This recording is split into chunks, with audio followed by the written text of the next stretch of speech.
want to work and how they want to work. But yeah, if you want to put it across that I just need you to work, you want to need to come on a Sunday, I don't want to come on a Monday also if I don't like to. I'm very worried about the kind of coding which is happening as progressively people get drunker at any bar. And Well, of course, there are different ways. I will not talk of the other things, how coding gets influenced. But yes, that's how it works, right? Fair point. Yeah. Thank you. What about you guys? What do you think? I think from the organization's point of view, it is a little difficult right now to do anything with the hours because set KPIs will not be there for some time. So that's a good question. So how are you guys dealing with KPIs then? Because if efficiency is increasing and people are able to do same amount of work in lesser hours, how are you guys managing performance management? Then how are you looking at motivation?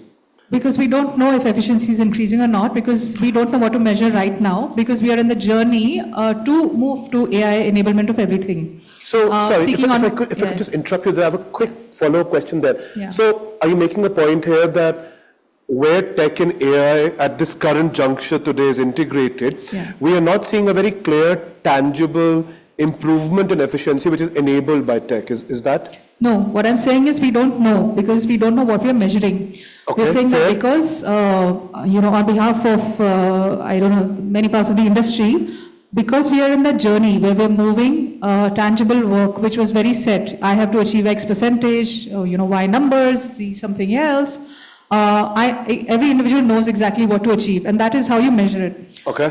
If we're moving to an AI enablement of every job, we are in that phase where we're trying to understand what is it that we want to measure. Sure. And if we are in that stage right now, setting very, very crystal clear KPIs for everyone may not be very easy for all. It could happen in a phased manner. Sure. It could happen for a certain job level. It could happen for a certain role. It may not happen everything together. And if that KPI is not defined, understanding how many hours an employee needs to spend is going to be a little difficult. Sure. Right? So from the employee's point of view, definitely. If I am already AI enabled, I get more time to do everything else in my job that is more creative or more intellectual or more conversational, involving other people. If I am an extrovert, depends on what I'm doing. And then I know what exactly to measure. And then I'm okay to work 18, 20 hours a day because I'm enjoying what I'm doing. But in the absence of very clear tangibles of what to achieve during that journey till we arrive there, it is going to continue to be a little hazy. According Fair to point. Thank you. And again, just building on to what Veena was mentioning, the movement in which we are is transitioning at this point in time, right? And when we are transitioning, we have still not gotten into an hyper automation and an efficiency mode. So collaboration and collaboration together in person, I think is definitely what is mattering at this point in time. Okay. KPIs are important. KPIs are getting measured in different organizations in different ways. Sure. However, we are stressing or from my personal opinion, I would like to stress more on collaboration and how each one of us are getting very creative while we are collaborating. Otherwise, yes, machines will start doing our work. Okay. Fair. Well, yes, KPIs, I would say are not very relevant in organizations which are growing fast and fast-paced because, what is important for these organizations to have a North Star, as we call it. That this is the North Star for a year. Beyond a year, you don't know where you would be aiming for, right? And within that year, that's a North Star, that's a guiding goal. But within that, every quarter, you're working towards how you're reaching the North Star. The North Star doesn't change. So what gets replaced by a KPI is, what is your goal for the quarter? Did you achieve it, right? And achieving is a metric. A metric can be any. But as she was saying, more important is that how did you do it, right? And that becomes more important that the competencies or, the behavioral drivers that you brought across becomes more relevant. Sure. And the discussion on the performance evaluation happens more on the hows of it rather than focusing on the metric because that's almost known. Fair. Right, yeah. What about you, Kamal? Do you think 40 hours is going to go away? I think time has only, on the papers, that's what it is. And we have to follow somewhere, because there has to be some kind of a framework which we need to operate in. However, talking about the KPIs, I think the reality is different because with the time, our expectations as leaders also keeps changing because Sure. I also know that now my team member can really do this job with the help of any open AI or our own AI, maybe in 5 minutes, which she or he might have to do in maybe 2 hours later. So that expectation is not counted in our KPIs evaluation right now, but subconsciously we are expecting that because whatever tasks are there, those can be really handled very well by AI. So KPI alignment or changing may happen with the time. However, as the evaluation process, that keeps on evolving with us. Yeah. Thank you. And I think as we start wrapping this up, I think there are a couple of points which have stood out I think we had a great discussion about growth and aspirations in the era of AI. I think one thing which has become very clear is that tragically the generation which is on the stage missed the bus on having an easy life, and over the last 20 years as the economy has got better, we've seen that people's motivation has shifted. Fueled by tech, there is a whole range of alternate work options which are beyond 9 to 5, which are even beyond typical organizations, where people can look at building a sustainable, lucrative and satisfactory life. So the competition now is not just different organizations, it's alternate lifestyles for people. That's one emergent point which I came up. I really like the thing which came up about how people are looking for switching skills. So how do we ensure, because people have shorter, I think, tolerance for standard jobs, how do we allow them to upskill, reskill, so that they can move across different type of job roles depending on what they like, which talks back to, as we said, gig, a marketplace within organizations for skills. It talks back to those topics. But the one which I think really stood out for us is that apparently with this generation, with tech, and because options exist, they are willing to put in the effort and put in apparently insane amount of effort if they are committed to the purpose which is driving the organization or the role. We are in a moment or a period of transition. So some of these things about KPIs, outcomes, how we're collecting data, I think organizations are still figuring that out. But thank you. I think it was an interesting panel. I mean, I had a good time. Did you guys have a good time? You have a question? Listen, I can take on the question, but I'm being told time's up. So someone needs to tell me if I have time for a question. Do you have time for a question? Hanging around in case, yeah. Okay, so we have time for one question. Okay, since I saw you first and you are another bald man to bald man, you get privilege. All right. God, life has done enough injustice to us, man. Don't ask more questions. But go on. Thank you. Rohit, I'm from BW People itself. Oh, okay. So from this discussion, I'm not very clear. You guys are very pro AI or anti AI, or That's why it's a good panel, man. It's like both sides. Yeah, but go my on. question is to you, Rohit. How would you react if you today discover that in another 5 years, KPMG will be having an AI version of Rohit rather than as a chief learning officer? Yeah. Building on to it, if AI is going to give all the answers, what are the consultants? That's a very good point. As I said, I will not speak on KPMG's behalf, but I am working on a backup career option as a beard model. Apparently, there is a market for bald men with lovely beards. Parachute oil is what I use. Don't record that, okay? But on a real note, no, it's a valid question. There is a possibility that a lot of roles potentially would be automated. My current view and what I recommend to people is that we need to start looking at incredible levels of mastery on the skills where, as of now, we are not seeing synthetic data being able to provide that kind of insight. For example, if you ask me right now, my focus very much right now is on systemic coaching within organizations. It's on change management.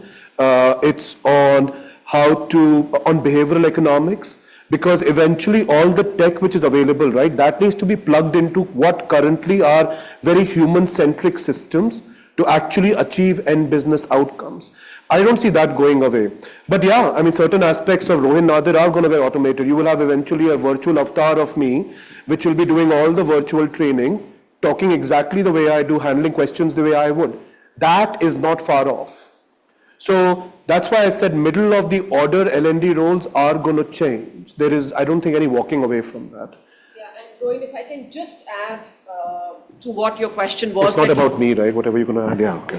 That you are not probably walking away very clear from here, are we pro AI or not? I think it's not about that anymore. There is a concurrence, right, that the AI bus has left the station. And all corporates, or the world, it's not about just the corporate, has already boarded that bus. How we are picking AI in different shapes and forms and implementing it in different ways is what everybody is figuring it out right now. Can I just add to what you mentioned have done? I think more importantly, the kind of evaluation that technology is having, and especially in HR. I mean, last 2 years I've been only hearing about AI and generative AI all across. But as an HR leader, are we have a clarity about where do we need to, build it upon? We were talking about KPIs, but to my understanding is, I think very soon we'll also have the KPIs in HR in terms of the HR technology adoption. How efficiently are we using HR technology to get the results, the kind of performance areas that we are having. So the question that I'm trying to find an answer is, as an HR leader, do we have the clarity about what are the HR processes where I want to influx the technology, and then what kind of outcome that I expect from each of the role holders? Because Ronin did touch about in his keynote address that we are still looking at technology infusion in the role. I mean, you are primarily looking at role holder. But L&D in one way is also talk about the personalized development, where we are not talking about the role, we are talking about the individual.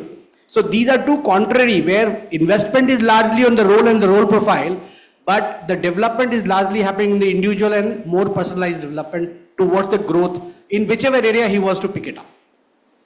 Okay, so I'm going to give you a very quick answer on one part of it. I think for a lot of the HR tech ecosystem, the KPIs are evolving because the tech is evolving.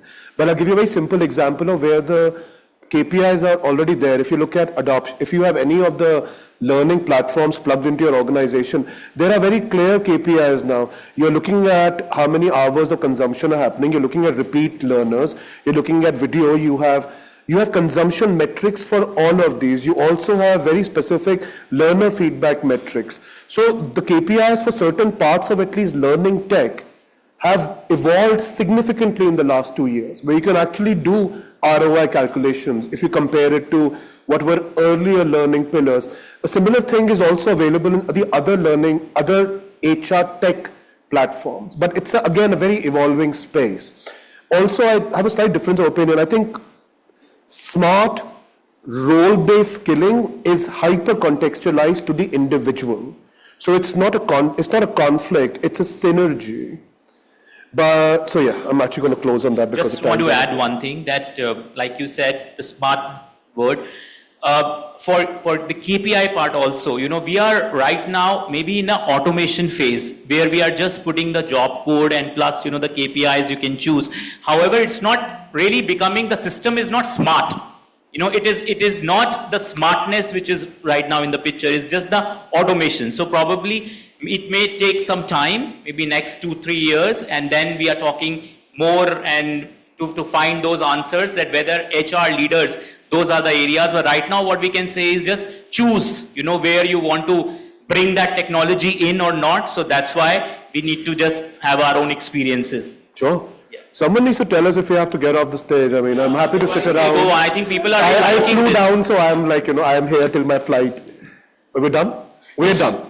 Thank you. I mean, from one question that converted into 3-part 15-mark question, but that's the whole point of having such a panel discussion. Could we have a big round of applause for all our panelists and the moderator?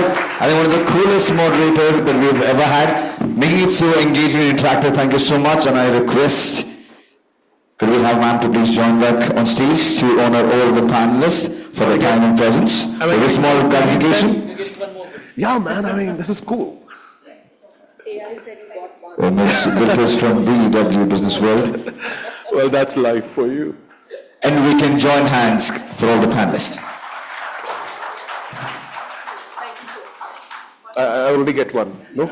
Oh, getting one more? No, it's one is fine. Thank you.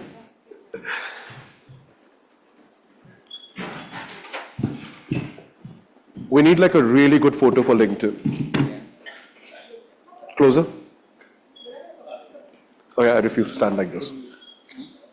Yeah, man, we all like standing at a political party.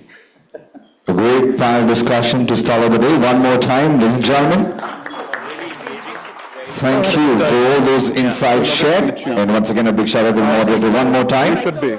And now we segue into the second bit, that is yet another insightful panel discussion that we have in place for you. And this time it is about leadership transformation, pipeline building, innovation, and human connection. And to talk to us about this, we've got another set of leaders, pioneers in the house. Let me take this opportunity to welcome them all. Could we have a big round of applause for the second panel discussion that's all set to segue in? Yes? No? Maybe? Do we have the energy for the second panel discussion? Or was the first one like way too much to take in? So we'll quickly get into this. So let me re-energize. When I say a number, I want you to clap according to that particular number. If I say 1, you just clap once. 1, 2, 1, 2, 2, 2, 2, 2, 2, 0. Now that we have your attention, good, everyone's listening, let's welcome the panelists onto the stage. Up first, we have the CHRO from Google Exports Limited. Putting hands together, we have Mr. Amit Sharma in the house. A huge round of applause, please. Joining him, Chief People Officer at Wrong Private Limited, we have Mr. A. Venugopal. We also have Ms. Rupashri VY, VP and Head of Learning and Development at Broadridge. And joining them on stage, the Senior Director, HR at Saint Limited, Dr. Nilanjana Baduri, to please join us. A huge round of applause. Also joining the SVP and Head Talent and Organization at Siemens, we have Chavi Bajaj. Ms. Chavi Bajaj in the house, a huge round of applause. And to moderate this bit, we've got the Chief People Officer at BW Food International Limited. Put your hands together for Ms. Deepshika Thakur in the house. Well, definitely it's going to be a power-packed panel discussion. Request everybody to settle down as we welcome the panelists and the moderator to take it away right here at panel discussion number 2. Over to you. Hello everyone. Good afternoon. After Rohin, right? I got the name right. It's a challenge to match up to those standards, but we are here. So a little bit about me. I'm Deepshika. I've been part of the HR fraternity for 18 plus years. Worked across Walmart, Zara, Shree Cement, and now completing the trilogy with Roti Kapda Makan trilogy with BKG Foods.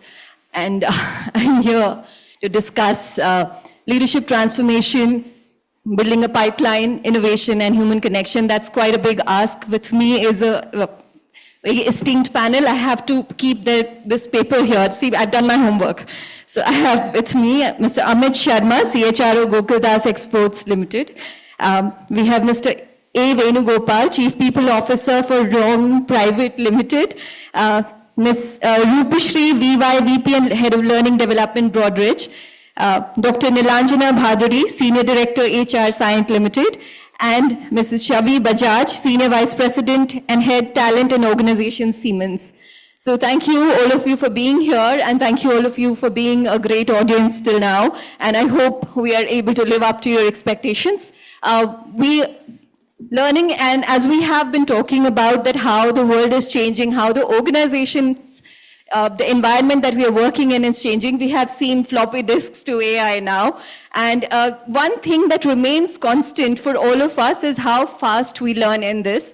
And therefore, I'll not waste much of your time, and I'll start with the first question. So the first part of building a leadership pipeline or identifying building development plans is how to identify the high potential. So my first question is potential very specific to an industry, a context, or is it agnostic across? Are we looking for universal traits across organizations, across industries? Venu, would you want to answer this?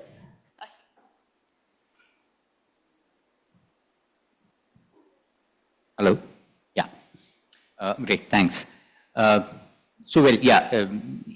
What is potential and is it industry specific, is it industry agnostic? That's what we are trying to look at. Now, by my understanding, the potential is something which continues to remain a little unmeasurable till the time we don't really get down to the brass tacks of it. So, ability to do something consistently over a period of time indicates my technical ability, a technical potential that I have on the role.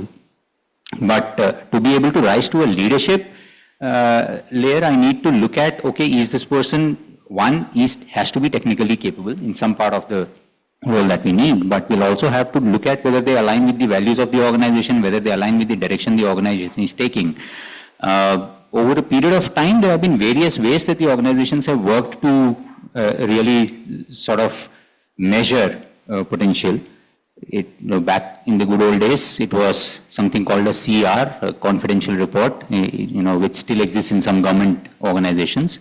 It has evolved into a 9-blocker. It evolved beyond that, where organizations said ratings mean nothing. We'll move away from there.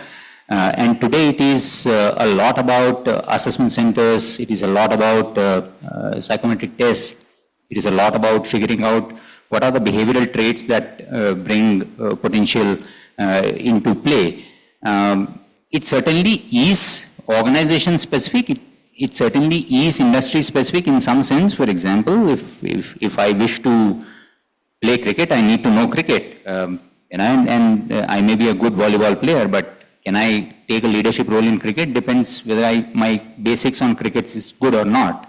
And then beyond that, proceed to the behavioral aspects of, can I be a leader? Yes, there my technical skill may not match it so much. Great. So we have functional capability and behavioral. Amit wants to add. I have a bit of a different opinion, and this is just thought I'll kind of share it so that audience have both the perspectives. To me, the potential is something completely industry agnostic. And one of the examples you can see, a lot of people sitting on this panel here have moved industries and they are where they are. One of the key aspects, I look at potential from two aspects simply. Number one, do you really have the agility to make it, to the next level in terms of your learning agility, in terms of your attitude, in terms of your ability to take on different aspects, different experiences, flex it out across different scenarios. So that's an important aspect about your internal agility to make things happen. Second important piece is also about, do you really even have aspiration? Many times there are people who are great, but they just don't have aspiration to grow further up. They are quite contented in their life. They say, this is what it is. Beyond that, I don't want to do anything much. I'm happy doing what I'm doing. They may be great from one aspect of potential standpoint, but since they don't have an aspiration to really grow, I would really not call them as a high potential. So for me, both things are equally important. The agility which a person needs to have and the aspiration to make it big. When that combination happens, you call it a high potential. But in my mind, it is some skills can be specific to the industry, but largely that definition would remain an industry agnostic piece, Deepshika. Thank you. Rupashri also wants to add. Sure. So before I go to the question itself, I want to call out Broadridge. I belong to Broadridge, and Broadridge is a fintech leader and going through a transformation right now. So when we talk about transformation and specifically keeping leaders in mind, of course, we are doing 9-block, what we spoke about, plotting people into performance and potential lens.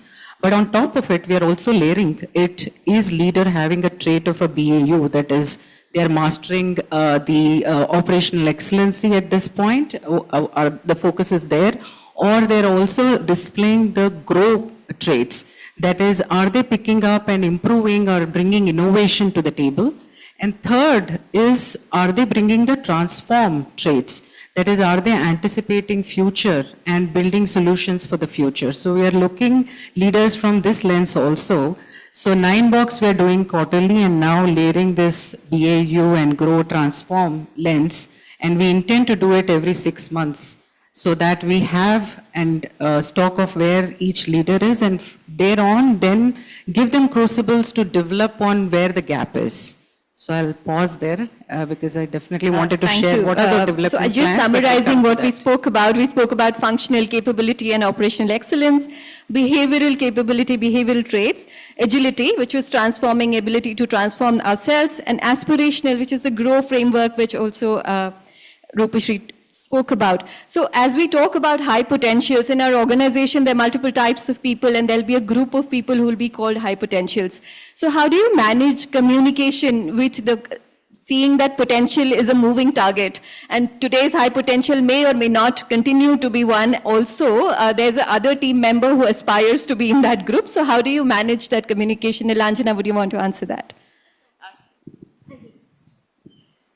So I think I'm audible, right? Yeah.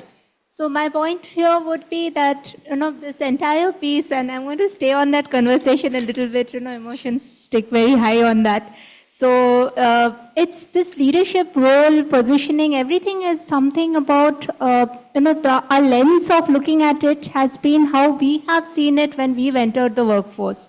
But if we look at the current generation at work, the way they perceive things is going to be very different from what we have been looking at it. So when you have a high potential, it's important that we communicate that very clearly, and we say that this is the position that you are supposed to be doing for the next 1 year, 2 years. Even the nature of the work has changed, right? So there are 3 things that we are looking at: the kind of people, the nature of work, and what's happening around them, right? So the environment is also coming into the picture, where they also have different things, different experiments that they are running and stuff like that, that peer influence, which might also be pulling them away. And when you're putting them into that pedestal of being a high potential character, then they have certain responsibilities that they need to execute, which would be very different from how they would be executing it otherwise, right? So that's a very clear communication that I would put in place. Thank you.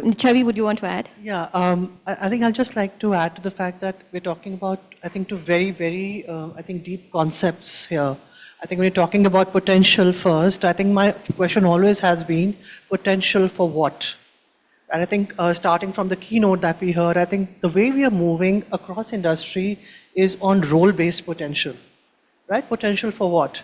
You just can't, you can be creating a lake, as future potential leaders, but somewhere it has to flow into a river, going into which seeds is going, right? So that sharpness about what are the roles we are building potential for needs to be clear. And I think also responding, I think Nilanjana to you is that I think it's also about operating in context. So when I worked in a product company versus an e-commerce company and now in an automotive sector, the way the organization culture exists and the way it needs to be will define, right, how you communicate whether a person is high potential or not. So I don't think there is one way of doing it. Yes, there is a pedestal that you put person on, and there is a burden of being a high potential as well, right? And so many leaders I have seen feeling burnt out because of they have been put on a pedestal and are always in the spotlight. I think the easy answer for me is that everybody is a potential to start with, right? But to be able to give individuals the access to understand what do I build the potential for? And Amit, to your point, do I even have the aspiration? Am I okay with the potential I have right now? I think labeling somebody is usually a disservice if you're not correlating it to an outcome. Okay, thank you. So we have 2 views here, really interesting. One is where you actually tell the person that, okay, you are great, you're doing well, and we are betting on you. And the second is we are identifying potential for what. So we are saying potential is an aspiration. We define that this is potential, and we keep it open. We rather not put the person on a pedestal and not put him or her on a spotlight, because that might burn the person out. Now, here we can take the question, potential for what is what I take from this discussion, that when we identify, Venu, do you want to add something here? Yeah. I will just allude to what she said. That's why, it is important to put it in context. When we are talking about potential, potential has to be in context. Yes, it is fungible across. It could be that, okay, you have a potential to be a leader in any field for that matter. Sure. But when you start building out a strategy towards building a pipeline and looking at potential of people, yes, it has to be directed towards what we are trying to build on towards. That's, I think I like that. So we'll leave you with one question, potential for what, and identify your context, what works for you. Just to further say sure. that, Deepshika, on this is an interesting point, which both Shavi as well as Venu have talked about. See, there's another way to look at it is that what's the point of calling somebody a potential if you're not even communicating to the person that you are there? It's like, I love you, but I won't tell you I love you. Now, what's the point of that relationship?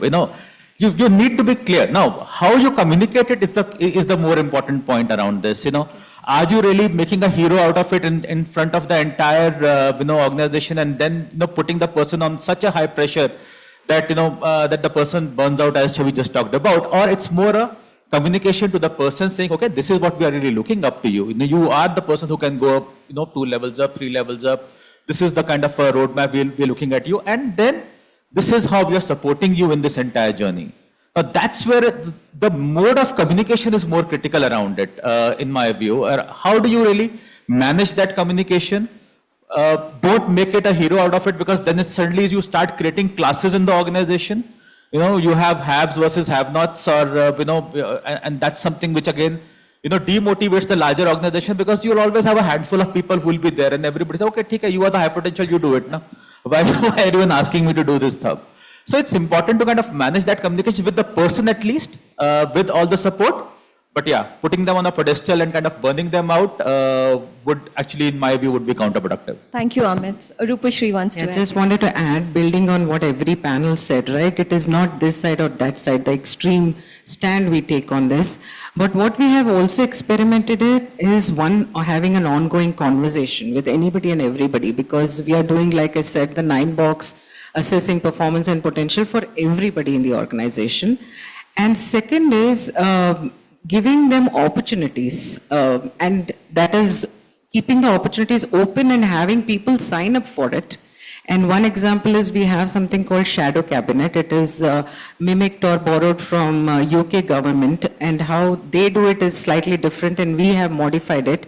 There, I think previous government is consulted and best practices passed. What we have done is our India leadership team, instead of everything coming to their table, be it policy or practice, we have invited a shadow cabinet members, which are coming from next layer, and they get to first address what is in front of them as a policy or a practice and find merit in it, and then bring the recommendation to the ILT, so that one, we save time for the ILT. Two, this is created as an opportunity for us to witness that is there potential in play, and where we can bet on or invest further on some people who played that role of a cabinet. So I'll pause Thank there. you. That was a real good actionable. So from Amit, that we are, let's keep it discreet. However, we need to tell people and not be on the two extremes. And a very interesting example from Rupashri about creating a shadow management, a shadow cabinet, which you start giving them exposure to the kind of life that they might have going forward. So we move to the next question, again staying on the topic of high potentials here. All of these people, while all organizations have documented process policies, we have a lot of tacit knowledge that we develop, which is not written somewhere. It's with the person. How do you document that? How do you actually do that in your, Chavi, would you want to take that?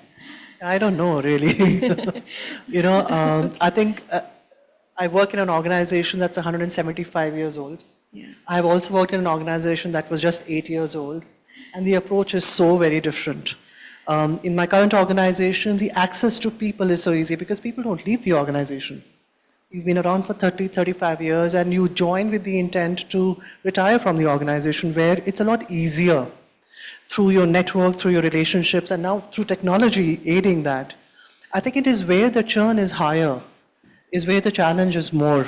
And I don't know how organizations have really solved for it, except for the fact that, there is a huge mobility engine that works.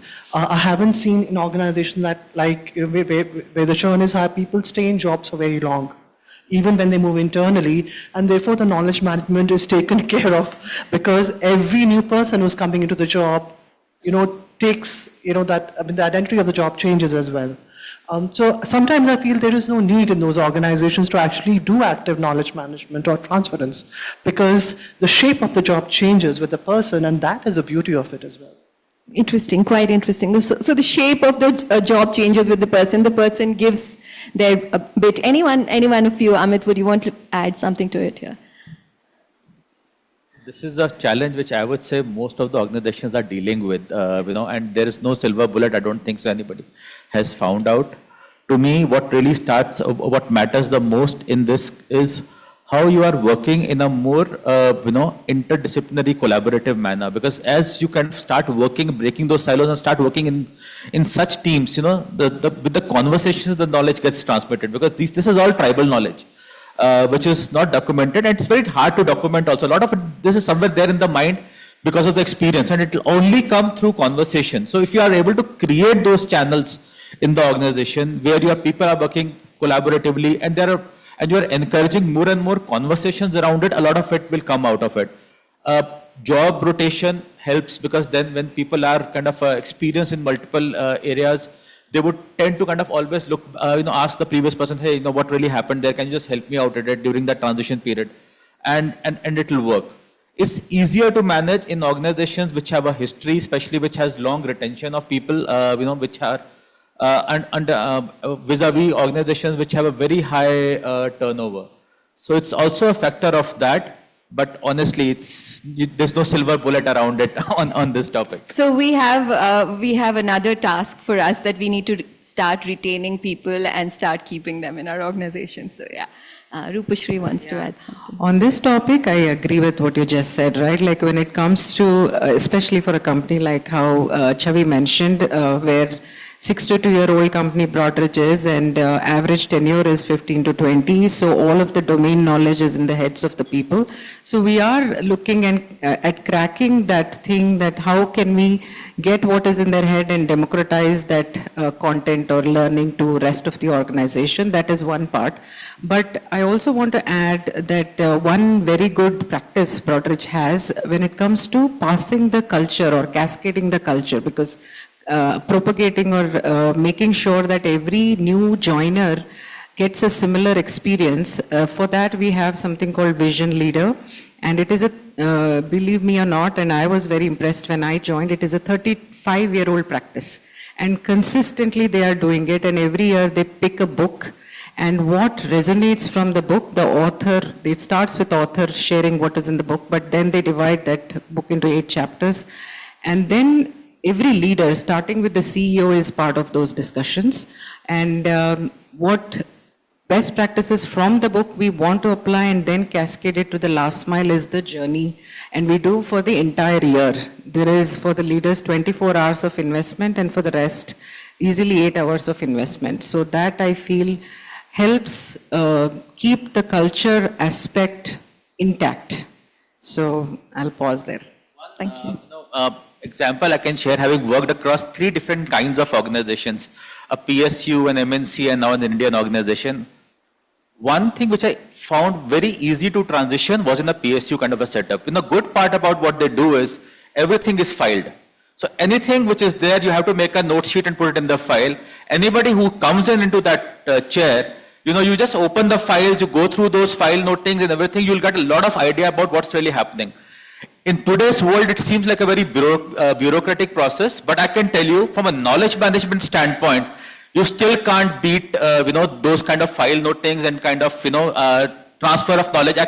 I remember I've looked at files which are like made 25 years old, earlier than when somebody was there in that role, to see how things have evolved, what things were at the back end. Today, as people go, the entire kind of knowledge goes along with them, everything is in the laptop gets formatted, and generally, you would have seen when you take over a role, you practically start from scratch. There is hardly much of a handover which is really happening in these times. So that's one thing which I've found PSUs do it really well. So maybe I just will add an experience that we had during the Great Resignation phase to how do we cope with Great Resignation, because we had a lot of churn, and this is service industry. So if the people walk out, we would be left absolutely nowhere. So we brought it into the talent management process right from the beginning, where we had, whoever's going to everyone has, whoever has that knowledge frame in the organization would have a successor somewhere identified, and this person would also be somewhere shadowing, as what you would call it, knowing what's happening, what are those day-to-day conversations, customer connects, the hooks are known to these people. And it's also the high potential is not on that, pegged to that position, the next position. So that's the potential that you have to step into. That's kind of provided for them. And if it's not happening, say this other person is retained, that's where he or she gets diverted to some other platforms where their expertise is used. So that's the way the talent management process kind of keeps that accountability of who are these people and how they are, learning from the leader, the present leader, and also for moving the next leader, he or she has to show that I have groomed XYZ people under me. So it's kind of taken care by the talent management process extensively. So if I have not developed someone, I don't move up. I stay in my chair. That's a great actionable insight. So we have from Rupashri and from Nilanjana insights that we can action upon. And it's very interesting that as we move across, we move forward, we need to somewhere treasure the skills that we learned, like example that Amit gave about PSUs, that how detailed documentation used to happen at those times, which we might have missed somewhere. So for knowledge transfer, maybe that is something that we could continue to build continuity in the process. We move on to mentorship as a topic, as a development topic, because it has been talked about that we spoke about shadow leadership. We spoke about, so mentoring is quite an impactful exercise in terms of development. People learn looking at people, and that's a basic skill that every child has. That the first thing that they do is that they observe and learn. So that's one thing which is a very powerful tool. How do we enable learning through mentorship? But there's a challenge, day-to-day challenge, that we need a lot of bandwidth for mentoring. So how do we enable that in our organizations? Venu, would you want to take that? Yeah, thanks. So, see, it is, if we look at the organizations that I've worked with, organizations like GE, Accenture, Deutsche Bank and all, they've kind of done a lot of work on this aspect, on being able to develop. Now, different organizations obviously have different approaches because of the nature of the business they are in. One way where it has really helped is, in addition to having a supervisor whom you are reporting to, who is probably observing your performance and, kind of evaluating you on your performance day in, day out, please attach somebody. In some companies it's called a counselor, in some companies it's called a coach, in some companies it may be called a mentor, who observes you in your work across various projects. So it may be that I am handling at any point in time, maybe having 2 or 3 projects. My supervisor in project A would observe certain things about me, in project B would observe certain things about me, in project C would observe certain things about me. It is for my mentor or my counselor or my coach to be in touch with them, to be able to figure out what are the common threads in terms of, what are the strengths that the person is displaying, and what are the areas that this person may need to really work on to be able to climb up the ladder next. And those then come out in the dialogues that we used to have across the mentor-mentee or the coach-coachee, as we would call it, to be able to figure, okay, while you are doing A, B, and C, what we see is that you have a potential for doing X, Y, Z, and therefore start asserting yourself on those strengths of yours. And in addition to that, these are some aspects which you may need to really work on to be able to make yourself better. So having somebody who can observe me from a distance like a fly on the wall, when I'm doing different aspects of my role or different jobs or different projects, and then tell me what are the common threads, that helps in helping me understand without fear as to what are the strengths, and therefore I take it from that person, because that person is not judging me, that person is not evaluating me, that person doesn't hold any strings to my growth or to my stagnation, either which ways in the organization. Thank you. Chavi, would you want to add to that? Yeah, again, not a very easy question to answer, because I think there is a classical way, to define mentoring, as a relationship between 2 people. which is structured. It's not that anymore, right? And it makes me uncomfortable as I say it because that's the way I've learned it, right? But in communities of practice, especially whether it's in the tech space or any functional space, people are finding mentors at a peer level who are experts at certain things and learning from them a specific skill or a specific way of doing things, and it's that mentoring relationship as well. So I think my submission to this question would be, I think, make a mentor the way you want to be. Right? It could be the way, you describe it very eloquently, a very structured way wherein a mentor knows your environment, knows your context, has feedback on you. You can call it a mentor or coach. A lot of times these are interchangeable concepts also. How do you work through that? Or a mentor could be a person in a very different industry who can challenge you in your thinking, who can help you process what's going on in your industry and give you a very different perspective. So the question to start with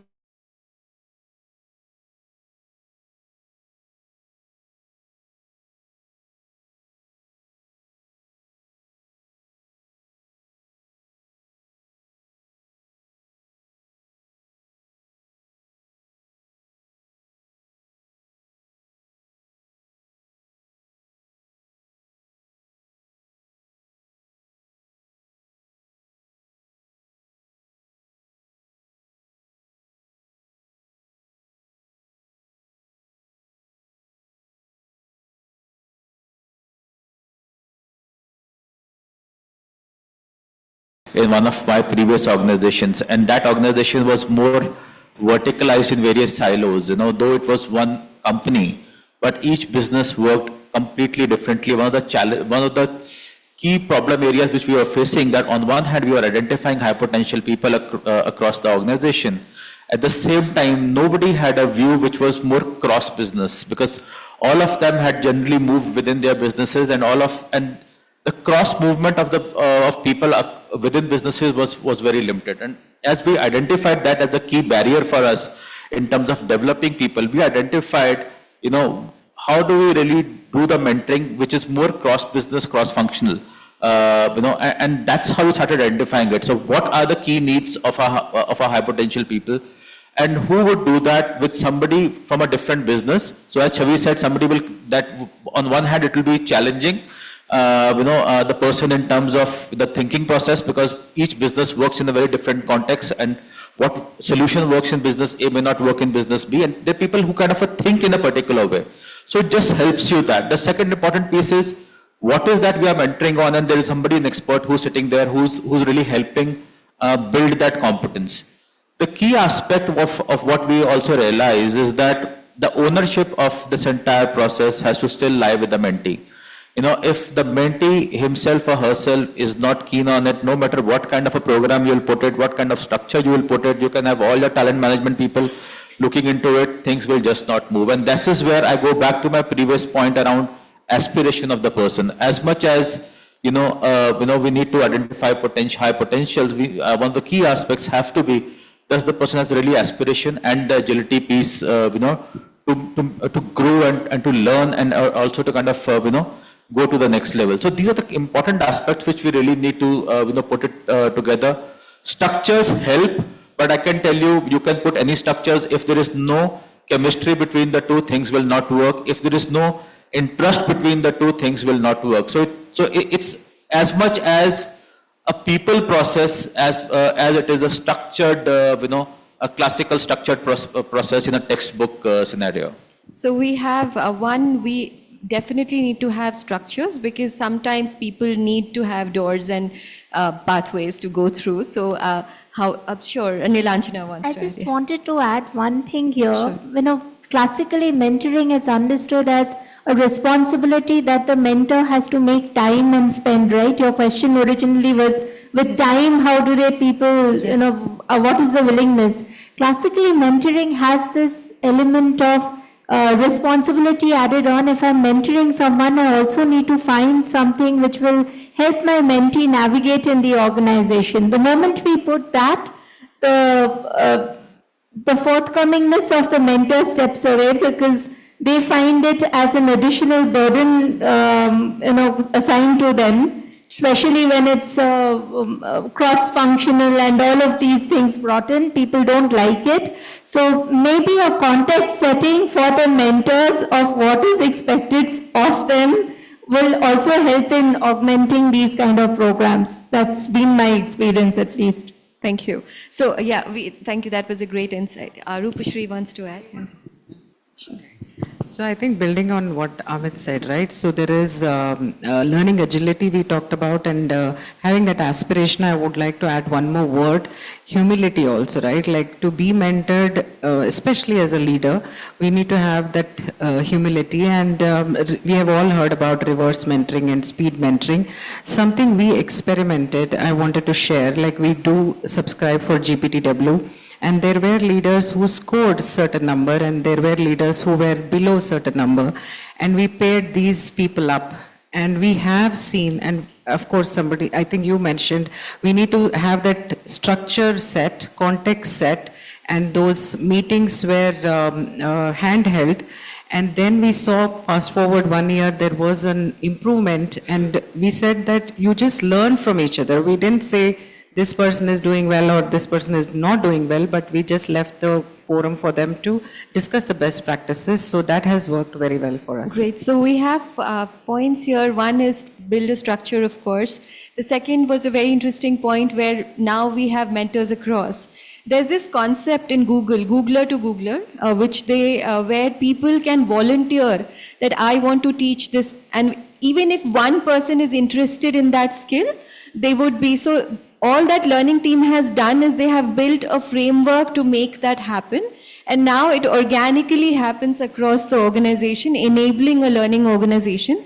So that is one thing that we could across all levels. And of course, one was that don't put that burden of wanting to develop. And then the accountability, learning agility, it remains on the person. In Hindi, there's this saying, कुआं प्यासा कुएं के पास जाता है कुआं प्यासे के पास नहीं आता.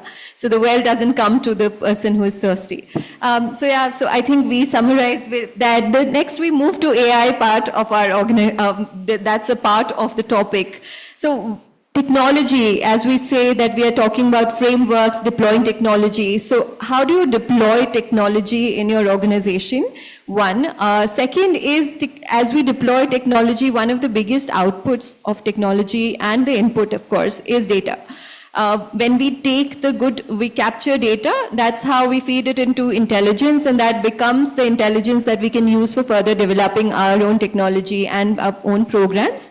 So how do we do that in your organizations, and anything that you would want to? Nilanjana, you want to take that question? So one of the things that we constantly look for is the profiling that Rohin was earlier talking about. Who are the leaders, number of people that they are working with, what are the concepts that they are working on, how many people they have developed in these particular contexts of the domains and that they have been working on.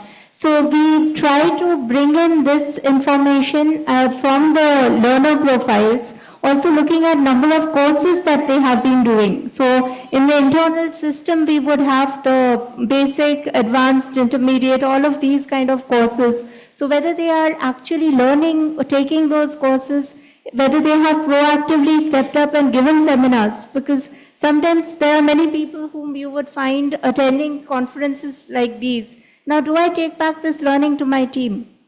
How do I take it back? Whether those kind of things are happening or not are things that we document for these people, and we extract this information, and then we kind of have a dashboard of who are the real people that we can bank upon for taking the organization forward. That's how we've been using technology so far. Okay, Chavi, would you want to take that, the focus on technology? Yeah, I think part of it is, the answer is, I think some of it is non-negotiable, right? I think the way organizations, especially in scaled organizations, people need to interact, engage, collaborate, and, generate output. You need technology, right? The other basic platform is that for me to easily do my work, right? Technology needs to be there. Whether it's, from a payroll to a concierge services, the entire spectrum, right? But where it becomes a little interesting is when organizations decide to use employee data to influence how they think and operate. And I think there are enough organizations or multinationals here where it's so restrictive that you really can't do that. But I think some organizations where I've worked in the past have, with permission, done that, and it has been a beautiful experience where we've used technology to nudge, for not just to act, but also to reflect. Especially in leadership development journeys or in where a large transformation is happening, where there are specific key milestones that are embedded in that journey. How to use technology, firstly to interact, collaborate, engage, which is basic, but also to generate reflection. And this is where AI comes in beautifully in terms of mapping. Where are experts in the organization? How do you get people to access that network and nudge them? Can you ask this question too? And if new, 5 names pop up and things like that. In one such experience, there was an inclusion journey that we wanted the organization to be on. And the nudge was something very simple. Who did you have lunch with today? And to record it and put it on, the internal social platform. And that generated, surprisingly, over a period of 7-8 months, people suddenly wanting to do new jobs in the organization. A very unexpected turn of events. So you never know what. So I think what I think Rohin said very beautifully in the morning, experiment with technology. You never know, such surprising and beautiful outcomes might come up, some unintended outcomes. So I think that's where I think I would love to do more in my organization too. Yeah. Sure. Amit wants to add, yes. So one of the key aspects, on one hand, technology is a great enabler around everything, including learning. We have enough tools today in the in the market or in the organization, which nudge you around. Okay, this is what you want to do. This is where your skill levels are. These are your required skills. Can you do these programs? This is available on this e-learning. This will take you so much time. If you have not done it, they will keep on nudging you, keep on reminding you, and all of that stuff. That's a nice enabler around in organizations through the technology. But the larger problem, which in my view exists, is why should somebody get nudged? What is the organization's learning culture? In terms of which will make people learn by themselves rather than waiting for these nudges to really come in. Are we really, building that environment in the organization that people have enough time to learn, or they are always under the pressure of delivery and they just don't have time to reflect upon what they need to do? Is spending time on learning really appreciated in the organization? Are we really questioning the managers that if your teams are really learning new skills, are we really putting them onto new assignments or new areas so that you develop them? Are we also questioning people in terms of just at the year-end appraisal? Are you only doing a KPI measurement about what was agreed versus what is done, or there are strong learning goals also which are equally there and equally valued in the performance management? As not that it's a nice thing to do at the end of it, which typically happens. The guy is great and the person has busted all the targets, but he didn't have time to do the learning program, so what, how does it matter? He's still my top performer, high potential person. No, that's not the right conversation we need to have. So it's very important that we build the right culture, then the technology can be a good enabler to it. Otherwise, we'll do all of these fancy stuff. I don't think so it will really going to yield result. We know, yes. I think I'll allude to that in that don't adopt tech for the sake of adopting tech. Adopt tech for the sake of achieving what you are going out to achieve on your journey.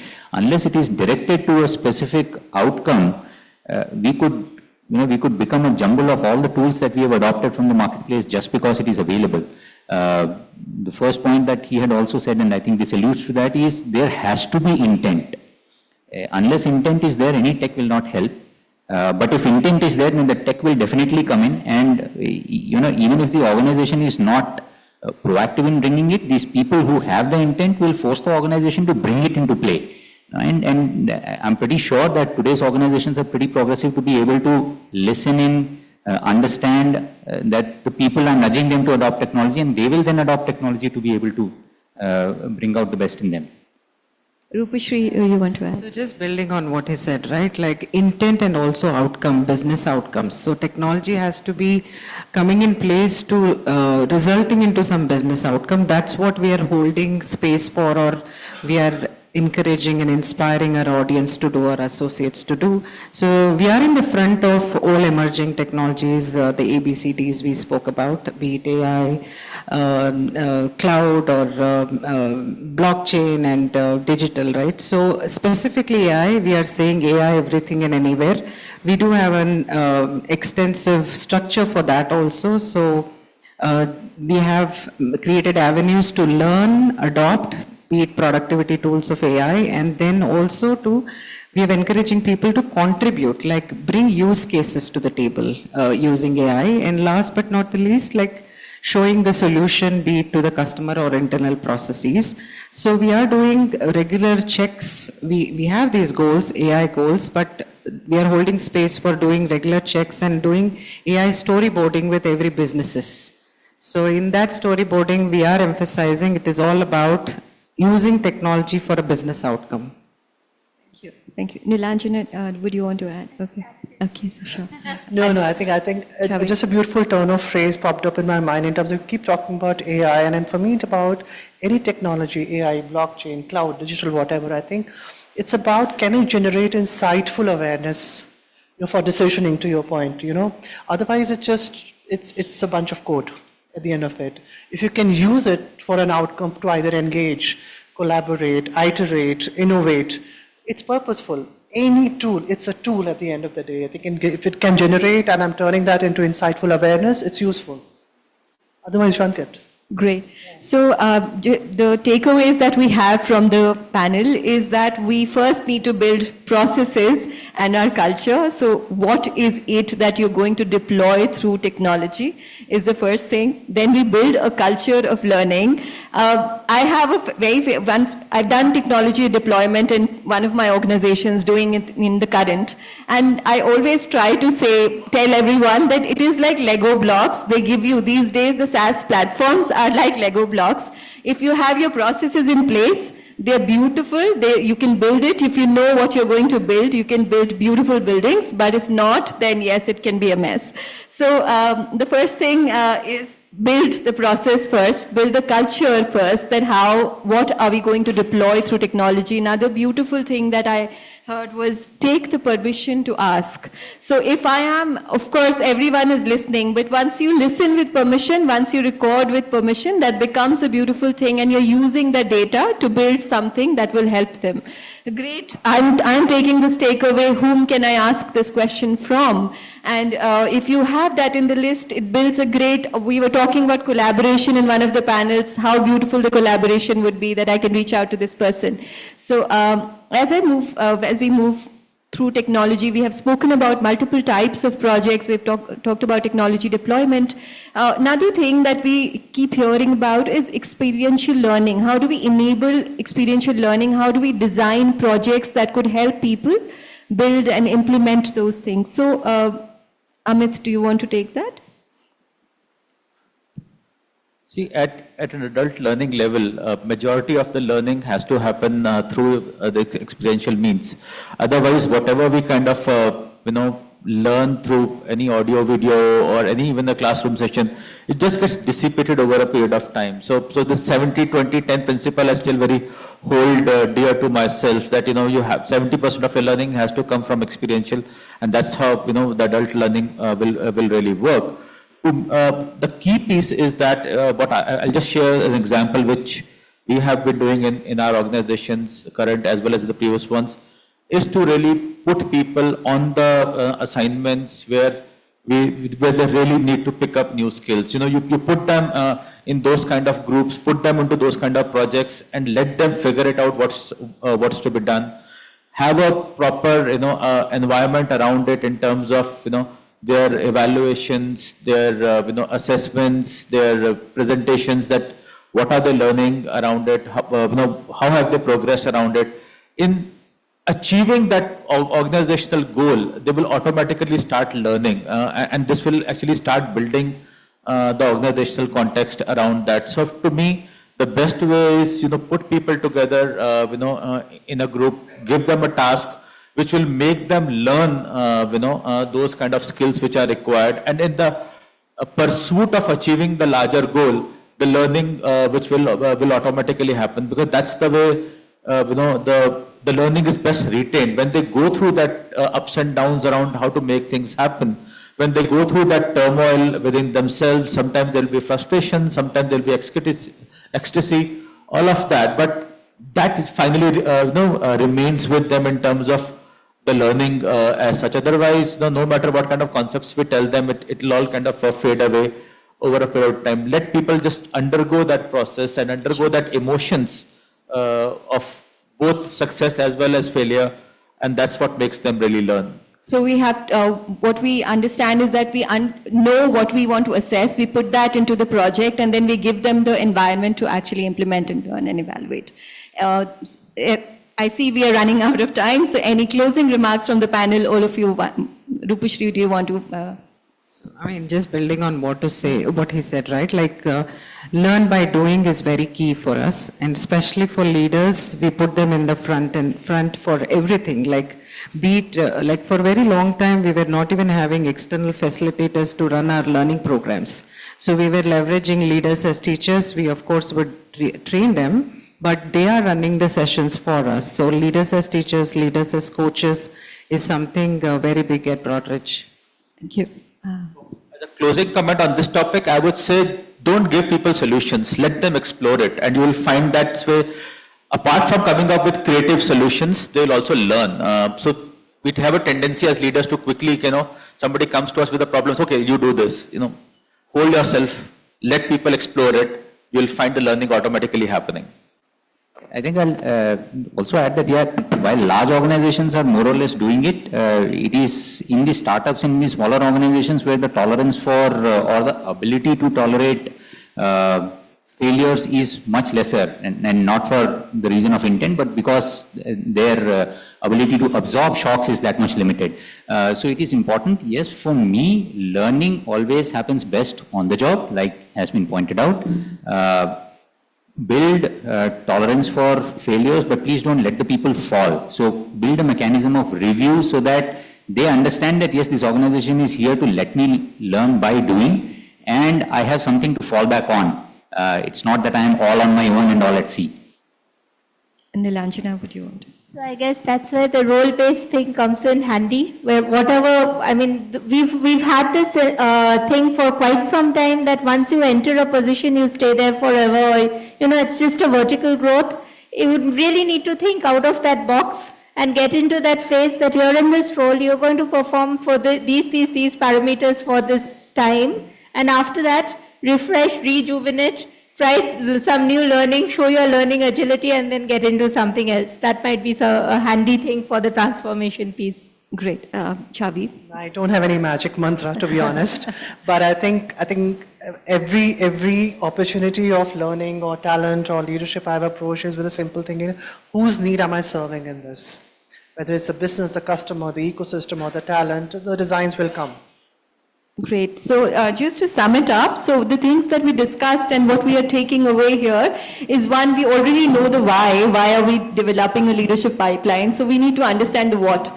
What are we assessing potential for? What are we developing for? What is our context? And just identifying a context. What is our context? So who are we solving for? And then, of course, building our process, building our culture, and then deploying technology to enable us to work faster, work better, be more person-specific, give personalized recommendations. That's it from us. Thank you so much for the panel. Do we have time for one question? Yes, please.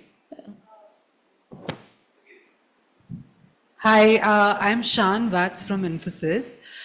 Just this morning we were discussing this, that your number of years in the organization is not directly proportional to your emotional maturity. And I think in leadership role, somewhere that emotional maturity to handle emotions, your own emotions and your team emotions, not to get overwhelmed by that, that is also very critical. Any views on that, in the sense that what are your thoughts about, somebody having 10 years of experience, 15 years of experience, but not emotionally there. And can we coach people into that? We were talking about developing a people pipeline. Can we do something? Because this is not in black and white. It is something which is shades of gray. So how do you go about this? The answer can't be black and white. So yes and yes, age is not a correlation to emotional maturity, and yes, it is a coachable skill. But I think it's about the learner's readiness at the end of it.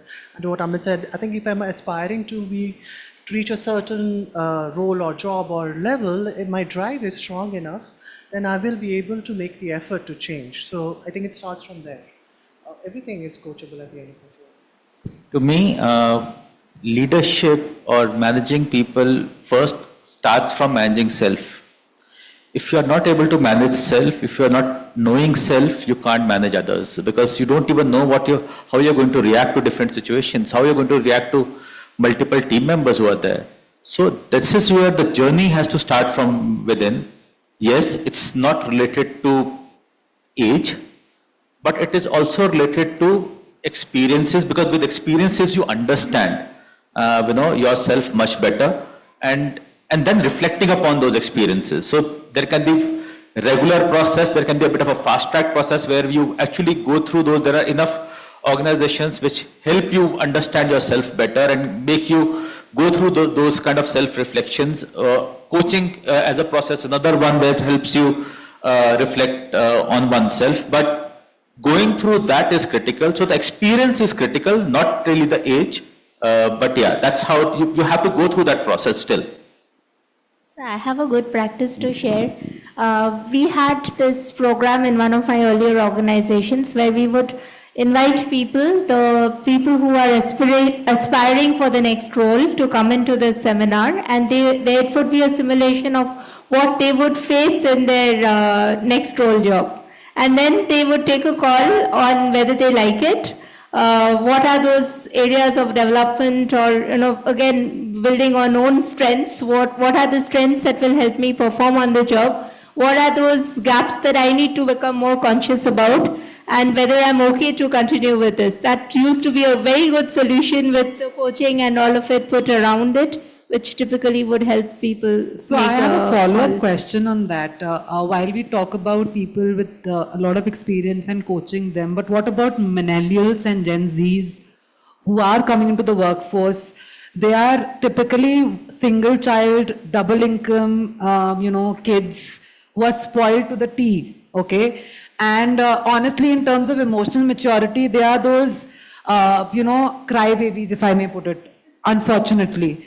How do you deal with them? Like, you as a leader, you literally have to, in a way also mother them or father them, or whatever the term might be correct to use. But how do you deal with them, in such situations? Because you have to build a talent pipeline and succession planning, and you have no other choice than them. What do you do in that case? I can go. So both attention span as well as patience, both is limited when we look at that audience. So, and also what they're looking for is also purpose. If they are get in touch with purpose, they are with you. When it comes to be it whatever is assigned to them, be it task or a project or an initiative or the goals for the organization. So that also has to be kept in mind. And another thing I have noticed is they don't want directions or steps. They definitely want a coach, because the answers are within them, because they're so exposed to everything around. So we need to hold a very safe, psychologically safe environment for them where they can flourish. They can bring what is on their top of their mind. They are experimenting out there with technology. They know more than you do. So hence, holding that space with a lot of humility comes to my mind. I want to take that point of psychological safety where we tend to say that hamare zamane mein, that always the conversation goes out that hamare zamane mein, but they know it, they are aware of it. What we need to actually build is for everyone across generations. I believe that we need to build a more human organization where people may make mistakes, especially emotional maturity. I have known of a leader who had short temper, very brilliant, and across his office he had written in quotes about anger. And every time he would say, I'm so sorry, I don't want to do this. He was aware and he was working on it, but it is a tough thing to change. And when you give people a human environment where you acknowledge that the person is trying to change, and you give them a plain board to start with the next day, a fresh morning, they instead of reminding you did that, so let them grow, let them change. Second is the psychological safety part. People will make mistakes. Unless and until they are repeated mistakes, if they're saying sorry and they mean it and they're trying to change, make it a human organization rather. And so that is my bit on emotional maturity. And about the Gen Zs, I come from a background where, it's a very unpopular opinion, but I believe in multiple Indias. And I say that no, not everyone is a Gen Z. There's a group of people who needs a job and they will work 18-hour days if you want them to work. There's people who don't have the power of choice, and I'm not saying exploit that choice. I'm just saying that there are multiple types of people, and we need to build an organization that caters to all. And it depends what type of people our organization wants, but the HR fraternity, the learning fraternity, the people fraternity, we need to understand all of that. And it's not just the Gen Z, it's not just Gen Alpha, there are multiple types of people. So, I'll just add one bit to it. It is easy to always look at it the way, but I think the first step on that is acceptance. I think this is one of the things that I heard from one of my bosses who said that, and we were on a rant saying, this person, young, blah, blah, blah, doesn't have maturity, blah, blah, blah, and all of that. And one thing that the response was, which stuck with me, is, well, we hired him, so let us own him up, right? It's our choice. We hired them, right? We need them. That is why we hired them. And then we take them and then we say that, okay, you're not like us. You need to become like us. Difficult. So I think that journey of you becoming a leader starts from within, like many of our panelists also pointed out. Are you even accepting them? Are you even accepting Gen Z or Gen Alpha or whatever Gen you want to call them? Because the future is theirs. The world will be built by them. You will be living in their world very soon. So please start accepting that, yes, they are the ones who will define what is the world going to be. We may have lived in a way in the past, and that necessarily need not be the way that the next generation wants to be. So can we co-opt? Can we accept them as our own, and can we then start to learn to live with them? That is what is important. Once we have that, what we will see is that, okay, we have started accepting them, they will start reciprocating that, and to some extent we might find common ground, and that could be the start point for dealing with them. I have to say this, I'm very wary of any labeling. In my generation at work, I have found enough people who are lazy, complacent, and entitled. And in the next generation, I have found some of the wisest souls whom I've learned from. The moment I start labeling, I'm dismissing something. If I can look at a person I've hired or I'm working with as another human I'm working with, I learn from my daughter every day. She's 18 and she's my wisest counsel, not just because she's my child, because I think she has chosen to make certain life decisions and she's learning through them. I mean, to your point, right? Even the children, our children who are coming into the workforce, we have given them those experiences. Let's own up to them. Thank you. That was a brilliant insight from the panel. Any other questions, or we should conclude? Do we have more time for questions? Okay, so there's just one more question, I think. You can use this one. Yeah. Hi, my name is Sunil. This is more for Shavi. Shavi, you're working in an organization which has a long history to it. I wanted to understand, this is more on the retention of hypos that you mentioned. Sometimes people who stay for, this is retention for high potentials. Sometimes people get too complacent, as you mentioned, very comfortable with their jobs. And this is pointing towards what Amit mentioned about aspiration. Everyone needs to have that aspiration to even start off before defining a structure. How do you all deal with that situation? Yeah, again, it's a very complex question and we can't simply really answer it. One is because if I am calling somebody high potential, the expectation of that person being treated differently in the organization is very visible, right? And that also makes it difficult to continuously engage, retain, and grow the person. There is a burden to it, right? But like Amit said, I think how do you communicate and how do you reset expectations continuously? You're high potential today. I'm high potential today. I may not be high potential tomorrow. There is a performance that is the base of that potential. I have to earn it. That's one. When I speak to retention specifically, I think there is an onus on the talent themselves. Do they want to be retained? Right? A lot of times they put, who is the organization? It's us, it's me. Right? What do I make? How do I create an environment myself that I create an environment that I want to work here? So whenever there is a conversation of retention with high potential, I have always asked this question: what have you done to make yourself a lot more valuable to the organization? And what are you struggling with? And what do you need help with? Everything else is bunkum. Right? We can create the biggest of programs, the biggest of retention strategies, we can throw money and stocks and everything. But unless the individual feels connected and saying, yeah, I can still continue to add value. Nice. Nothing else. Just a follow-up, do you all use any enablers to actually ensure that you're able to keep a tab on them? Because you're saying the average tenure of your employees are anywhere between 10, 15, 20 years. So how do you all actually keep them engaged, or like what do you all do? Again, the question is, how do we keep them engaged? I asked the talent that question: how would you like to be engaged? I think there lies the answer, and different strokes for different folks, right? Even in the same generational spectrum or the same experience spectrum, the needs are very different.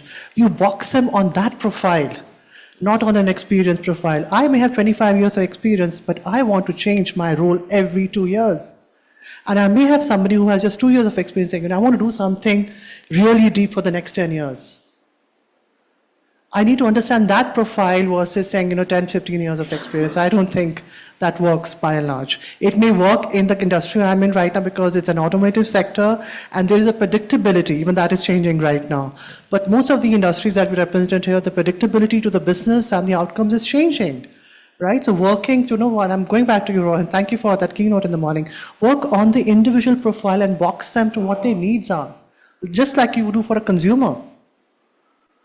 Got it. Yeah. Thanks, Shavi. Thank you. Thank you. Thank you, all of you. Thank you to the panel, and thank you, all of you, for being such an interesting audience. Thank you. Thank you once again, and I think they deserve a huge round of applause. Ladies and gentlemen, we have to get it one more time.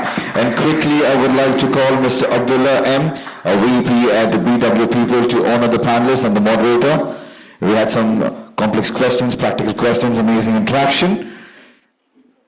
And let's conclude this panel discussion with one more time a huge round of applause for all the panelists and for the moderator. Thank you for all the insights and the news reviews shared.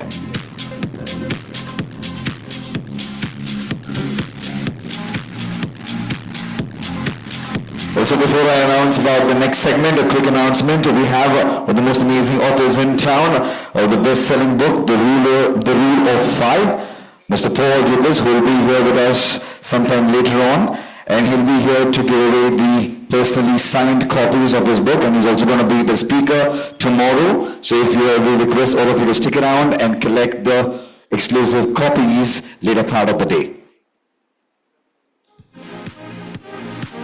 And now, as we have this league posing for the picture, it's time to segue into one of the much awaited and the most anticipated segment. I'm sure everyone's going to be a part of this. It is the networking lunch, which we would like to have everybody's present. So quickly grab your meal and do join us back in the next 45 minutes as we have yet another blockbuster session and power pack panel discussion on the other side. So see you all in 45 minutes right here at the Festival of L&D. Thank you all. Enjoy your meal. Cheers.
Check. All right, ladies and gentlemen, a quick heads up. Request all, in case if you're done with your meal, to step inside and settle down. We will be starting in less than 5 minutes. So sincere request to everybody out here, as we have got a long day agenda to cover, and a lot more insightful panel discussion and speaker session. Request all to join us inside in the next 5 minutes. Thank you.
right, good noon everybody. Request all to settle down, and those who are outside, please do join us in case if you're done with your lunch.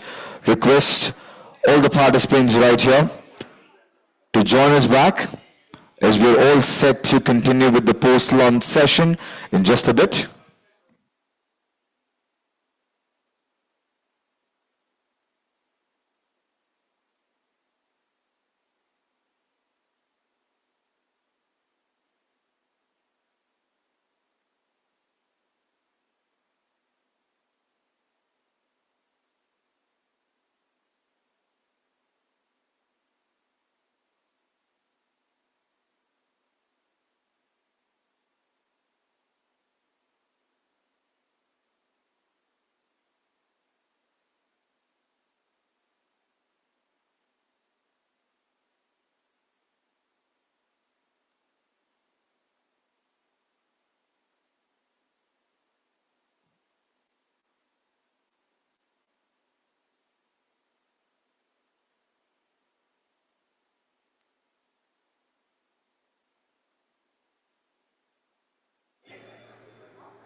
All right, less than 2 minutes. The final countdown is on. There's a request to everybody outside and all those who are with us in the hall. In case if you have your friends, colleagues, team members outside, do pace them in. Let's continue.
All right, less than a minute to go. 60 seconds on the clock.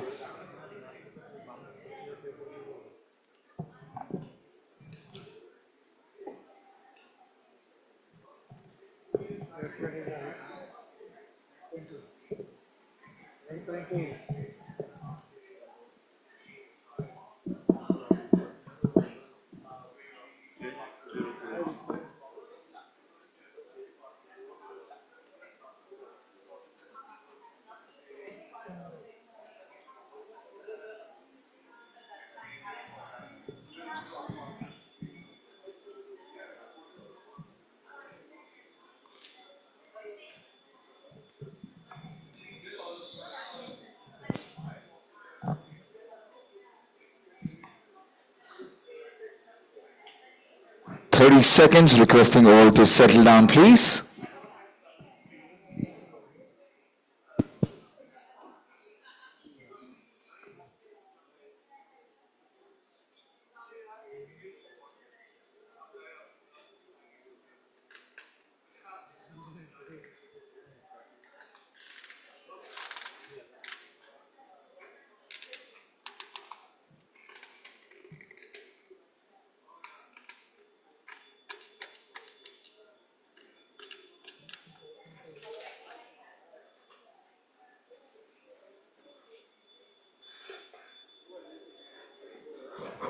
right, ladies and gentlemen, it's right about time that we kickstart the post-lunch session.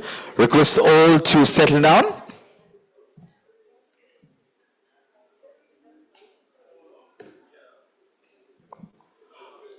All right, how are we right now? Had a good meal? Yes, no, maybe. Are we good to start? I love it when conveniently people ignore me. Could we have your attention back? Are we ready for the post-lunch session? And of course, we know that we've got leaders and pioneers in the house. You know that post-lunch session is the most difficult one for obvious reason, right? Yes or no? So we'll try and make sure that we have an interesting one because we've got some really insightful speakers and panel discussion that's going to kickstart right now. So I just thought I'll help you out, get our brain cells simulated because we have a very interesting topic that is immersive simulation that's going to happen in just a bit. So what's going to happen right now is I'm going to show something on the screen and we just want you to answer that. When you get a question, when we answer, we tend to trigger our brain cell. So in the morning, I spoke to you about uncovering and unveiling a lot of opportunities and perspectives. That's what today marks. So I just thought, why not have this small fun game that we are very well versed with. It's a celebrity and it's covered, it's cut off. So you need to uncover and tell me who is this celebrity that we're talking about. Just take a wild guess. No problem. All right, here's a twist. Wrong answers only. Wrong answers only. Wrong answers only. Shall we consider? There we go. There we go. Very good. Let's reveal the answer. Amitabh is the right answer, by the way. Good, you got that, sir. Next one, and next question is also a clue for the speaker who is going to come by in just a bit. Next slide, please. Yes. And now wrong answers only. Virat Kohli. Answer, please. Yes, we got that right. Rajnikant there. Next one. Yes. Read the question. It's not who is it. The ad. Okay, we've got the answer already. So, Pan Pasand, okay. So, Gabbar ki asli pasand. This is actually from a newspaper article that he used to be a brand ambassador and endorsed a particular product. What do you think Gabbar ki asli pasand is? Somebody said Pan Pasand there. Definitely not. All right. Question paper was leaked. So we stereotype Gabbar. The actual pasand is, answer please. What? Woman ki baat hai. Glucose the biscuits. Next one. What do you think? That is Rekha, yes. The question is, what do you think she's endorsing? Don't say Amitabh Bachchan now, ma'am, please. Which brand, even if not the brand, at least the product, which genre of product do you think she's endorsing? Okay, you say it's a cracker. Okay, firecrackers. Natraj pencil, all right. Sorry? Soap, very close. Extremely close. Lux. Gold jewelry. All right, okay.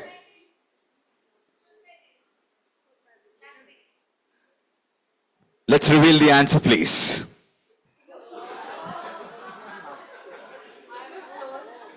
Thinking out of the box has always been in our DNA.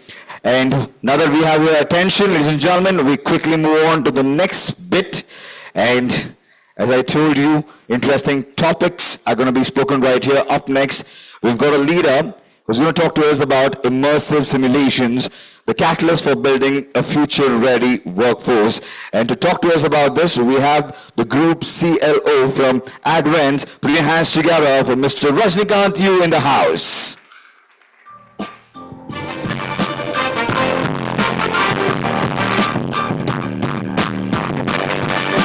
Good noon, and take it away, sir. Thank you.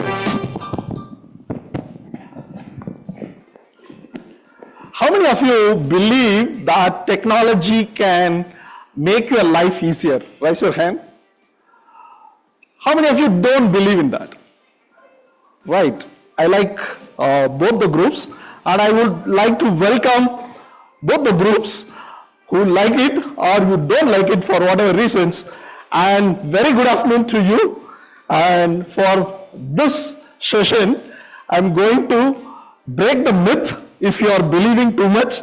I'm also going to give you little more evidences that how technology can make the L&D professional life easier. Is that okay? Right? I want to have a quick check of the house, right?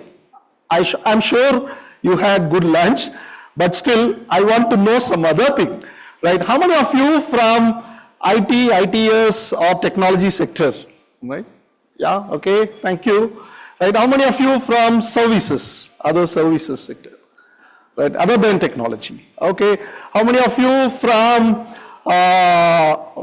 manufacturing, by any chance? Oh, still good number of you are there, right? Any other than these three? Someone is there? Okay, fine. Yeah, any specific? Right, okay, fine. So, whatever be your industry, I will assure you the next 20-25 minutes how this immersive technology, or it could be in this case immersive simulation, can help you in your L&D. Is that okay? Right? Hello? Okay, fine. So let me go into that. So I'm not going to talk for next 20 minutes on my own. And I need a lot of your participation, passively, actively. Is that okay, everyone? Hello, is that okay? Yes. Okay, great, that's great.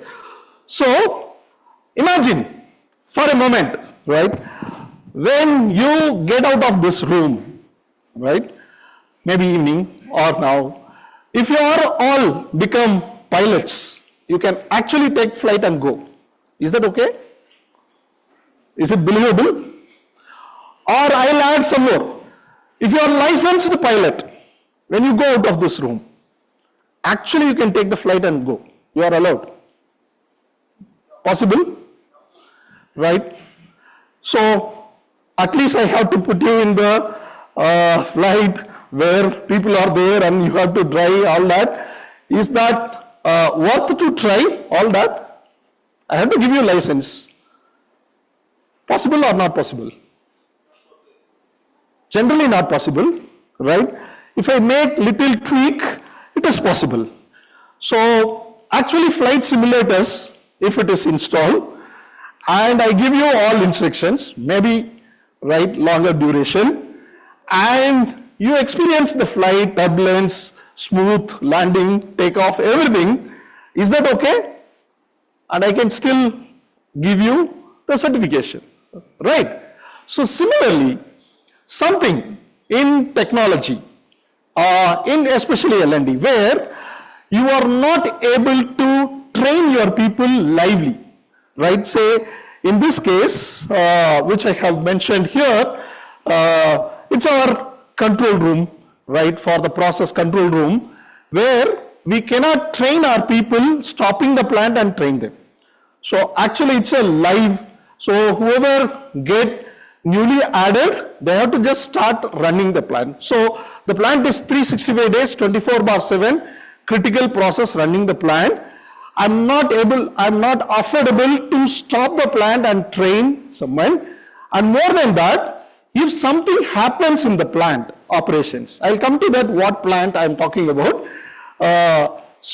But I can give you all the experiences outside in the simulator form, and then still we can do that. So now coming to you, whatever be your critical or high stake situations, it could be your problem solving or in your design or in your prototype, anything which you cannot make your people put into that and lively train, right? How many of you resonate with these situations in your industry? Where you cannot show them this is not how to do, but you can replicate and show something else and very close to that, and then when they are put into the job, they will do assets. Right? Is that okay? Right. So, in the due course, you'll find out what is that in it from you. So, my job here is, I'll just give a context of how we are using the immersive simulation in our industry, and then I'll give you an analogy that how this can be used with yours. Is that okay, all of you? Hello? Yes? Right. Okay. So, one more fact I would like to give. The immersive simulation accelerate results rather than the traditional training in 60% faster skill acquisition. That means, and more than that, we have reduced the training period itself. That means for the freshers and also for the experienced people who are all going to operate in different plants, and then we have brought down drastically, almost like they can take charge.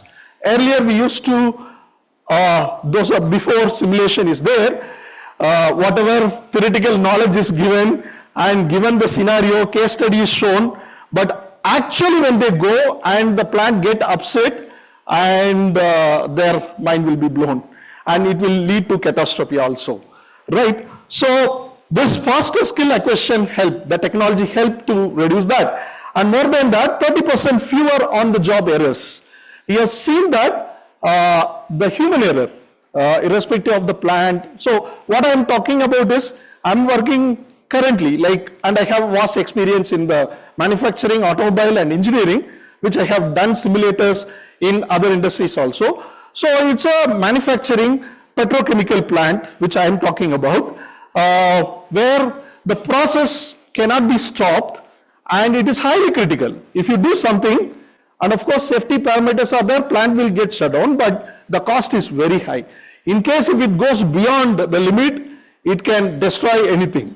But the technology is there, the control system is all there, but how to make our people capable to get into that is the simulator comes in, right? You are getting the context? Get into that. So, coming to that.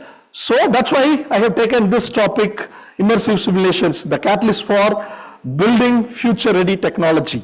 So when I say the catalyst and I'm working in this, before that, I just give you a quick agenda. In this session, I'll give you a clear understanding of how immersive simulators serve as a catalyst in your process, in your making your workforce future ready. And number two, explore the top 3 factors, whatever the technology you choose.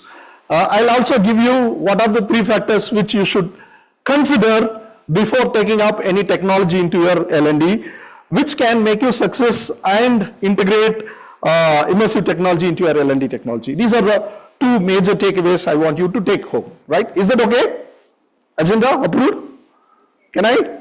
Right, okay. So, can I take 2 minutes to give who am I? Not for the purpose of introduction, but giving the context of that how this is useful. So, I'm a chemical chemist turned into a human chemist, a postgraduate in chemistry, then only masters in human resources. So I started my career in the chemical operations plant in a huge, one of the India's biggest petrochemical plant, in the plant operations. So then I moved completely into the behavioral trainer and the ICF ACC coach also, and also into assessment and other things. Coming back here, so the point I would like to give you is, since I understand the business, of course, the chemical reactions, chemical reactors, all that, in your case, whatever yours, and I understand the human chemistry, how people can easily get trained, or what they can do wrong. So it is easy for me as a L&D professional to drive both that. So that helped me in a lot to bring, of course, wherever the organization I have worked, bringing technology, and especially for this kind of industry, where it is your process is very critical, bring in the immersive simulation technology, right? So that's what all about me. Now, what is the technology's role? What's the challenge we faced? And of course, you can resonate that you might have also similar challenge in your industry, in your domain. And what is the solution suggested with respect to this technology? And I'll show you one real world application, which is that. So the first one is The problem with the traditional training, we have been doing this for years. And of course, all the petrochemical fertilizers, specialty chemical plants in India and abroad, they have been doing like this only. They put, you know that experts are there, they will be trained on class and taken to the field and show that what can be done. So all that. So the thing is, when it comes to something wrong, let's say emergency control, like suddenly if all lights goes off, of course you will be taking the mobile, right? So, or what if there is a fire, what you will be doing? And you imagine like 1,000 people are there in the plant complex and something going on wrong. So how to train them, how to ensure that they follow that. So this is how the traditional training was lacking in that real world application. And high risk involved. If I leave something else not attended, it could be your business also. If you leave certain coding or certain thing like let it go, and it can lead to the loss in business, right? So here we identified the bottleneck, there's a high risk involved, and also inability to scale. So suddenly we want to recruit more number of people or deploy somewhere in other different plants, or I need someone, there is a mass resignation in certain area, so I need to deploy other people. Earlier, no, we have to be there, say for example, someone who is taking care of the central control room. It's like, you can imagine like a NASA control station kind of thing, right? So someone taking charge itself, it's the shift in charge will take that minimum 3 years he should have been there, not doing anything. He should have been there in the system. That was the thing. We have broken that. Now in 9 months, the new engineering training takes charge. And in front of 30-year, 25-year experienced people, and he relieves him. That only the credit goes to the technology. So the inability to scale, now we just replicate. It takes some time for replicating the model suitable to each reaction plant and things like that, but it is scalable. So the solution was the immersive simulator, the game changer. Before that, I just want to check with you all. By any chance, do you use any form of immersive simulators or AR, VR technology in your business or in your training by chance? Right? Or some of you might be exploring it. Something interesting, which I will not be covering here, maybe we will talk later. So, leadership skills, recently I have gone to a demo and then we were looking at that. So, in the hall, it's all business problem will be given, right? And then, normally you might have experienced the team leadership programs, all that, you will be doing case studies, all that. But they mimic all of you wearing a VR glass, and then it will take you to the changes and you will see the trade, marketing, everything will be visible and you will be interacting in between customers, all that. So it's all simulated environment. So many people I hear that they are using in the customer-centric programs like they are using VR technology and all. I just want to give you a quick glimpse of that.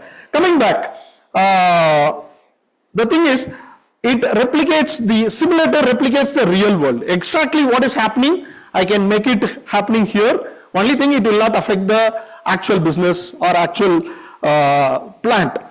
And uses virtual and augmented reality, we bring in, say for example, something goes off, power goes off, and there will be a venting of gas will happen, that is a huge noise will come. So the thing is, how in that noise you will be operating in that panel is a challenge. Even though you remember everything, and then you will get a kind of vibration and heat, and you will be there. And though it is sophisticated technology which I am talking about, but still you will be there. So here in the simulator, sitting in the chair, it's like your 3D, 4D games when you go to the mall and you experience it, right? How you go to the roller coaster, things like that. But here you will hear the exact, of course, on the kinesthetic front we have not brought in cooling, heating, all that, but temperature, pressure, everything, sound will be mimicking in the simulator. So learn in the, it allows our employees to learn in controlled settings. Nothing will happen wrong, even if I do something wrong. And practice critical skills, perfect their abilities. Say for example, I have to stop a huge machine. I cannot just go and stop. That's not the procedure. There is a lot of procedure. If you miss, it will lead to safety incidents.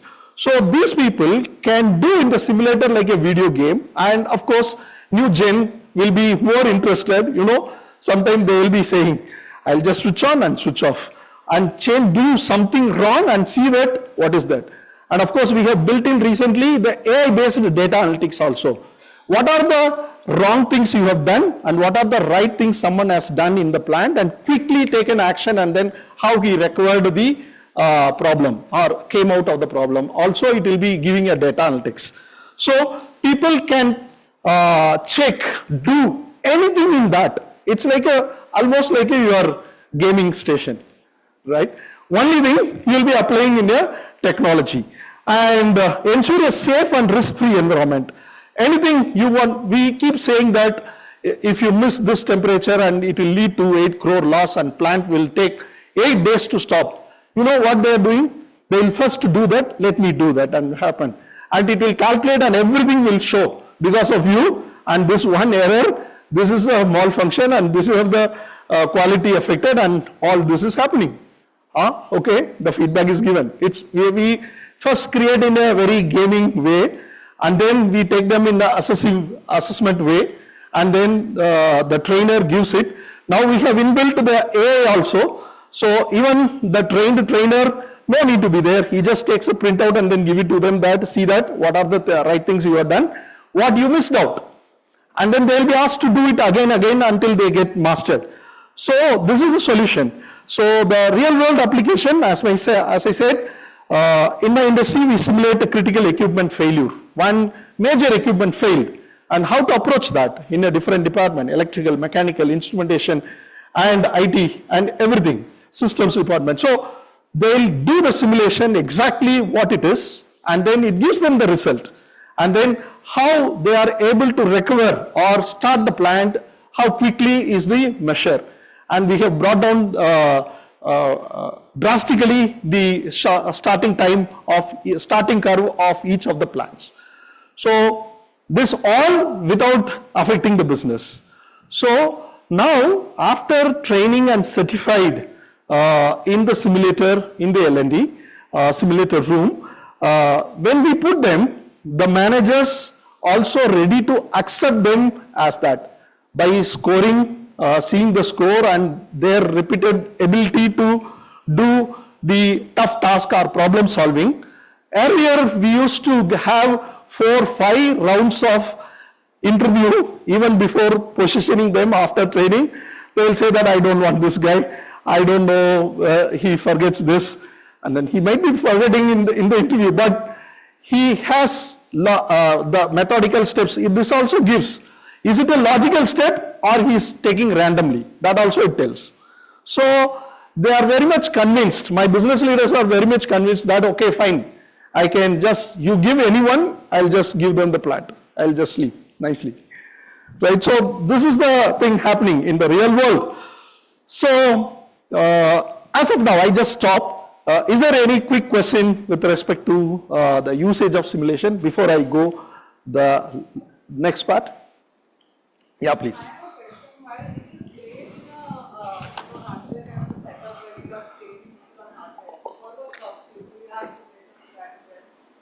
Okay, yeah, great question. Thank you, ma'am.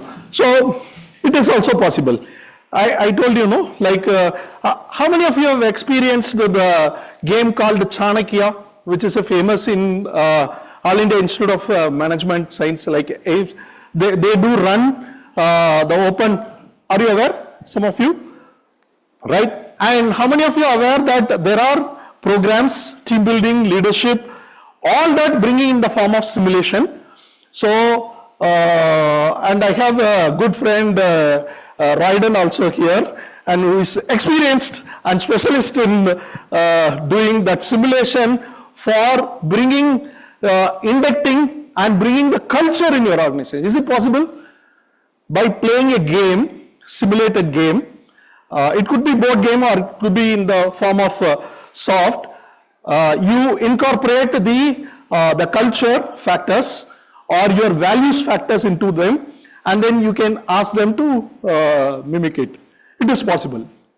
And I have experienced at least couple of them, very good one, right? There are in the board form also, if you like everyone to be trained with board, it will be very interesting. And now with the help of Bluetooth and mobile, and they bring in with the technology also, and with VR also, it is there. Right? I can provide you more information later that. Yeah. Yes, you only. Yes, we have something very similar here. And I completely agree to the simulation fact and the kind of interest that people have in them. So in our organization, we invented something which is a digital induction. Okay. But you actually get into the game and then you start constructing the entire building. So I'm from Inframarket. Inframarket is a one-stop solution to construction industry. So we have around roughly 21 businesses, different line of businesses under one roof. Okay. And it becomes very difficult for a new joinee to understand how each business functions and who's the business head and what do the, what do the businesses do exactly. Right. So we created a game, a complete gamified version of how an employee joins the organization. And by the end of 90 minutes, you need to create a building, and to create that infrastructure building, you got to achieve everything. So you can't just buy things, you got to earn it. Right. So each and every step you keep earning building material and then you create the infrastructure, and that's how. So yeah, I completely agree to what you're saying. Fantastic, fantastic. Can we give a big round of applause to both of them for adding a little more value for my, advocating for my thing, right? Thank you. Any other quick question? One more, if it is. Right, so let me take you to the next. So, taking the cue from both of you, the answer for all others who have not tried, right? The biggest challenge is finding the partner or solution is easy. Making your leaders believe in that and invest and showing is the biggest challenge, right? Do you agree with me? Anything new or any form of L&D initiative, getting the leadership buy-in is the biggest challenge, right? So, taking the cue from that, let me go to that. The first and foremost is identify critical skills to simulate. So, especially for simulation or any immersive technology, or if you are looking at a technology front, you should not go for any lower level skills or repeatability skills. Find out what are the skills which focus on high risk and high impact. If it is not done properly, and it leads to risk, right? So areas where hands-on practice makes a difference. So unless you try that, and then it will not make sense. So I have my experience in the automobile and engineering sector also. There, the assembly line goes like this, and the new people will find it difficult to come into the tack time, right? The experienced people keep doing it, right? So we put a simulator, and then they will not be making the actual engine or compressor which we were making, but they'll be doing the task quickly and slowly improvising through the simulator, and it will point out. And recently I have seen, and that also we tried long back. So you don't know what are the, say for example, I am supposed to collect the bottle and pen and here, and that means nut, bolt, casing, all that. So I don't know what to do, and you don't need a trainer. And laser points out, number 1, it is coming in, and you touch that. And another pointer comes from there, and then say that, take it. And you can't do that. It will say alarm. And if it comes to here, and you put that. So the technology is very interesting. So choose the critical skill to simulate. Say for example, emergency response, leadership decision making, complex technical skill. So these are the things which you can first find out and note down. And the second one, choose the right tools. When I say right tools, align with your industry needs. Say for example, why we have gone for this, we call it as ProSim. It's exactly aligned with our technology which we are using in one plant, Yokogawa, another in Tata, Siemens, all that. So it's exactly mimicking the same technology which you are doing.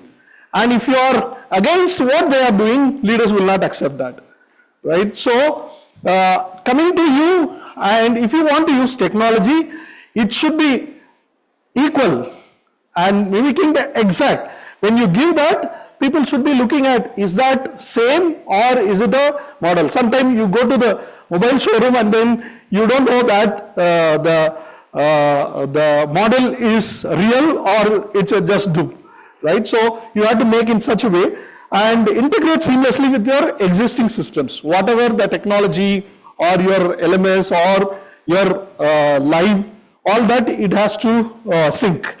Then factor 3 is, yeah, I spoke about this first, gain leadership buy-in and scale gradually.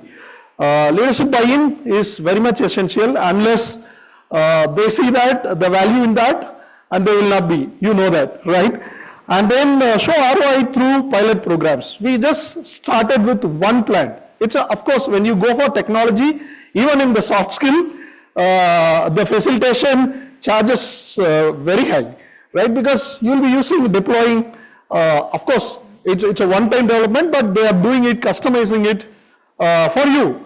So it will be high. So show that how this can make your life easy and the manager's life easy. Say for example, in our case, he told that how quickly we give you panel members. Field operation, they are okay with our regular training. But panel operation we found as a critical skill, and they don't believe easily the newcomers or newly rotated people. So now we just do it. We give certified and then do that. And so far, no error by a certified people has come from the plant, right? And then start small and proof of concept. Create a proof of concept and scale across the organization. That's what I would like to say. So the point I would like to stress here is follow these 3 steps, and whatever be your industry, you can take the technology to the next level. That's 3 factors, key factors. Again, I would like to reiterate. Factor 1, identify critical skills to simulate.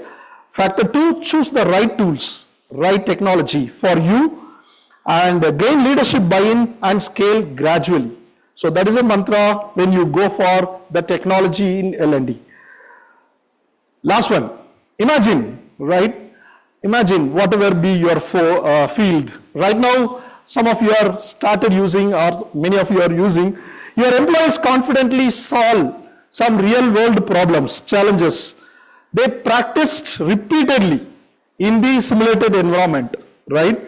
That's the immersive power of, that's the power of immersive simulation. So before they get into the actual work, right? It could be coding, or it could be in the technology, or it could be in any area.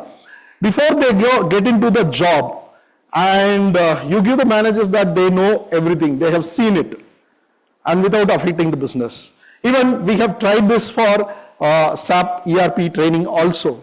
So many people, they take long time to bring in there, especially lateral entries. We tried simulator, in-house simulator, with the same logic. We created that, and then they will be creating purchase order in minutes, and no need of worrying about that. So deploy it, and when we present the candidates to the business, and we say that you give them the charge and then you give them the task, they will complete it. And it's easy for them. So this is a vision I want you to have. With this vision, take action part, right? So you listen to me for last 10, 12 minutes or 20 minutes. So what are the 3 things which you can do? So what critical skills does my workforce need to master? Find out when you go back. And then how can I leverage technology to provide immersive learning experience? Find out, brainstorm. You can still reach out to me. I can add value. And how will I measure the impact of this training on business results? If these 3 things, if you are very clear, I'm sure whatever the initiative you are taking in terms of technology in your learning and development, it will be taking up to the next high level. So technology is not just a tool, it's a catalyst, right? I bring in the chemical element of me, like catalyst for building the future-ready workforce. So let's start building that future today. So even though I stopped the presentation exactly in another 3 seconds, so thank you for your attention, and then you can always connect with me, not only for this, anything if you feel like I'll be sharing, I can help you out, and I'll be learning from you also. Thank you very much. Thank you. I think the gentleman deserves a huge applause because it's never easy to start a session post-lunch. I think it goes with the name, you had the swag and you broke the ice and you delivered. So thank you so much for giving your time and presence, and to honor that, we have a small felicitation from our end. We request Ms. Sharon Verma, Director Events, BW Business World, to do the honors as we join hands for Mr. Rajnikant for all the insights shared right here. One more time, round of applause, please.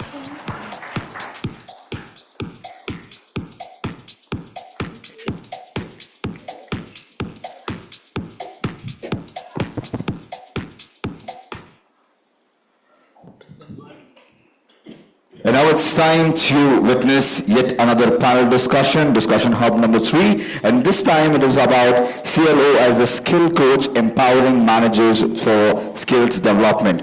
So we're just going to take a minute to set the stage for the next panel discussion. In the meanwhile, why not interact and try to collaborate? This entire 2-day conference is all about collaboration, networking, and of course, getting new perspectives and opportunities together. To put that into point, I have a small gig that's coming your way. It's called Pictogram Collaboration. Could we have my slides, please?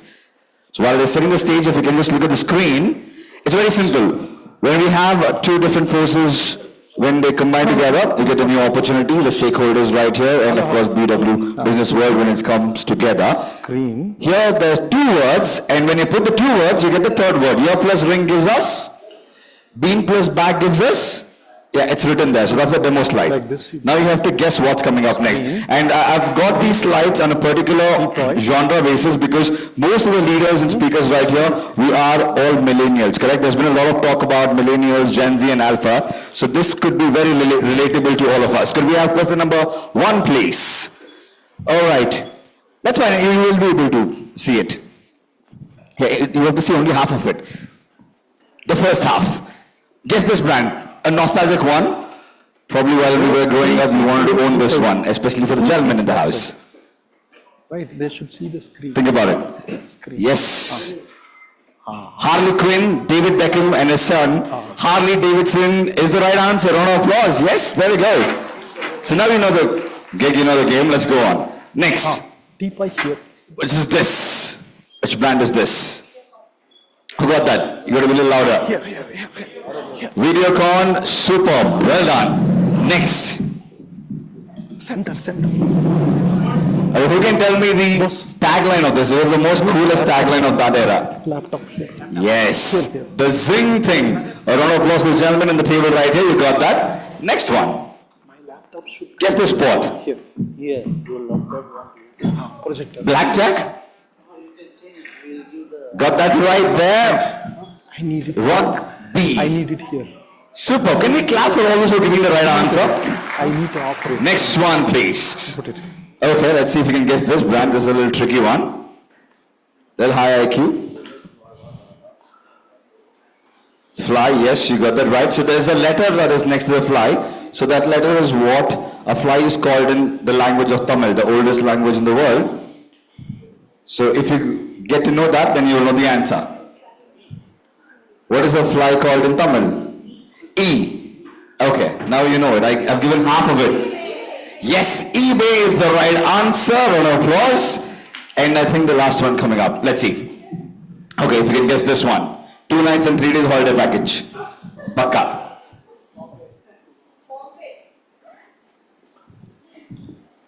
Think. Collaborate the 2 pictures and find the 3rd one. Bombay. What do you say, ma'am? Yeah, they got it. Almost there. Bombay, the movie poster Bombay, and all the dying scenes of SRK. So Bombay dying, round of applause there. And one last before I introduce the panelists, this one. Guess the movie. Let our creative juices flow.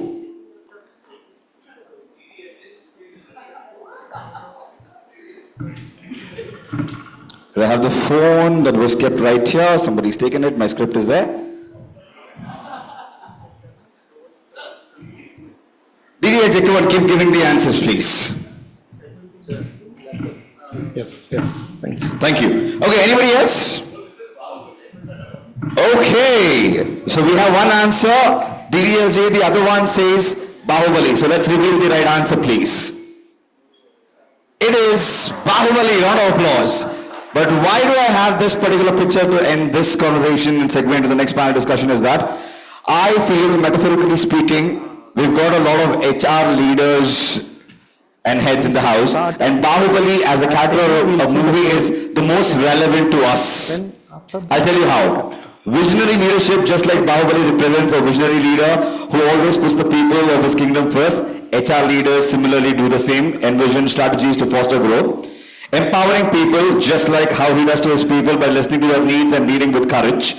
HR leaders play a crucial role in empowering employees. Do you agree? If you agree, I want for every point a cheer from your end. Yes or no? Yes. And third is strong decision making, just like both Bahubali and the HR leaders make decisions that can change the course of a community or organization. Building a loyal tribe, just like how Bahubali inspired loyalty by earning trust and leading by example. HR leaders do the same. Build loyal teams by fostering trust and respect. And fifth and the final point is battling challenges. Just like how Bahubali had to overcome a lot of challenges, even the HR leaders over in time, you have to overcome, getting the talent shortages, employee well-being, and adapting to change. Like how he went through a Katappa moment, HR leaders as well go through the Katappa moment, but you come victorious because that's what we do, right? So could we have a big cheer for all the HR leaders in the house? And welcome back. And I take this opportunity to invite the next panelist. And it is CLO as a skill coach, empowering managers for skills development. And to moderate this, we're going to have the speaker back on stage again, our group CLO from Advance. We have Mr. Rajnikant Yu back on stage. Joining him is the Vice President L&D from Big Basket. Could we have Neelam Ahluwalia to please join us right here? Could we have a round of applause to Ms. Neelam Ahluwalia? We have the VP Human Capital, L&D, TM, and OD. We have Alka Rai from RCCM. I hope I got that right. You can correct me if I'm wrong. And Harish Kumar Subramanian, Assistant Vice President, Learning and Development, RR, Donnery, India. And we also have Associate Director, L&D at Myntra, Ms. Prachi Sharma in the house. We'll do a little better for this panel discussion to kickstart. A round of applause and over to the moderator, please.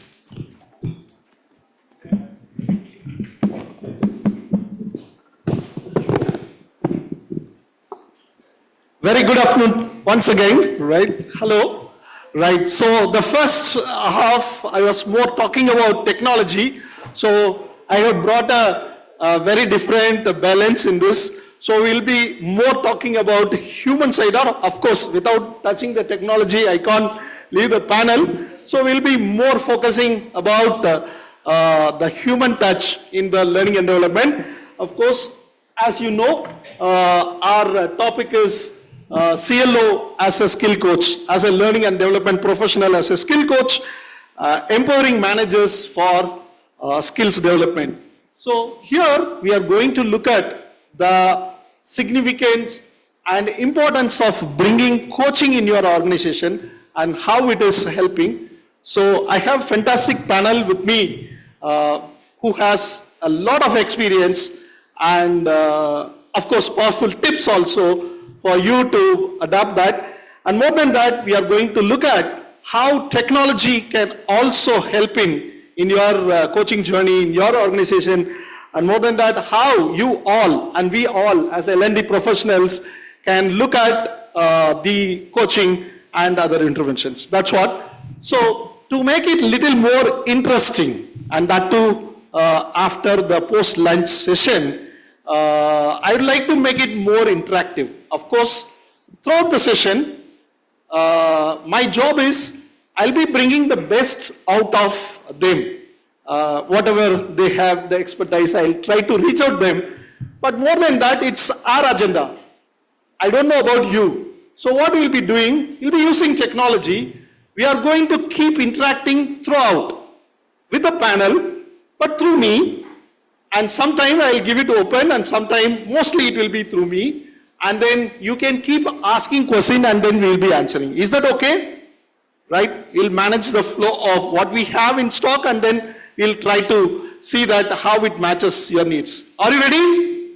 Hello, are you ready? So if you're ready, straight away, get your phone, mobile and smartphone, and then either scan the QR code if you are, or just type slido.com, and straight away, you don't need to log in and all. Just put 1799914.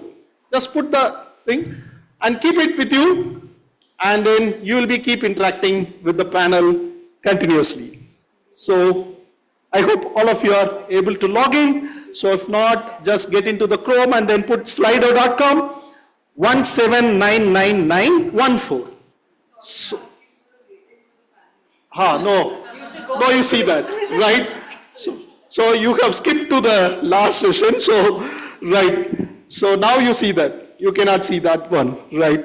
So what is the most significant challenge managers face in becoming effective skill coaches, according to you? Just all of you give one particular challenge, right? I'll keep switching on the poll, and you keep seeing that lack of coaching skill, time constraint, resistant to adapting change, time constraint in their role, limited access to technology and tools, things like that, okay? Let's see what are the major challenges they have. So I'll be giving tough time to our panel members to see that how they can address. And of course, if not, they are there. Right. So I need every one of your answer, and of course, I can see who are all, but I'll not be putting it, but I want all the count to be here every time. Is that okay? Every time? Yeah. So the first 46% resistance to adopting a coaching mindset. We have brilliant initiatives and tips are there. And let's see, still more. Lack of coaching skills coming in the second 23%, time constraint in their role to take up the coaching and coaching programs and all that. Limited access to technology and tools. So we'll be broadly covering all these 4 areas. So before I move to the panel and look at your mobile now, so this will be there throughout. You keep posting any number of questions, make it simple and precise, and so that it keeps coming, and then while the flow is there, I'll get you that. So what is your one question to the panel with respect to this framework, today's framework, empowering managers to become great coaches? So it's over to you. So before the question comes, I have a set of questions also. And of course, I'll try to see that balance. Most of the questions comes from them. And then, so I'll be taking you beyond the syllabus or framework. Right. So the first question, coming back to the poll percentage, having a time constraint for managers. So I would like to know the importance of managerial coaching in different organizations. This first question is to Neelam, who is a VP L&D of Big Basket.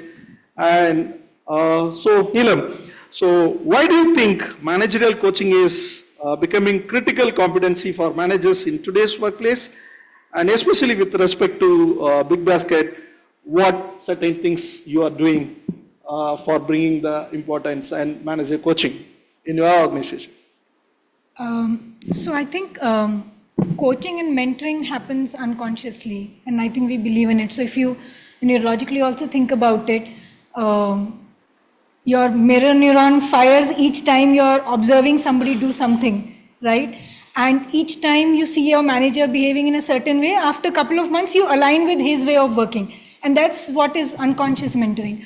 I think the only thing that we did at Big Basket was make it more conscious. That's it. So you anyway, they are anyway looking up to you. They are anyway doing what you want them to do.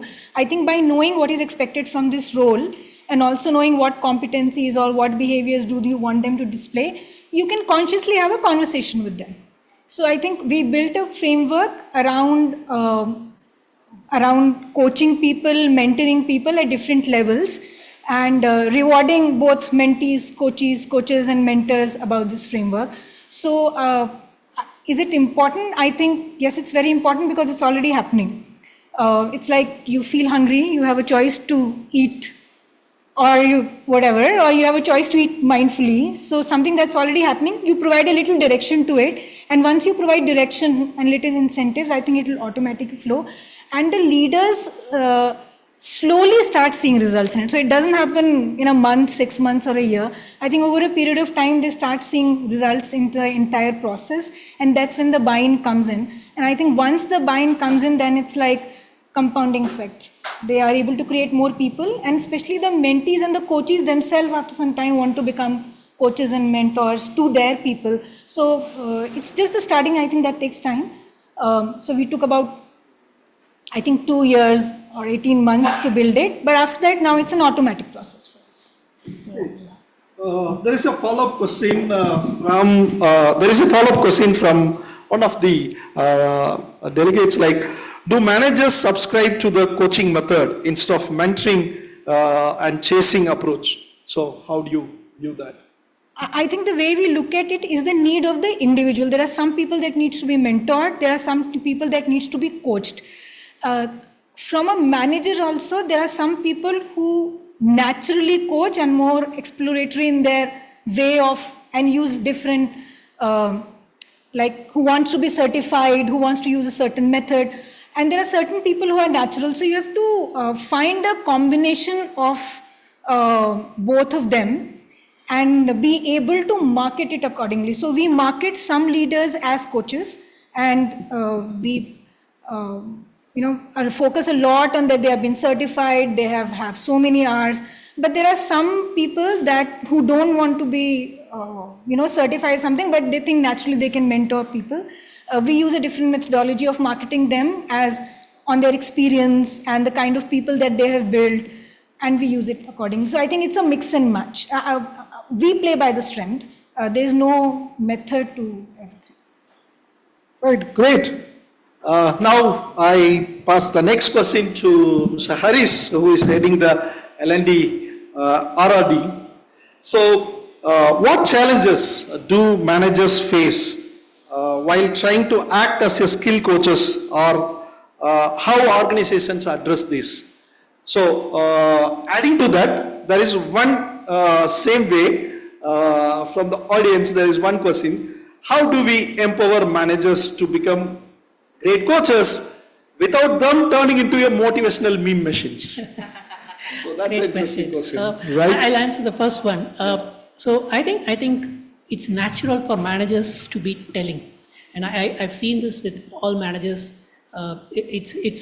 They think their team needs to be guided. They think they need to give the strategy. They need to give the action plan. They need to give the route map.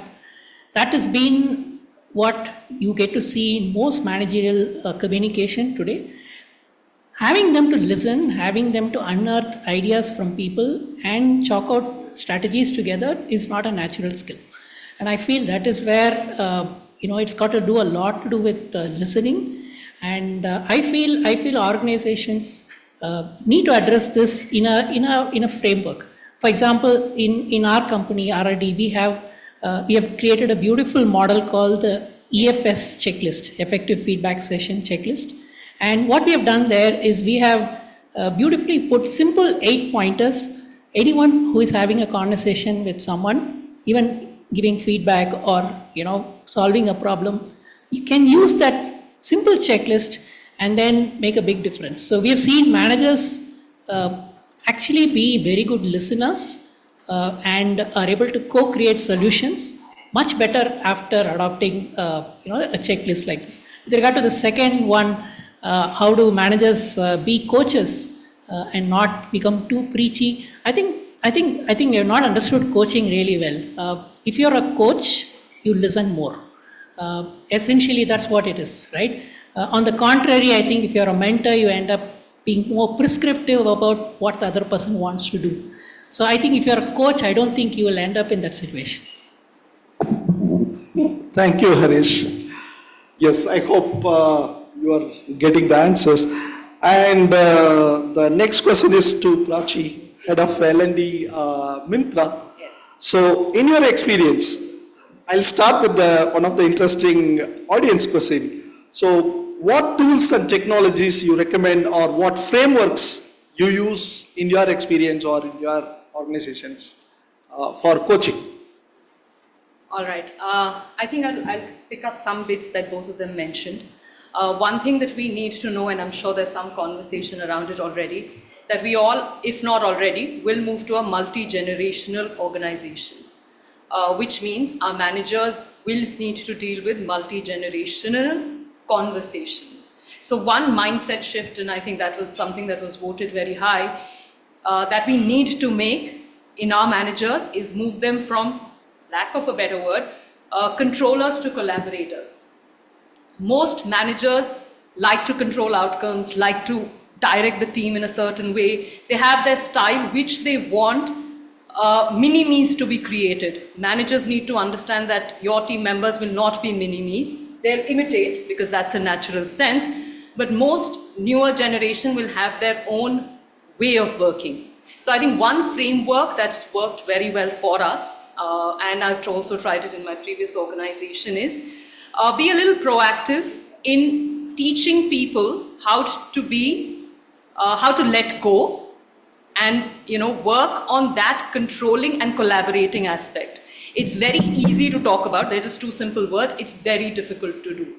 So what we do is we do look at a series of programs over a journey of a manager's cycle, and we develop touch points basis that. Basis the experience that people face. How do we get to know that experience is not from my experience, I'm old. We do have persona type for each manager. We do know what are the possible point of pain areas that they will go through feedback, through listening to them, and we build in those short, well-curated workshops, interventions, coach for coaching, mentors, all those pieces for them. Unfortunately, and I'll wrap up this answer very quickly, otherwise I'll keep going. Unfortunately, what we think, the minute we get a manager tag, this person's a superhero, will know how to coach, will know how to mentor. I think that's a very sad assumption. As L&D, we have to kind of step back and say, you know what, this could be an individual contributor, high performers as an SME, people manager may need help. So I think just take that little crown off for a little while and let the manager kind of find their own feet, and that's the space that and frameworks can help heavily in that.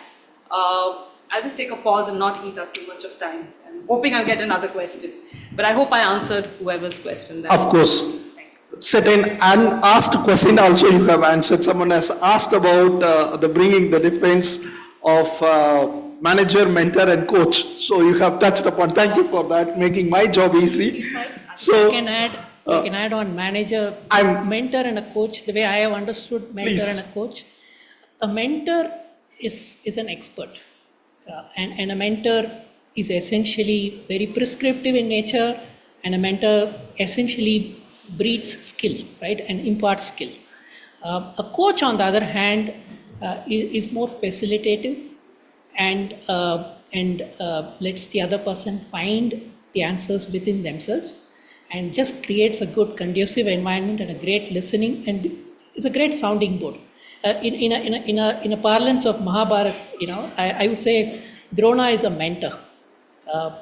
He was teaching Arjuna how to actually shoot the arrows and use the archery really well. And coach is none other than, anybody wants to answer, who is a Krishna. Yes, Krishna is the coach there, because it's not that Arjuna doesn't have the skills, but there's something else bothering him and he needs to find out what that is. So that's the difference. Fantastic, Harish. You nailed it, what the coach is, what the mentor does. So now the next question is to Alka, the VP Human Capital of RCCM. So in your experience, what are the methods, frameworks you have used in the coaching, especially for your employees, leaders? Okay. Before I get to frameworks, I want to root this a little bit. I think it's very interesting. As in the morning, I think there was a panel that spoke about ABCD, right? How our world is evolving. We're living in the age of information. So the value proposition of the role of a people manager that used to exist, like let's say 5 years ago, 10 years ago, that has completely shifted. Information is like 2 syllables away, no matter what company you have gadgets from. So it's not the information that managers are providing, and that's the core role.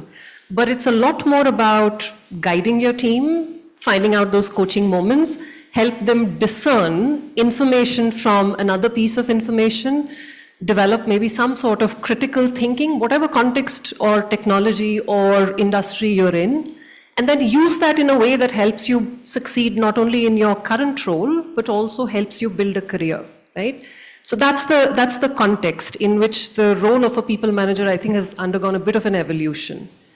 Given that, there's always the usual challenges that come with any framework. Starts with, why should we do this? With coaching, I think the one thing that maybe all of you will agree, another challenge is coaching is supposed to be extremely authentic. Good coaching always is. All of us in the room that are executive coaches that have done coaching, it cannot start with a pretense, right? And that can be slightly nerve-wracking, like, this is work. I don't want people to form an opinion about what I share in confidence. So that is an added angle of trust, which I think before you think of a framework, you've got to figure out, how does trust factor in? How much of trust can we hold, right? As a framework, then what sits on top of it is what speaks to your values, your vision, your mission, and the reality of the organization.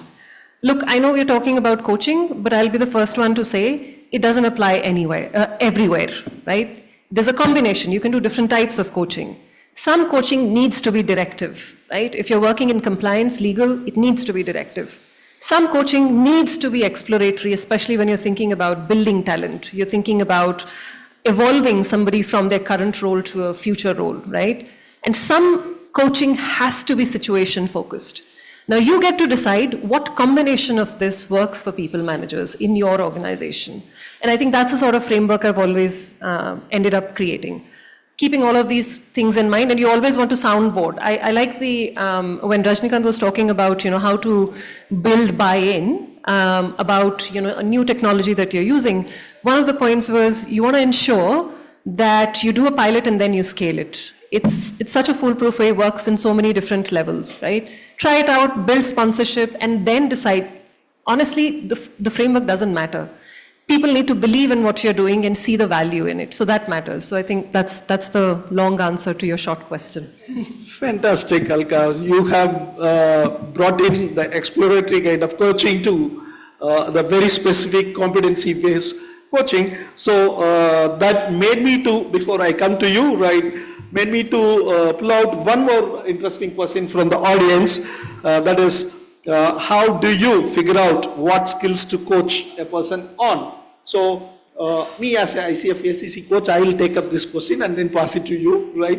With the liberty and with your assist. So we do have managers as coaches program. We have been running for a long time. But when we try to find the impact of that, people are not able to, we were not able to bring in.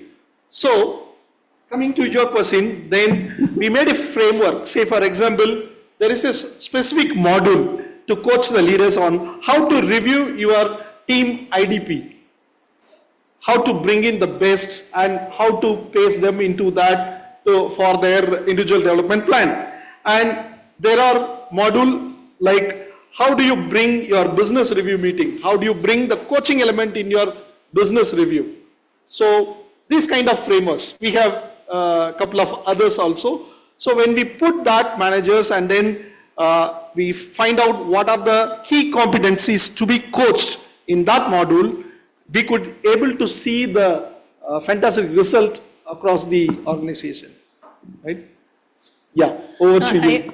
I think it's a great question. So one thing I've seen is, today we have so many opportunities for people to learn.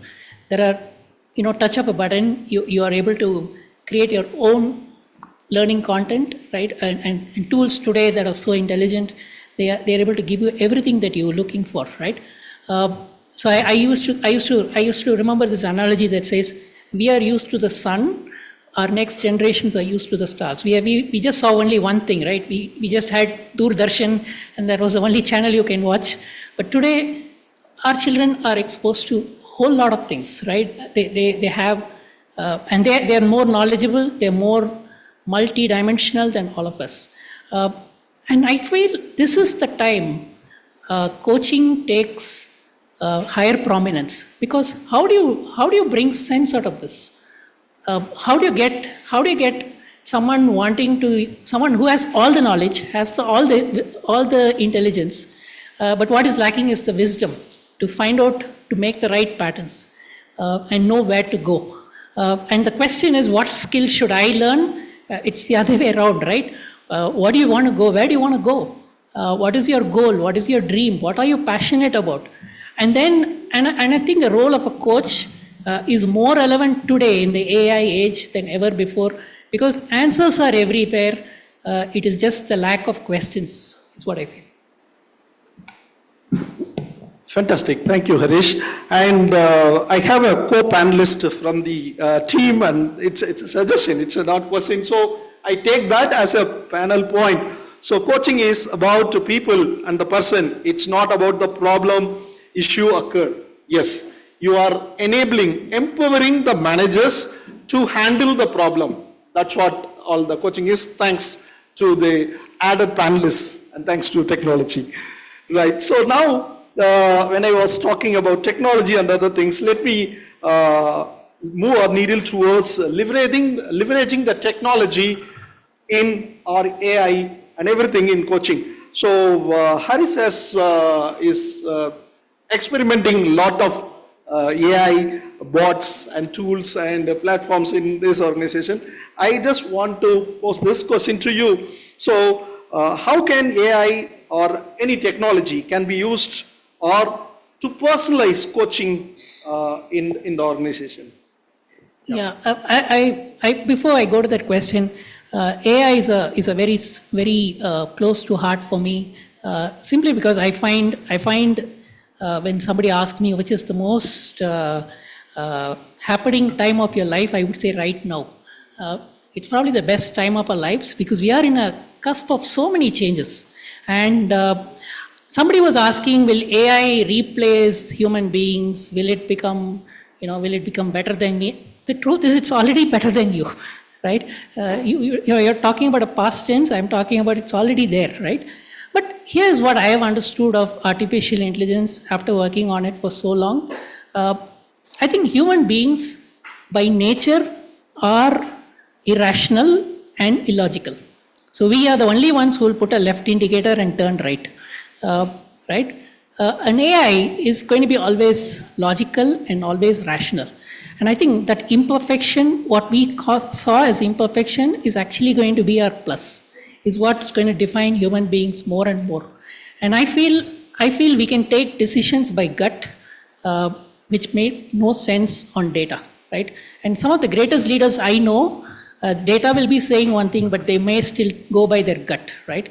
I think that's really going to be defining us more and more, and our ability to bring intent and purpose. I really like this topic. It says celebrating learning and leading with purpose. So I really like that a lot.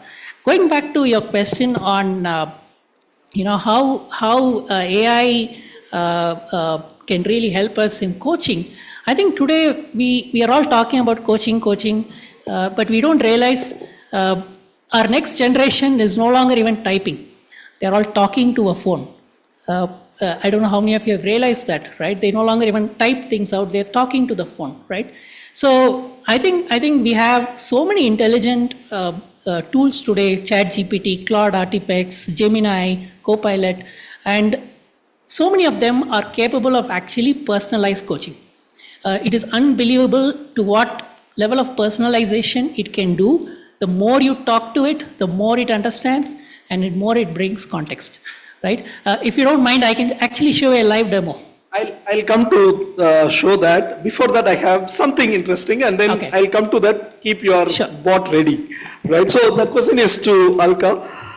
So what challenges or success stories you have with respect to technology in coaching you have in your experience? Okay.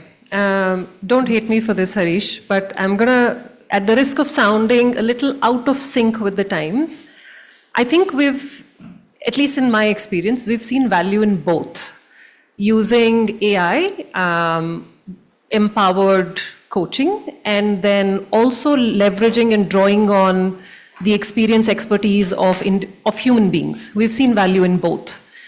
How it becomes slightly different is anything which is more scale, I think AI does a fantastic job. You've got a list of skills. You want everyone to at least know or have a view of how those skills, what those skills look like in practice as a coach. I think AI works fantastically well. When you're talking about senior leadership or when you're talking about your talent pipeline, I think in those scenarios, having somebody very, very tailor fit to that individual makes a lot more impact, right? And I'm not saying that it doesn't work. I'm just saying that we've seen a lot of success with human beings, the outdated human beings, just making an impact in terms of coaches. Being able to, whether you're in the same, business unit, whether maybe you come from the same background, maybe you're, some of those psychometric tests show very similar predilections in terms of the kind of leader you are, right? So all of those, I think, in the long run kind of play a role. So in that sense, we've seen success with both. Some challenges, I don't think it'll be new for anyone in this room.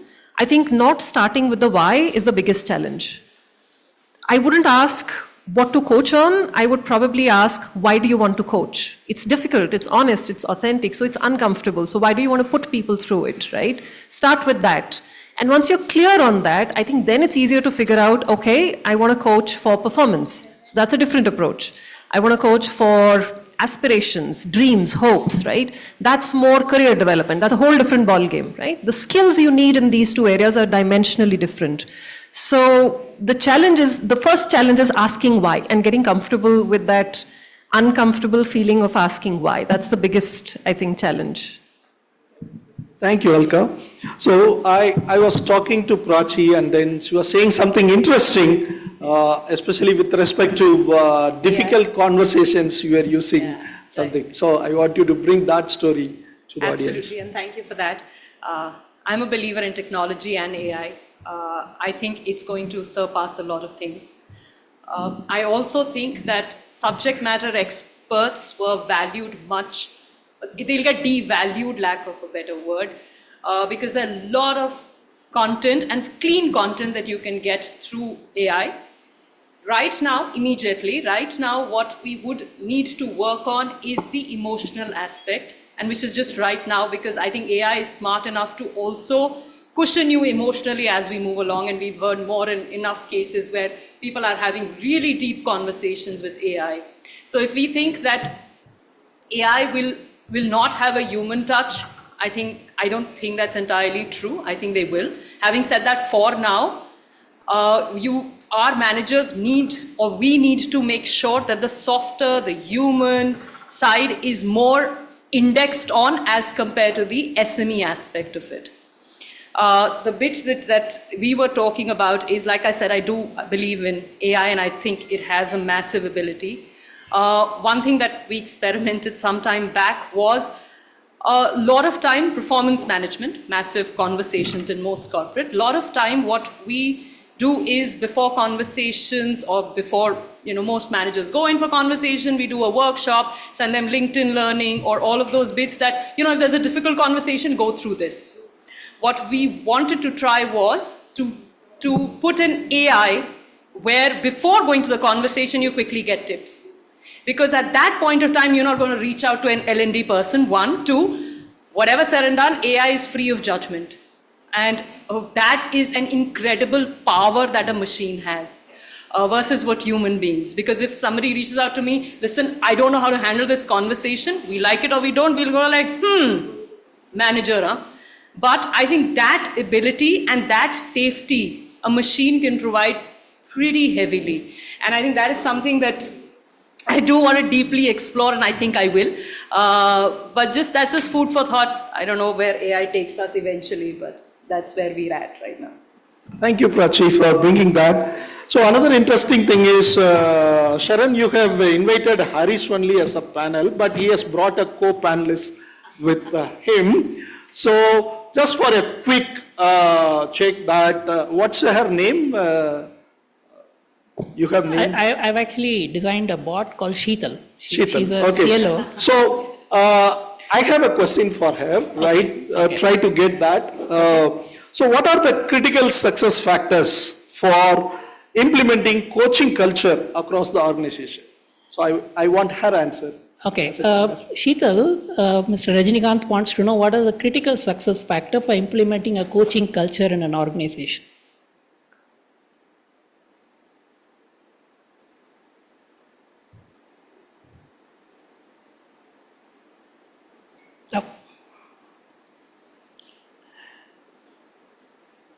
Sheetal, I have a question for you. Are you there? Very human-like. 24/7. Okay. I think it was answering. I kept the volume down. So Mr. Rajinikanth wants to know what are the critical factors for implementing a coaching culture in an organization? Okay, let it come. Once it comes, let me know. It's Critical answering. factors for implementing a coaching culture revolve around leadership commitment, skill alignment, and enabling managers as coaches. First, leadership buy-in is key. Leaders need to model coaching behaviors and champion the idea that skill development is a shared responsibility. When leaders walk the talk, it cascades through the organization. Second, aligning coaching efforts with business goals ensures impact. Managers should identify skill gaps directly tied to team objectives and work collaboratively to bridge them. This keeps the coaching process relevant and results-driven. Finally, managers need the tools and training to be effective coaches. That includes frameworks like the GROW model or leveraging technology like AI-based learning platforms that personalize skill development pathways. These resources help managers identify gaps, provide actionable feedback, and track progress. When these factors come together, organizations foster trust, continuous learning, and measurable growth. A great example is Microsoft's cultural shift under Satya Nadella, where coaching became a core leadership competency, driving both innovation and employee satisfaction. Thank you, Harish. So on the lighter side, something is there from the audience, maybe the cue to Sharon also for the next event. So with Sheetal here, will we need events like this, right? Of course. Yes or no? To operate and model that, all that we need. So our job is ensured, but still, we can still use that. Before I go further, there's a very broad question. I just put into the thought in between. If you can chip in, it will be good. But it's an interesting question. Has any panelist or has anyone tried using AI to build skills and competency profile of all employees? That is, to give inputs to the managers to be more effective in terms of context of effort. Yeah. Partially, yes. Have tried. Super theoretical knowledge because it picks up the right frameworks. It does the right things. So from context, theory, it'll give you super response. Implementation is the area where I think it's a little off to my mind because it depends on us, the implementation piece. That's what I've experienced, but you're the expert. So one of the things I have done is, of course, you have to really write a prompt and ask AI what exactly you're looking for. And today prompts are getting intelligent as well, right? So one of the things we did was we wanted to build an assessment, but we don't want the assessment to be your typical one-word answers kind of an assessment. So we said we wanted, because we see managers actually trying out different things on the ground. So we picked up some of those themes and asked AI to generate scenarios. What would you do in this situation? And it was unbelievable. AI generated, the ChatGPT generated close to 200 different scenarios. And one of the prompt also said, I don't want the scenario to be a giveaway, because if it's like your typical questions and answers, right? 3 are wrong and 1 is right. So we said, we want the scenario to be complex. We want the scenario to be real life. We want the scenario to have both pros and cons of making a decision. So give me your choices. So that question was a lot more easier. It was the 4 choices that were more difficult.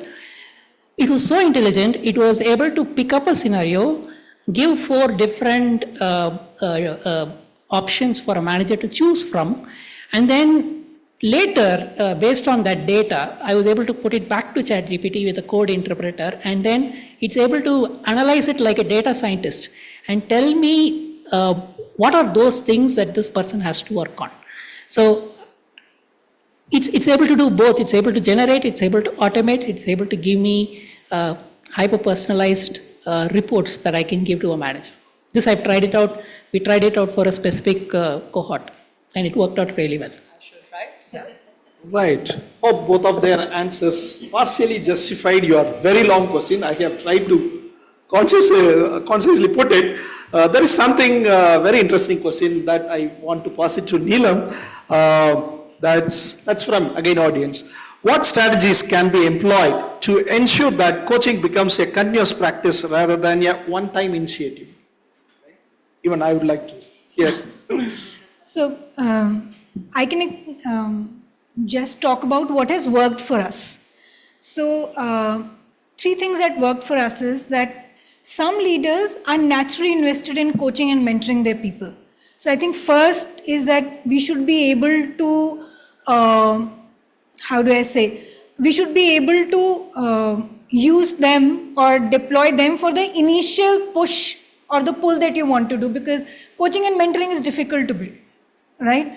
And hence when you initially bring first of all, there has to be a program. You have to have one. So when they say rather than a one-time initiative, to start with, I think you need to have one initiative. So we had 2. One was called Drona, which was about mentoring, and as Harish said, more of your Dronacharyas, and hence it was called Drona. The second was called Leaders as Coaches, which was more like Krishna. So we did build a platform for it. Then we identified the leaders who were naturally inclined to be a part of this program, and we started using, training them, coaching them. As I said, some of them were interested in going through a foolproof program, getting the certification. Some of them were only interested in knowing a little bit, and we signed up with a very, very, elegant, nice, good partners for us from Chennai. And they helped us build a pool of mentors and coaches. So once we had the initiative, we had the people who were interested, so we didn't push anybody. It was completely a pull approach. But then we used them as our brand ambassadors. So we marketed the entire thing. We put it on our platform saying that the coaches are available, these are the competencies, this is what they bring to the table. If you have anything, then you can block their calendars. Some were available on Wednesdays, Thursdays, so it was all available. We also built it a little bit of counseling. So we tied up with an organization called Mitra. And so all the 3 programs were pushed together, saying that if you want it very personal, it's related to family or someone, then you can go through Mitra. Otherwise, you can go through Drona or Leaders as Coaches. I think after that, it is about spreading the word and people seeing the results. Once they started seeing the results, that is when it picks in. Slowly and slowly. So I think for strategies that work for us is one, use a pull approach to start with at least. Then definitely have an initiative. It can't work without a framework. If you can't measure it, you can't manage it. It has to be measurable. I know coaching is confidential, but some outcomes needs to be there. We also used a lot of outside coaches and mentors because that builds in more credibility and the profile is richer. And at times you need people from outside also to have a different perspective. And the last is people who are either coaches, mentors, and the mentees and the coaches should act as your brand ambassador. So as I said, for us, after a couple of months or years, there were coaches and mentees who came saying that, can I also get certified? And can I coach or mentor people below me? So I think that really worked for us. Right now, it's a full-time program. As we say, we have a dedicated team that runs it. We have a pool of about 50 mentors and about 25 to 30 coaches. This program is sought after in Big Basket, which means we have people who have applied for it, and there are cohorts happening with Tata coming in. We have more visibility, and we have more places wherein people can go and get certified and all of that. But that's what worked for us. Fantastic, Neelam. At least one thing which I picked up, I'm coming to that. One thing I picked up is Dhruv, something very interesting. So I like to pick up Dronacharya, like your program is on Drona, right? So I like to pick up little more cues in the tea break, coffee break. All others can join with me if you wish, right? So yeah, I'll come. A couple of ways that we've seen coaching and mentoring, be successful in one of my past organizations is one, there was a very specific problem we wanted to solve, which typically happens if you have a global legacy organization, which is there's inherent ways that people navigate the org. There's always some context that you need to know, especially if you're a new joiner. So one of the things that we did was we created an internal platform which connected old timers with the new joiners, right? And there's certain guardrails that we kept in terms of job levels, experience type, industry, etc. But that became a very successful initiative simply because it addressed somewhat of an OD issue, where implications are not immediately apparent, but you may see a pattern where you see new joiners or new leaders are not assimilating very quickly or very well, or maybe there's attrition there, right? So that was one. The second thing that we did on scale was use a combination of AI-driven fundamentals, which is what is coaching, what's the context, what kind of a working partnership does coaching bring, and what are the different types of it, but then speak specifically in the context of performance and talk about, okay, so if you have somebody who's more of an SME than you are as a manager, but you need to coach this individual, what do you do in this scenario? How do you go about it, right? Simple scenarios like that, which became more practical, and then we were able to see a significant markup after running a couple of, the program a couple of times in our effectiveness surveys for people managers, run org-wide, right? So I agree, metrics are important, but different ways to kind of bring it to life, depending on the problem you're solving for. Thank you, Alka, for adding that element. So I'm coming to the final piece of information. That's when we looked at the poll, the 51% was resistance to adopting a coaching mindset. So how, as L&D professionals, what can they do, right? So this is a one common question it's to all. It's a kind of rapid fire. I want you to answer in max 2 lines or 3 lines. Right? What is your key formula, or what's your success formula, or what are the top 3 key strategies, whatever way you take it? Yeah. Mainly to address L&D professionals, how they can empower their managers become great coaches, in your experience. Right. So I think creating safe space, safety to fail and rebound, creating relatively low judgment environment is something that works for creating coaches. I think L&D mantra for which is truly, I'd like to believe in it, is keeping a very agile strategy as learning, keeping the learner at the center of everything, create learner personas, work on it, and keep it very nimble. Don't make it, it's not written in stone just because you decided at the beginning of the year. And I think these are some 3-4 things that I like to work with. Great. Enough number of sentences. Yeah, it's okay. I would say if I understood your question right, it's about what L&D professionals should do, right? So one thing I feel is definitely we have to experiment. there's a whole world out there we don't know. It's like it's as big as dark matter, right? We have to experiment. The second thing I feel is we have to stop being a traffic cop trying to regulate everything and be like a musician orchestrating music. Let everybody play their individual instruments, let beautiful music come out of it.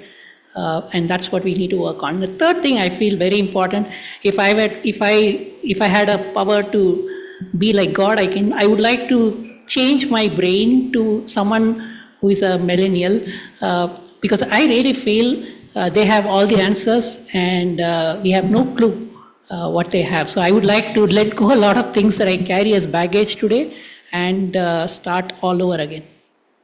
Thank you, Harish. As a millennial, I can confirm we don't have all the answers. I think the one thing that I can call out is treat coaching as a tool, not as a silver bullet. That's great. So I think if you know the why, as Alka said, why are you using coaching and mentoring, and you're able to provide, I think, couple of solutions. So don't go in your mind, I'll only provide coaching and this is the way I'll provide it. If you're able to provide options and answer the why of it, it'll work. And it'll work slowly. It really takes time to build in trust. As she said, building a safe space that I'm going, but I'm not judged. It takes time. So just persistence that it'll work. Great. My model is, my formula is model, empower, and inspire. You as a L&D professional model the coaching skill in your forums, in your meetings, or with your stakeholders. And the second is empower your leaders with confidence, empower them, and they will feel that coaching presence. And finally, inspire them to take action. So model, empower, inspire, make the coaching a fire that will take them higher. So that's the thing which I would like to close. I really love keep seeing the questions, it keeps on coming. So, but she has put the red alert that something will go on if we don't that. So, I'm not stopping here the questions. So, till in the coffee break, tea break, whatever the question left out, and some of the questions, even though I have not spelled out, you have answered it. That's why I skipped some of the questions. So most of the questions, I hope, whoever has put in, still it keeps coming in. So I have to balance the time and also the need of yours and the panel. So with that, finally, before we close or in the process of closing, all of you take your mobile and one final thing. So hope you loved the panel. So the results to the panel, I'll be putting it directly. So results to us. So hope enjoyed. Yeah, okay. Right.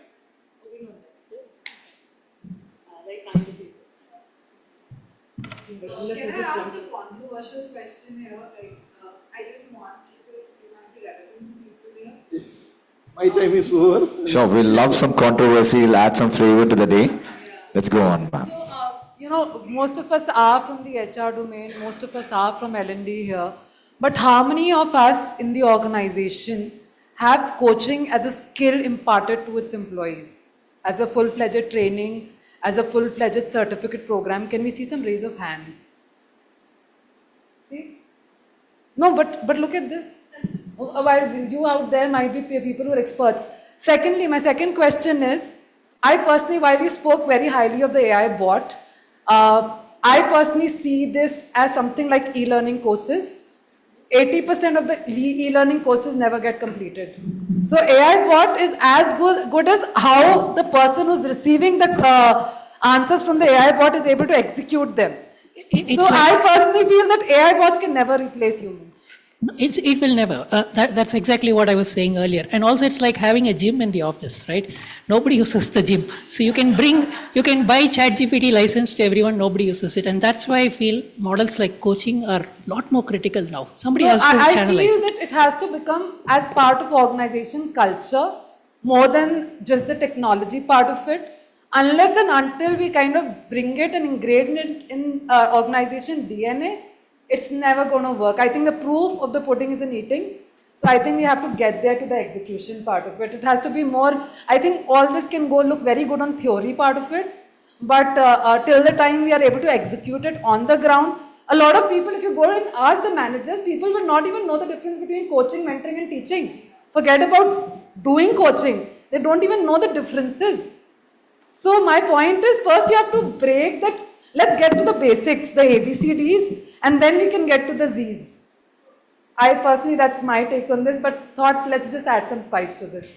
Thank you very much, madam, for adding as a final panelist and then getting into that. Absolutely. So I hope you all enjoyed our panel, and thank you so much for all my panelists for bringing. There was definitely a lot of fire in this panel discussion, and from that question you become an extended panelist right there. Thank you for those thoughts in the end, ma'am. And I request Mr. Abdullah, could we have the gentleman, our VP at BW People, to join us to honor the panelists.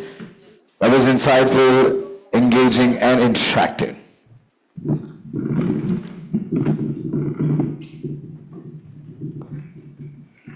One more time, could we have all of you join hands?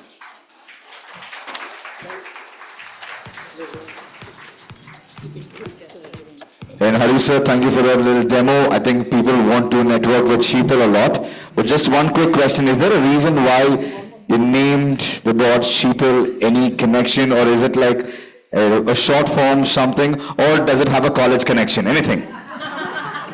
You're the one who talked about Bahubali, right?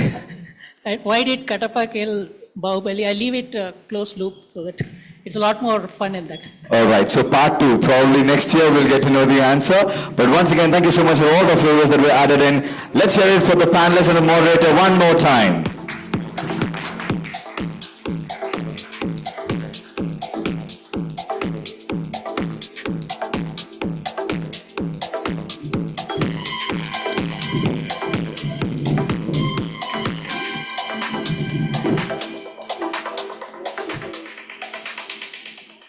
It's getting exciting after every panel discussion. Up next is yet another, okay, I'm going to give a moment for the picture to be taken. Yes, no worries. And now it's time for discussion hub number 4. It's about design learning with impact, bold tactics to make L&D succeed. And to spearhead this as the moderator, we have Global Chief People Officer from Amagi Corporation, Mr. Prasad Menon, to join us on stage with a huge round of applause. Good noon and welcome on stage. And joining us as the panelists, first up, Director Learning and Organization Development at Flipkart, we have Ms. Srividya Natarajan. Clap, clap, clap, clap, clap. And also joining us, the Senior Vice President at HCL Tech, we have Ms. Vinutha Rao, MS. A round of applause. And also joining the league is Captain Dr. Pranav Prasoon Thakur, Chief People Officer at Trucker. Mr. Pankaj Sharma, Head Talent Management Healthcare Global Enterprises Limited. We also have Director Talent Scaling at Wipro, Ms. Kusturika Sakya. Completing the league of this panel discussion, Business Learning Partner at Tesco, we have Johnston Richard in the house. A huge round of applause to Mr. Johnston, and presenting to you panel number 4, over to you. So for starters, we have broken the record for number of panelists on the dais. You know, it's a challenge, 6 of them. I hate panel discussions usually, with all candidness. And then when I was, they asked me to be the moderator, I realized, discovery process, 6 of us. And the least qualified person is the moderator. You know, they're all very astute L&D experts. I think it's some design thinking there. You know, I couldn't help but, last session that we are having, and lovely segue in the question that you asked. Coaching is, I think, like your spouse, to summarize it. You get plentiful of feedback. And when you think you nailed it, they'll say it's room for improvement. That's how coaching is. And I think we kind of debated quite a bit on AI as well, here to stay, etc. But I think any technology for that matter, and we have seen it, you just have to embrace it. I'm very, very fascinating with AI. It's like Bunty Bubbly duo. Your AI is your brain, and you bring the curiosity, right? And in combination with both, you are able to actually do some extraordinary stuff together. So to a very fascinating world that we've just gotten into and we're going to transform into. So with that, I'll start, please. I didn't realize, I didn't realize that, formalities have to be maintained, but, I think the topic that first caught me was bold. In a way, if you see just post-pandemic, a lot of things have really shifted. The human psychology has shifted, the attention span has shifted. Like we just talked about, technology is seeing an unprecedented change. Societies have become shabbier, and we are living in a very, very interesting, wacky, confusing world, if I can say. And I think learning and direction, it's no more about trying to keep pace with technology.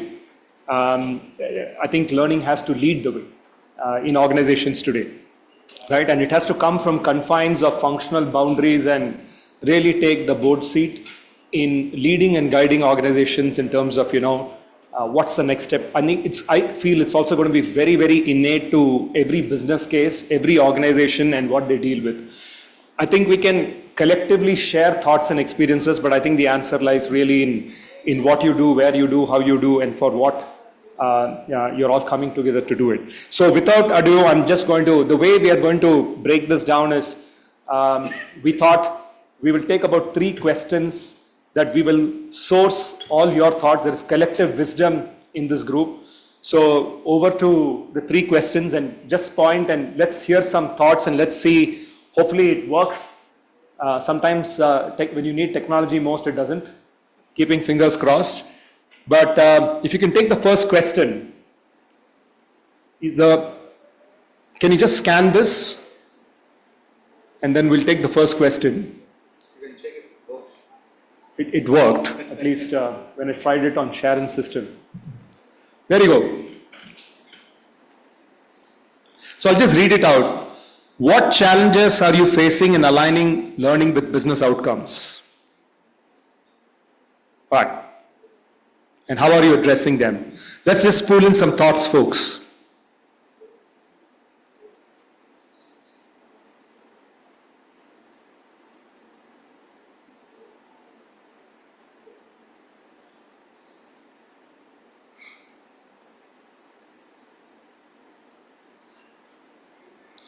I'm also waiting for it to reveal.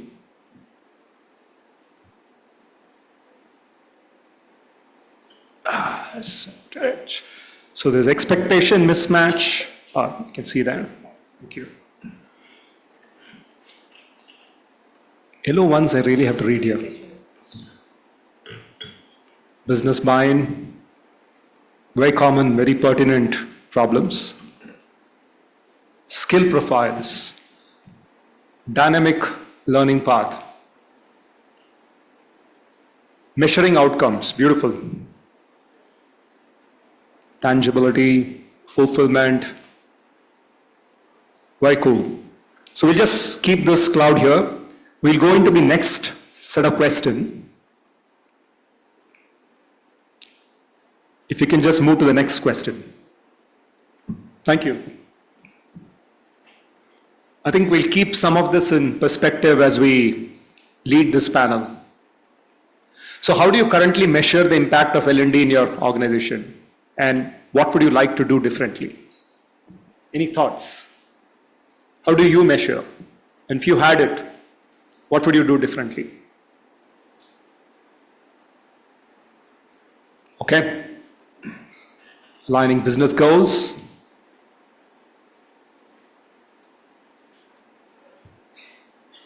Well, that's the ultimate thing for any measure, right? How do you really align to your business goals? Okay. We'll go in any segue, otherwise we'll go into the last question. There we come. Measure proficiency shift. Nice. Internal promotions.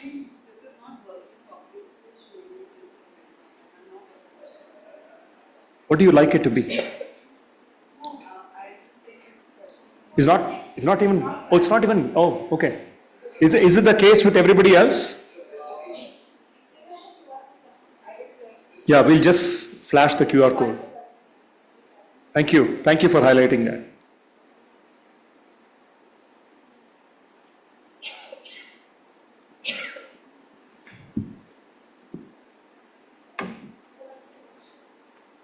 Okay.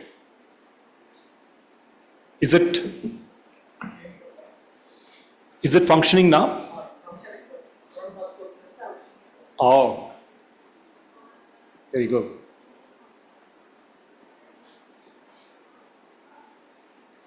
Measurable goals.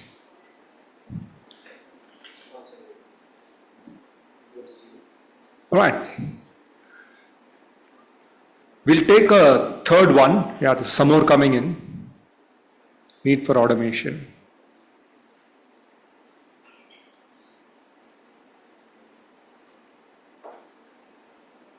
Very nice. Behavioral shift. Time constraint. Okay. One last question and we'll pull in some thoughts.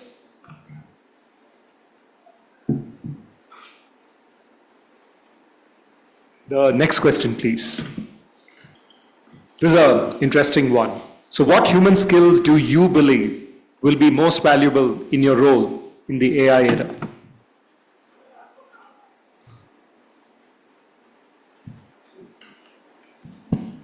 Nice, beautiful. Empathy. That's a curiosity. All right, I think my request to the panelists is to keep some of these perspectives in view. Pankaj, the just-in-time panelists, the hot seat there. So I was also sharing with my panelists is everybody is going to take one question and we'll cover actually some of those thoughts out here. And then we have a quick fire question. And we managed to catch up about 5 minutes before this panel. And then we are all saying that what's the question that we could use to roast Pankaj who's late. So Pankaj will be kind to you hopefully. But anyway, so I'll probably go with the first question that I would actually like to pose to Srividya. So it's on the measure really. So what are really the key, data points that L&D leaders should keep in mind when you have to align, your success to business goals? What do you think are some of those measures and metrics? Absolutely. Thanks for I think the segue I can pick from what folks have said here, aligning to business goals definitely is very imperative today, because if we just drive by learning metrics of learning hours, participation, feedback, I don't think we will be able to sell or, add value to business. So I'll split it into two parts. One is, first in the conversation with business, do we talk their language?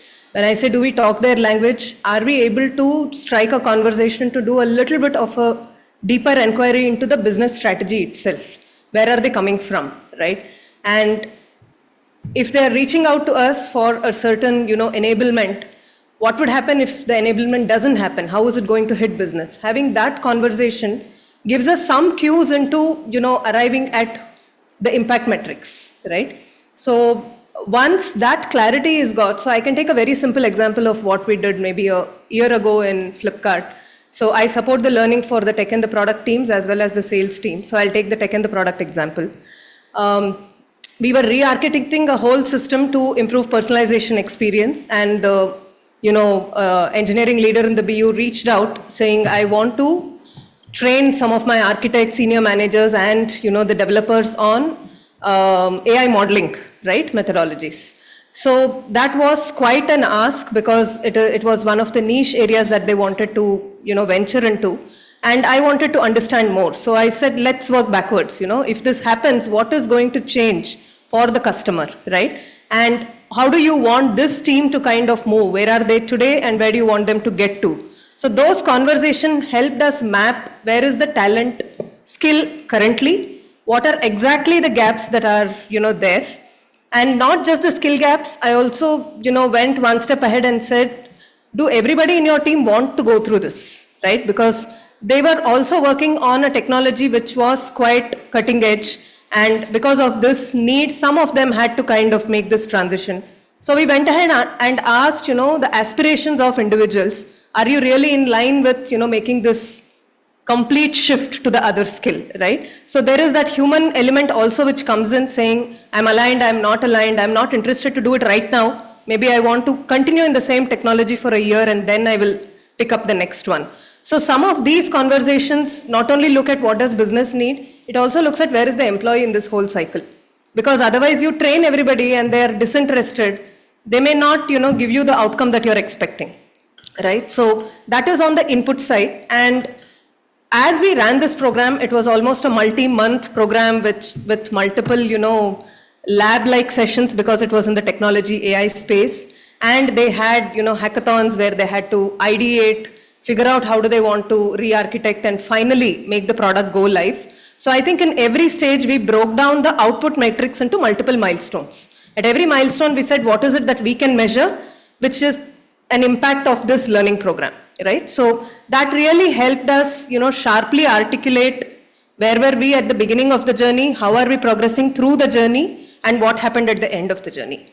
And the employees' aspirations were also kind of balanced through this whole process. So that is a way in which I tried to align, data from a learning perspective to what business wanted from us. Thank you. That's a good perspective and a good example. But again, talking about example, probably Kasturika, Wipro is been a place where, from a scale, it's an institution that has actually produced so many L&D leaders as well.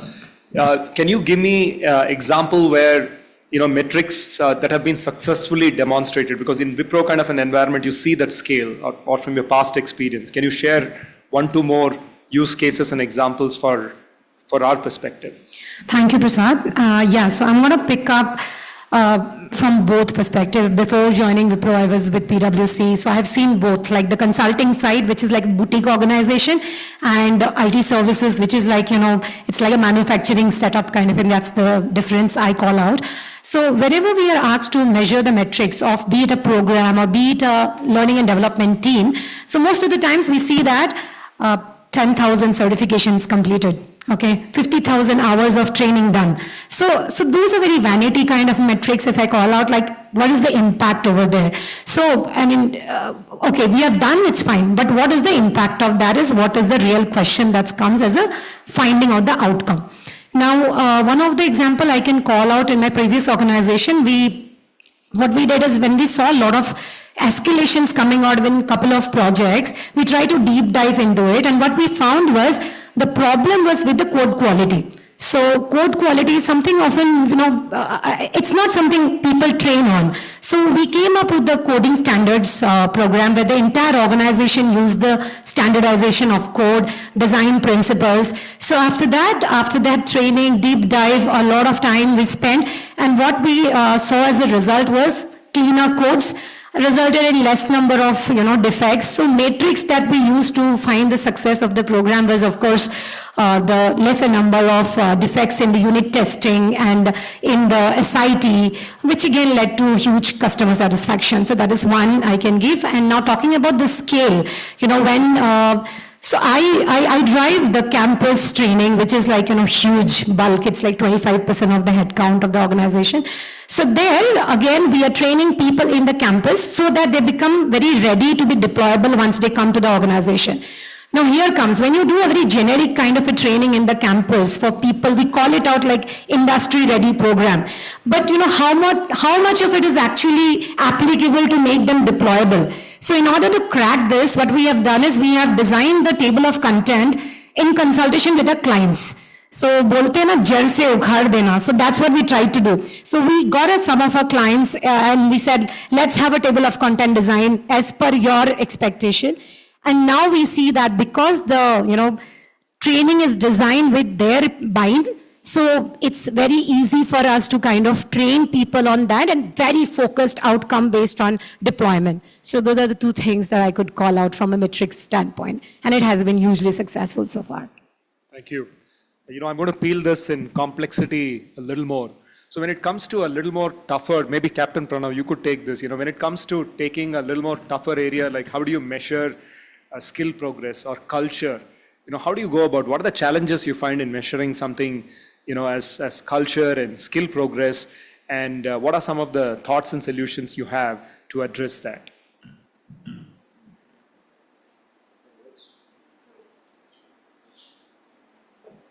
Yeah, it works.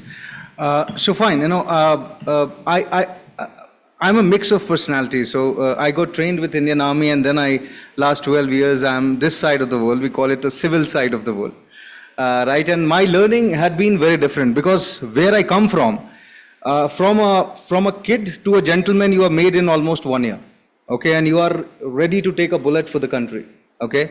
And I'm very proud and privileged. I don't know, if Anuba Batra is here.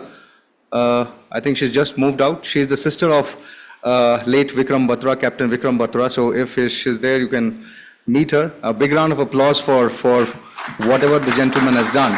So when I see, when I compare the training piece, it is that part of Indian Army. And even when we go for whatever operation, when we go for jungle operation, we have a different set of a training, 3 months training, right?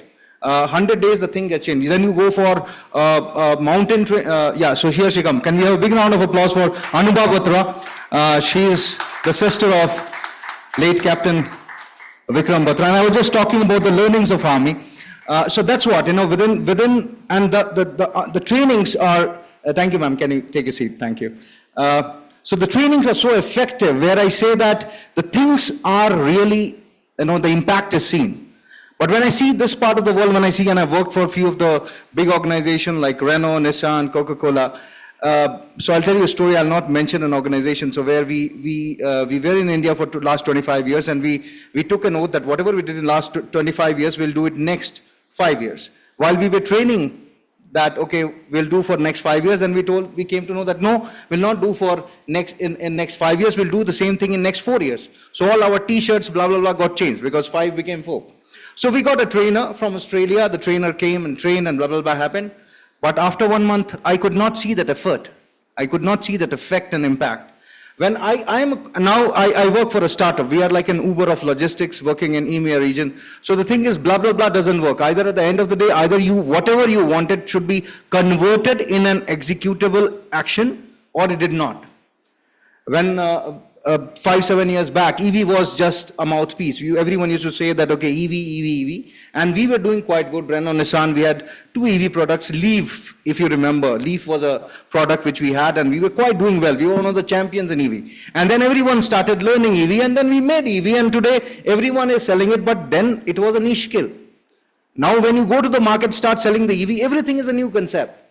Right? So where I see that the hard and core thing of how it moves down, that from whichever organization you work in, you took an oath to do some training intervention for some changes. Did it happen?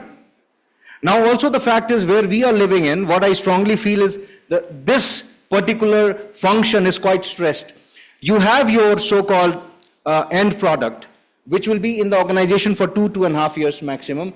Otherwise you are a cliche employee if you're working in an organization for more than 2.5.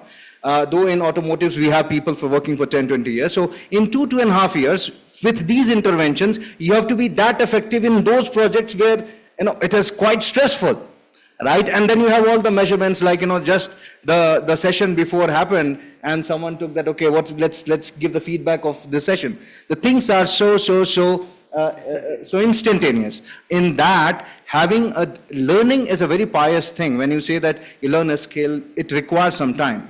But in this, environment where the thing, by the way, I just read somewhere we have outbeaten the goldfish. Now, goldfish is the fish which forgets the thing, and pre-COVID we had 12 seconds of attention span. Now we have 9 seconds of attention span. In such a field, how to be impactful and measurable and with all the quantum, and that guide gives your company in next 2 years. And you have to be relevant now. So I know it is quite stressful, but when I see from the startup point of view, I see there's a lot of entrepreneurship happening in terms of projects, which are also many organizations deployed in terms of projects, in terms of small teams, in terms of some actions, which is now, right? So how you will be relevant, how you will be impactful is only from my side is whatever job you took, was it delivered or not?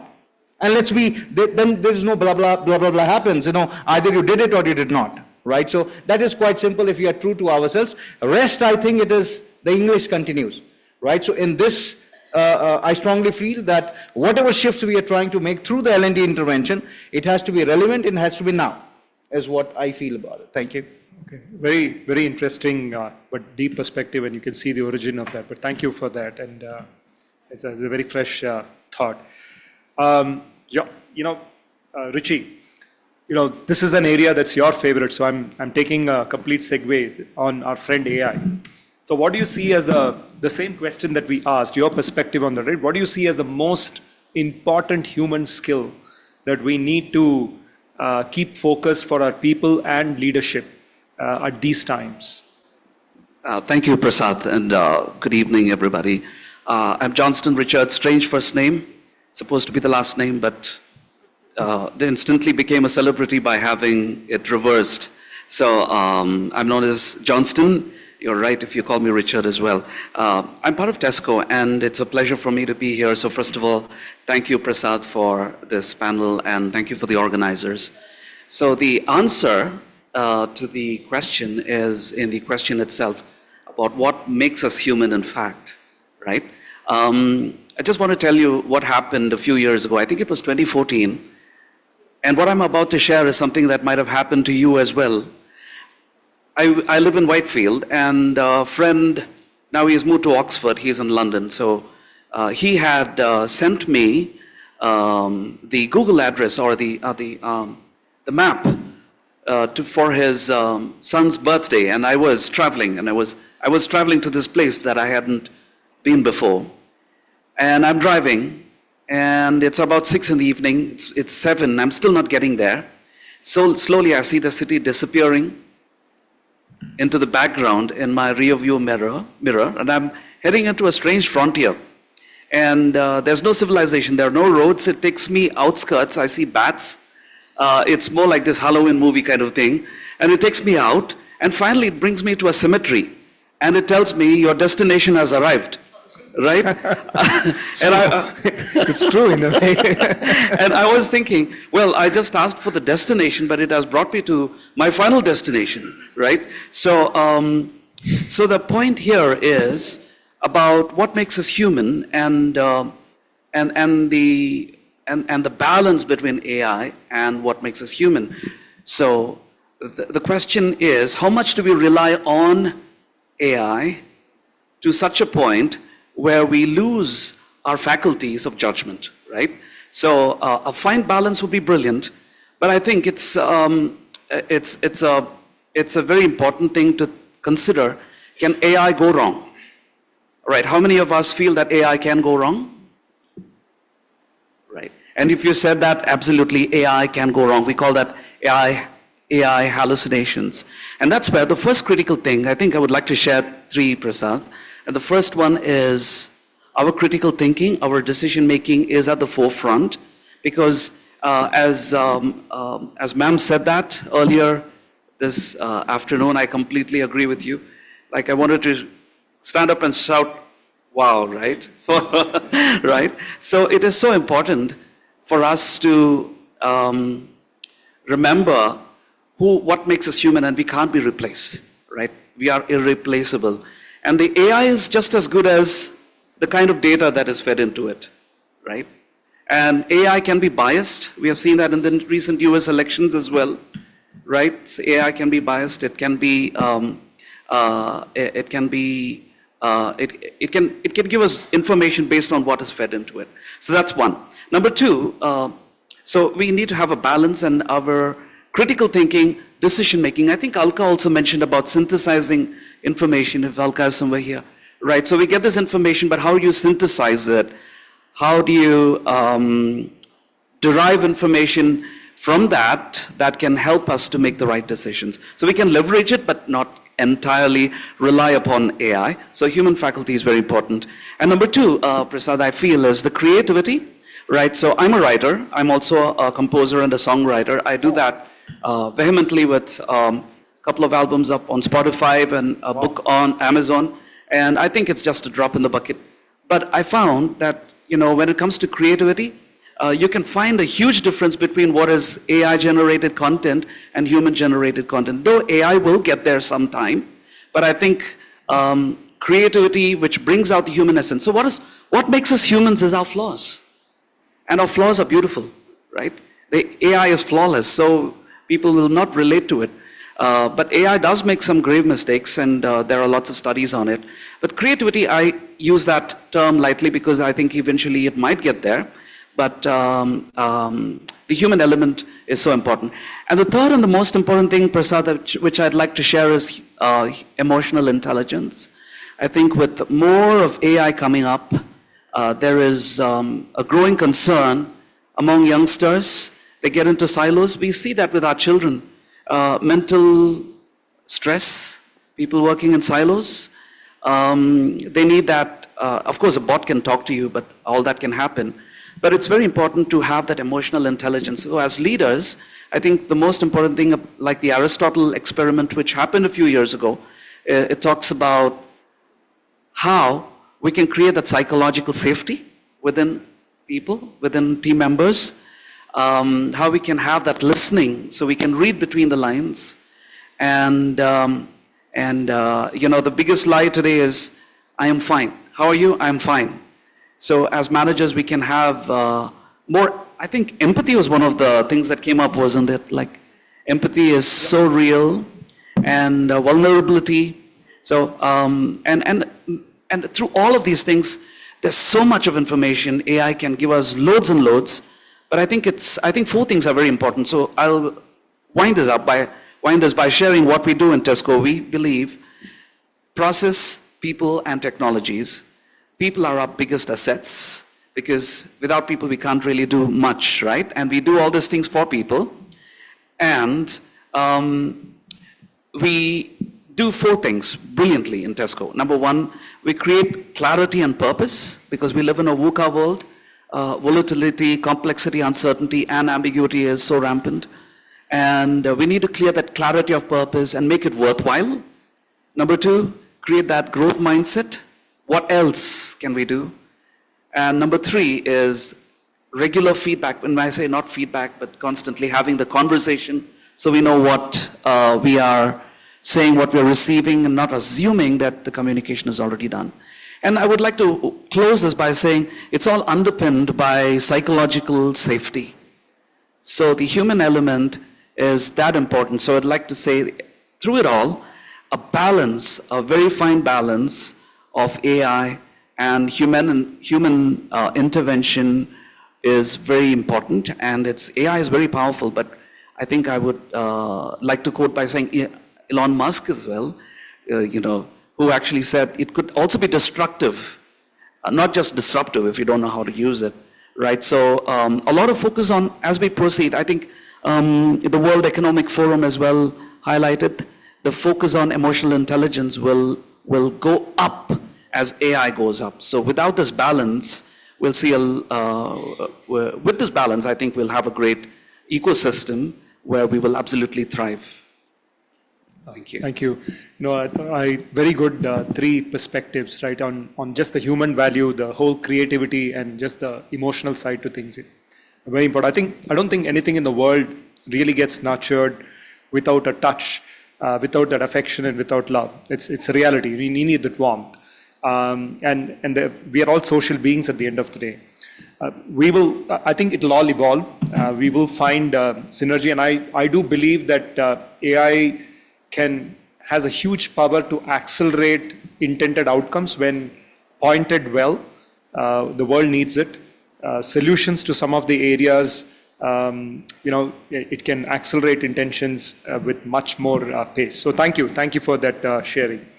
You know, Vinuta, this is for you in a very different section on microlearning, which has been an area with the scale that you're handling at HCL. How really are you integrating microlearning strategies into your learning strategies and ensuring that there is continuity in microlearning? Yeah, thank you. My name is Vinuta, and I am from HCL Tech. So this is an interesting topic when it comes to microlearning. You know, there's a buzz saying that, you know, we don't have, you know, time, there is no attention span, and let's learn everything fast. But the fact is that while learning can be in nuggets, but the learning is a journey and it can't be in short bite. So the crux of the problem is to really how do you integrate micro learning into your overall learning I would say perspective. If you don't tie the micro learning part into your learning objectives and hence the business goals, you may lose the essence of the outcome driven from the micro learning. So the first and the foremost is to really design micro learning in a very sequential, modularized way, building one above the other in such a way that it actually overarches your overall learning objective. Now, say for example, I want to actually have a GenAI developer today, but if I say, hey, you're going to learn 3 minutes, 3 minutes, 3 minutes, but that several 3 minutes don't add up to your entire journey of being a developer, which essentially means that you've got to integrate the micro learning with your detailed learning. And where does it, where are we applying today? That's one part that it has to be structuralized and it has to be modularized, stack up one above the other. And most important part is that where do you use it? From my real-time examples, I can say that it is very good to kind of give it as an intro. Somebody wants to kind of cross-learn something, and you can give it as a familiarize, hey, this is what it is. Something around the safety measures, like, you want really people to know and then kind of actually come out of it, with reinforcing some things that you have already done through your compliance training. Okay, now let's have a micro learning to reinforce thought process, which are around mandatory training programs. Outcome of the training, for example, retro, whatever you have learned, can we actually have a learning nugget to kind of recap the entire subject, which essentially leads into your gaming, rewards mechanism. So that also helps in, really constructing your micro learning, and it will be more effective as well, because now you're reinforcing through rewards, gamification, as well as you're not wasting a lot of time. Most of the developers think that learning is a waste of time. And most of the business leaders also may think that a lot of wastage is happening in, by L&D spend because outcome is not there. So you have to have a balance between the individual aspiration, individual time, and most importantly, where do you spend, how much you spend on the content part to derive at the outcome. Real-time example, if I have to take, there are many firms who have really leveraged very well. I think supply chain, the retail outlets where they have distributed outlets across the geos, especially for the sales representatives, very beautifully mobile-based micro-learnings are being leveraged. And with the AI invention, even in our organization, we are trying to make it very adaptive and personalize. This helps actually to create micro-learning also in the personalized way. Another area is leadership training, where people generally don't have time, whereas where they have to be spending more time on their learning. Unfortunately, they don't have time all the time. And we have kind of incorporated something called step-up programs through micro-learning, where they actually are, because if you have to kind of create a learning culture organization, you have to lead by example, and it has to be top-driven, which means at least leaders' dashboard should say that they have spent time on learning, and it's not about number of hours, but about the topic that they are familiar with and the lingos that they can use during their team meetings, their interactions with the client. So we have created micro-learning modules to have leadership training. So in short, let me wind up with, it's a detailed question, but as long as we can blend micro-learning into your deep learning path at the right appropriate places, in a very meaningful way and in a sequential way, I think we can have the formula right. Thank you. But a lot of design thinking, but very relevant also in a world which is seeking to break things down and consume it in shots. Yeah. Well, thank you. So, Pankaj, the last one for you. What do you think are some of the biggest challenges that you face or we face as professionals when it comes to personalized learning interventions in an organization? You want it to be personalized. It has to make an impact to the end person. And what are some of your thoughts in terms of how do you really overcome those challenges? Thank you so much, and my apologies for being late. Hi everyone, my name is Pankaj Sharma. I'm taking care of talent management for HCG Global Healthcare. Before coming to this, why I got late, let me set a little context. I was in the leadership training for the sales team, right? So these are the sales people, those are meeting customers there. So let me give you a brief about, something in the conclusive format. There are 400 personalities in the psychology, human personality I'm talking about. Out of these 400 personalities, there are various parameters are taken, and we were able to find it out in the 4 personalities. When you shared about the customized, the learning, and this speaks about the customized learning. Number 1 is called the personality of the people called analytical, very analytical people. You can't, talk to them if you do not have something to substantiate, some knowledge sharing, some real learning sharing. They don't give you the time to listen or anything, If you just would like to understand how these people are there are certain traits. They are very updated people. Their clinic, their hospital, their dress, their attire, everything is very well organized. You can understand very well. They belong to that personality called analytical. They have a lot of questions to ask. If you really know the answer, they will respect you. If you just try to take them round and round and beat around the bush, that they never allow you to meet again. First personality. Second one is called the driver personalities. They are the key business leaders. They have so much of customer orientation and everything. They want more self-appreciation. I am the king of the market. Again, another personality. Whenever you are going to them, so I just shared simply thing that if you are spending 7 minutes, out of these 7 minutes, share your 5 minutes towards the personality, 2 minutes for the core message, what you wanted to communicate. Like in analytical, you need to share 5 minutes, especially to share the real science, and 2 minutes maybe the expectation setting or anything. Here it is opposite. Third one is called the people, those are very friendly. Seems to be very friendly, amiable, but they are not only friendly to you, they are friendly to all the people and your competitors also. You need to really understand. And that's where you need to, if you're driving a car, you need to put your gear in the 4th gear and accelerator will be on the high accelerator, right? You need to be very high demand. It's called very expressive. They don't give the business, but they talk much. Very extrovert people. So customization of a learning is really very much important. And the most important thing, what makes human as compared to the other species really very different, what Daniel Goleman shared, we shared about the emotional intelligence. I conduct a lot of master, the trainer coaching sessions for the emotional intelligence.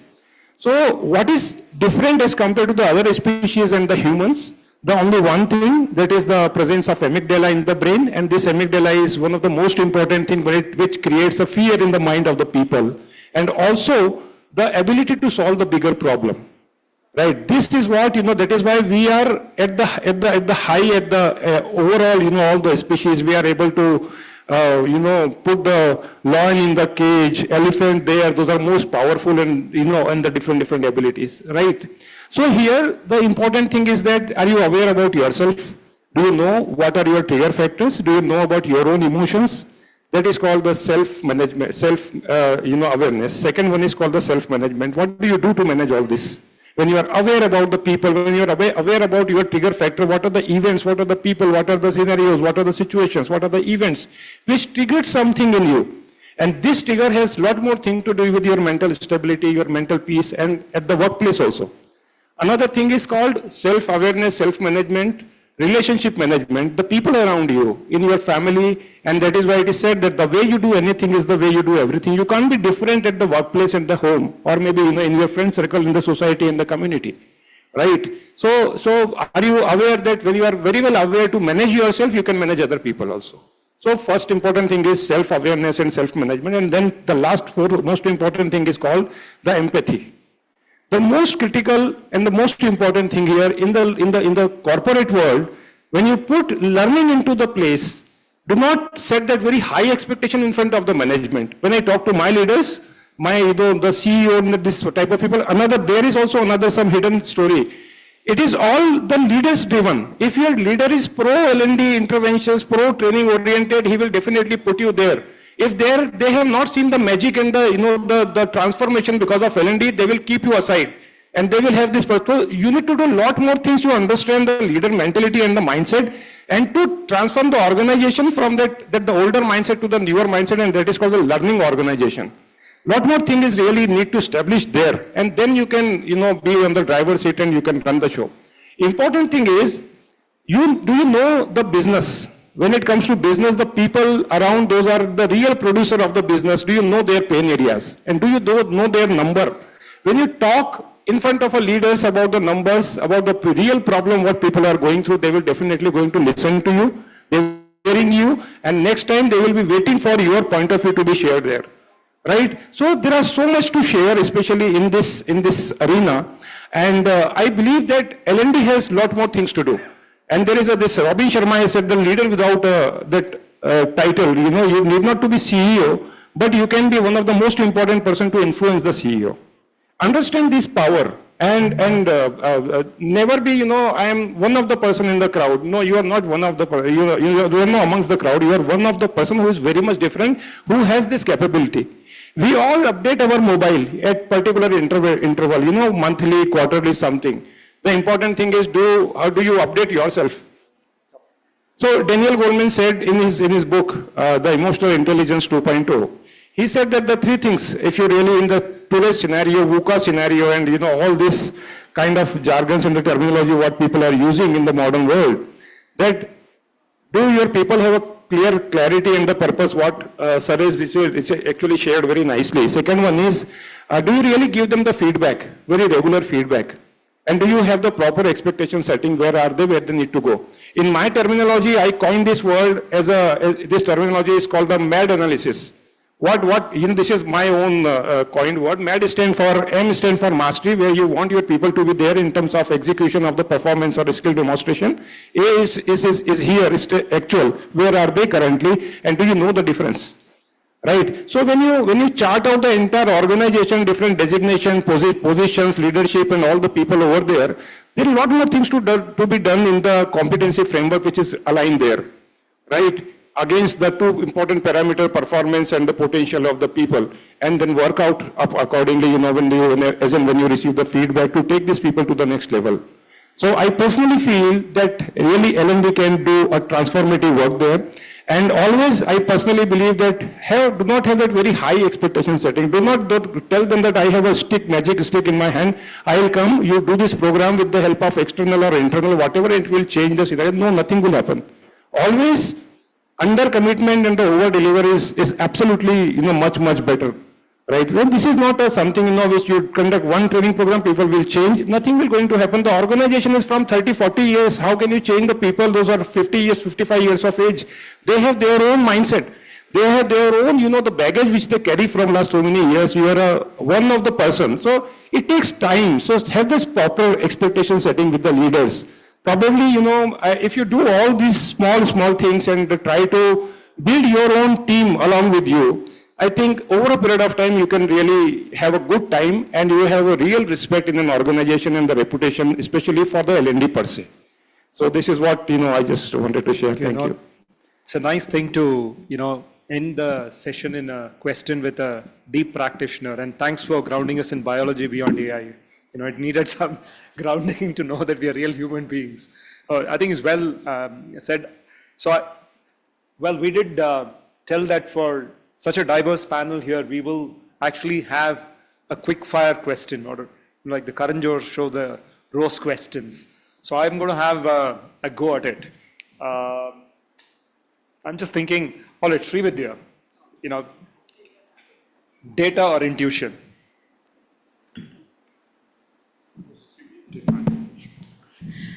For me, it's both, because data at face value doesn't give you the story, the persona, the aspiration behind. So I think it's a combination of both. Okay, no, nice, very interesting perspective. Kasturika, maybe you could take this. What is really your motivation or goal when you have L&D as a profession? What got you there? Yeah. So my professional goal, and especially for staying in the L&D space, is to be able to impact people's life. And when I say people, it is very targeted to the young starters, which is the people who enter the workforce. So that's my goal of my professional life. Thank you. Richie, for you, learning hours or increased productivity? Learning hours or productivity? Very good, tricky question, right? I know I can't phone a friend, right? or go with that. You can. we have. I've already taken the hotline. Just kidding. Right. I will go with what Abraham Lincoln said. He said, give me 6 hours to chop a tree, and I'll spend the first 4 hours sharpening my axe. So, learning hours. Okay. All right. Maybe Vinuta, you could take this question. Mandatory training versus learning in the flow of work. The best strategy in my view is an integrated approach where mandatory trainings for all your compliances, functional trainings, and all of these with the learning in the flow of work for your continuous learning and to really have an aspiration. Oh, nice. That's a safe answer too, but it's a practical, correct one. You have to blend and use it in context. Well, actually, if you do double click, maybe it boils down to finally learning in the flow of work because which, of course, learning in the flow of work should have a balance of being relevant, being specific, and having an objective. I think when that is there, obviously mandatory is not required, but we are not in that world, so that's why I said. I got it. Well, Pankaj, what's the vanity? This is an apt question for you. What's the vanity metric that you dislike the most? A difficult question to answer. No. Yeah. Stack rank them. Satisfying everyone. Yeah. And trying to keep happy everyone. Difficult to say no at point of time. Yeah, so the whole thing that, sometimes the whole thing is like a stand-up comedy where, you have to conjure these programs and you don't know which is actually going to click and which is not. And unlike the stand-up comedian, we can't give gali also. I just want to kind of differ here, I think, from what he said. More than that, when you were asking this, the question came into my mind and that what would you like to choose, your mother or wife? My God. So learning hours and, the performance, that gives me, that lot of things. And how can you, substantiate the performance along with it? But that definitely performance, if that is not there, what the learning hours will going to do? It's not a tick mark activity over there. Or many, like that, many more things are there, right? So it's so interesting. It may not be or with. Probably substitution is the change the terminology, or along with probably will help us to solve the bigger, the question. Yeah. I got it. Well, thank you. Sharon, are we having a chai break or it's the next session after that? Yeah, that's my session, in fact. All right, I thought there's going to be a break at least. Sorry, guys, you'll all have to bear up with me. We'll take about a couple of minutes in case you have any questions to ask the panel. Anybody, you want to ask any question to the panel? I know we are overshot in time, please.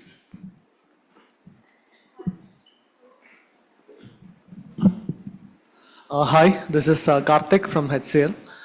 So to the panelists, what is the important skill for a new joiner to take for in this VUCA world, what Richie was saying, or whatever you need to pick it up?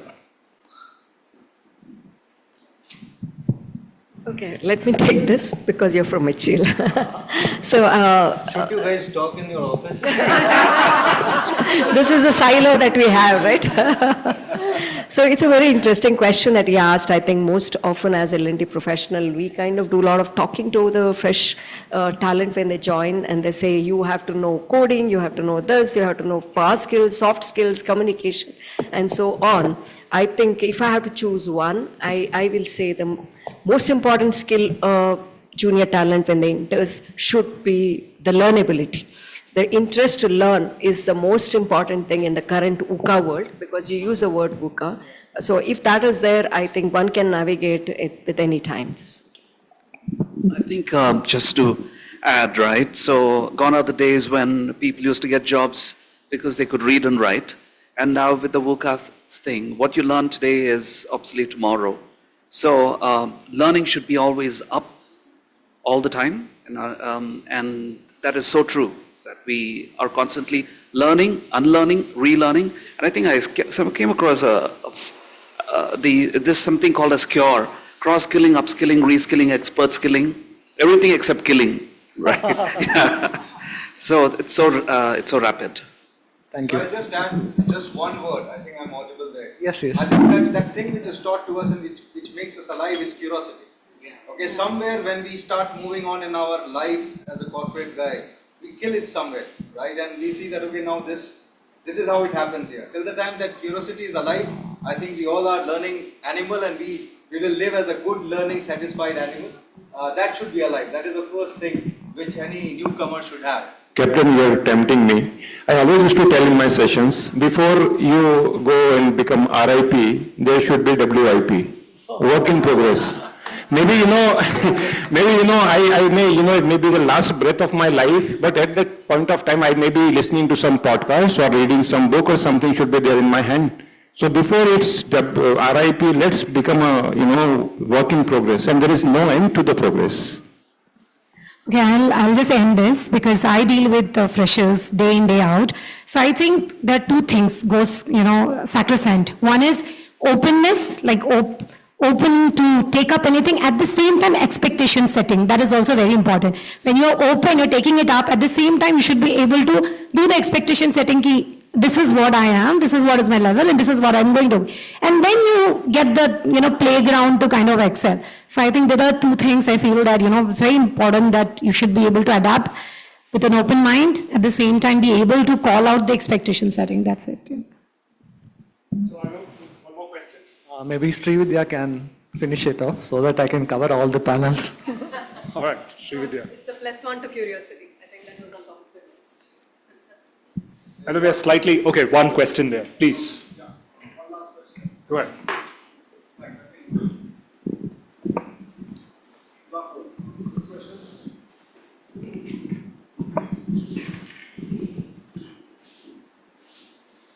Not working. But we can hear you well. We can hear you well. Great, thanks. So this question is to Captain Pranav. Just keen to understand what is the learnability gap you saw, if any, when in uniform versus civilian.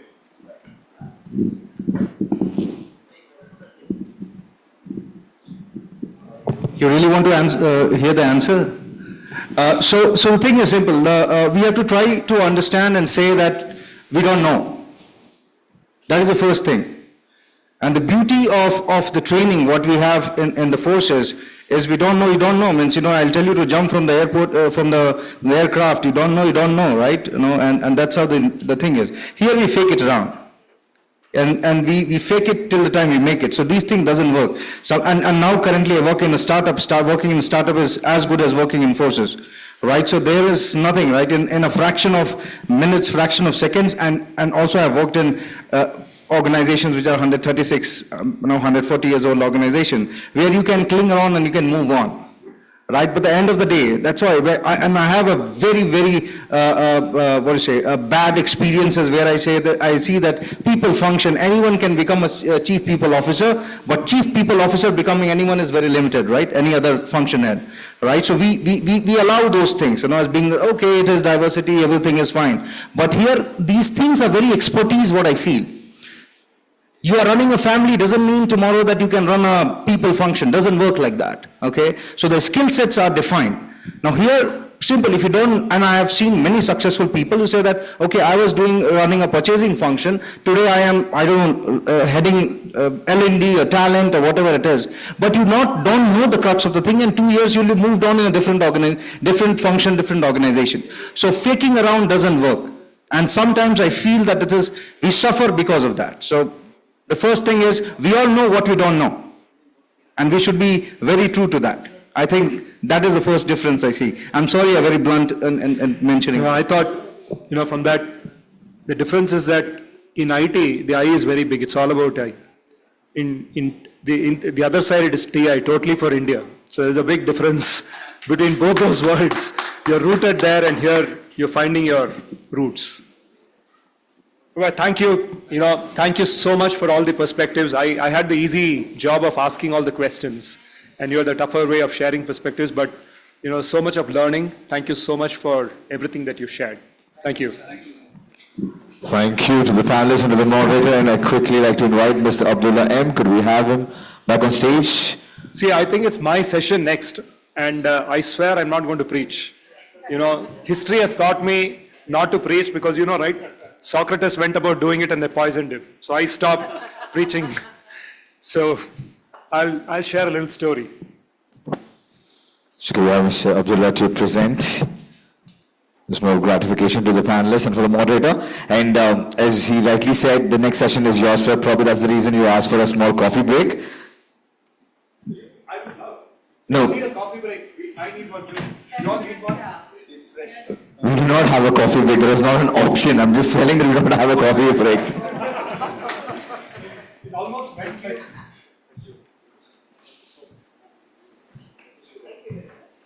Can we clap for them, please? Thank you for those insightful words and all the anecdotes that you happen to share with us. A big shout out to all the panelists. And up next, it's going to be a use case, and this is the second one that we're going to have for today. The bedrock of success, establishing cultural tenets for lasting impact. And Mr. Prasad Menon will take it forward.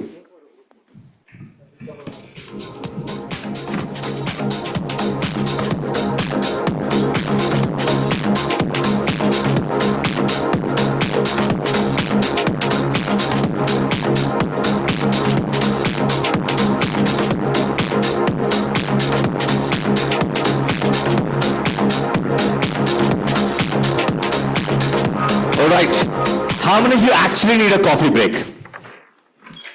It depends on the number of votes. Democratic country. How many of you actually want a coffee break? We don't have one. That's not changed in the last 2 minutes. But I'll make you feel rejuvenated just like how we feel when we have caffeine. So quickly for this, I want people to be seated in such a way wherein fill up these gaps.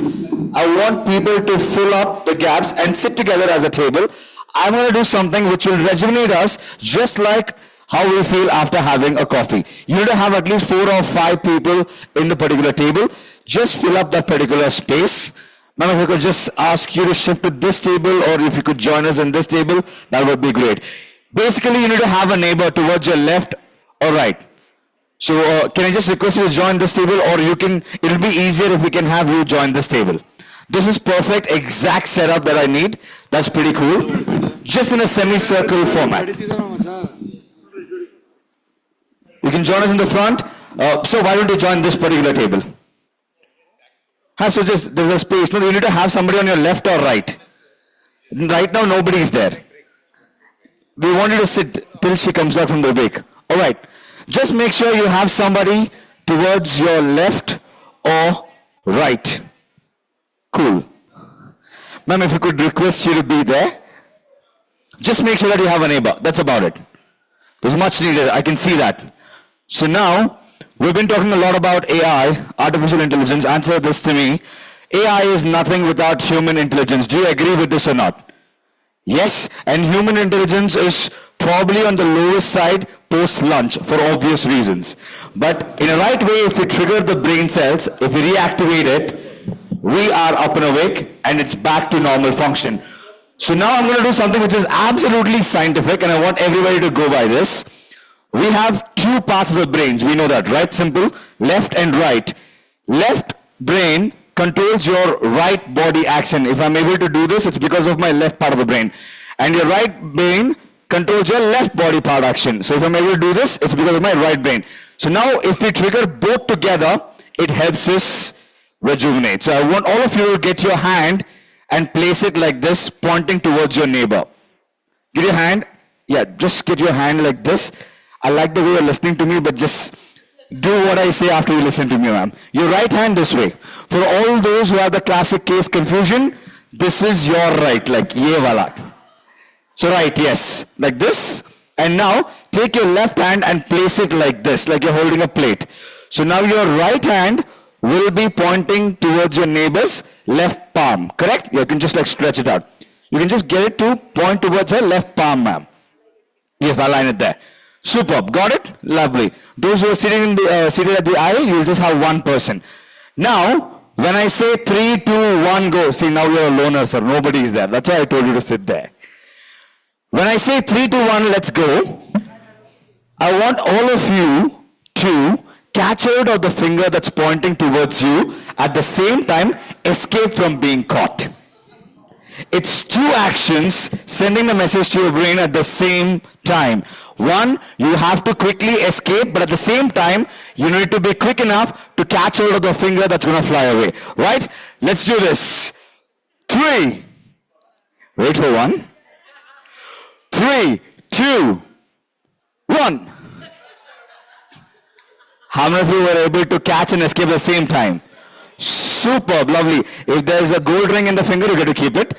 But we'll try it one last time. Everybody, now you're on the game. Position. Check. 1, 2. All right, everybody, catch and escape at the same time. Let's do this. At the count of 3, 2, 1. There we go, good. Clap for yourself. I'm sure you feel good. I can see the smiles all around. With this, let's welcome the gentleman back on stage one more time for his standalone speaking session. Could we have a big applause as we have Mr. Prasad Menon, Global Chief People Officer, Amagi Corporation. Over to you, sir.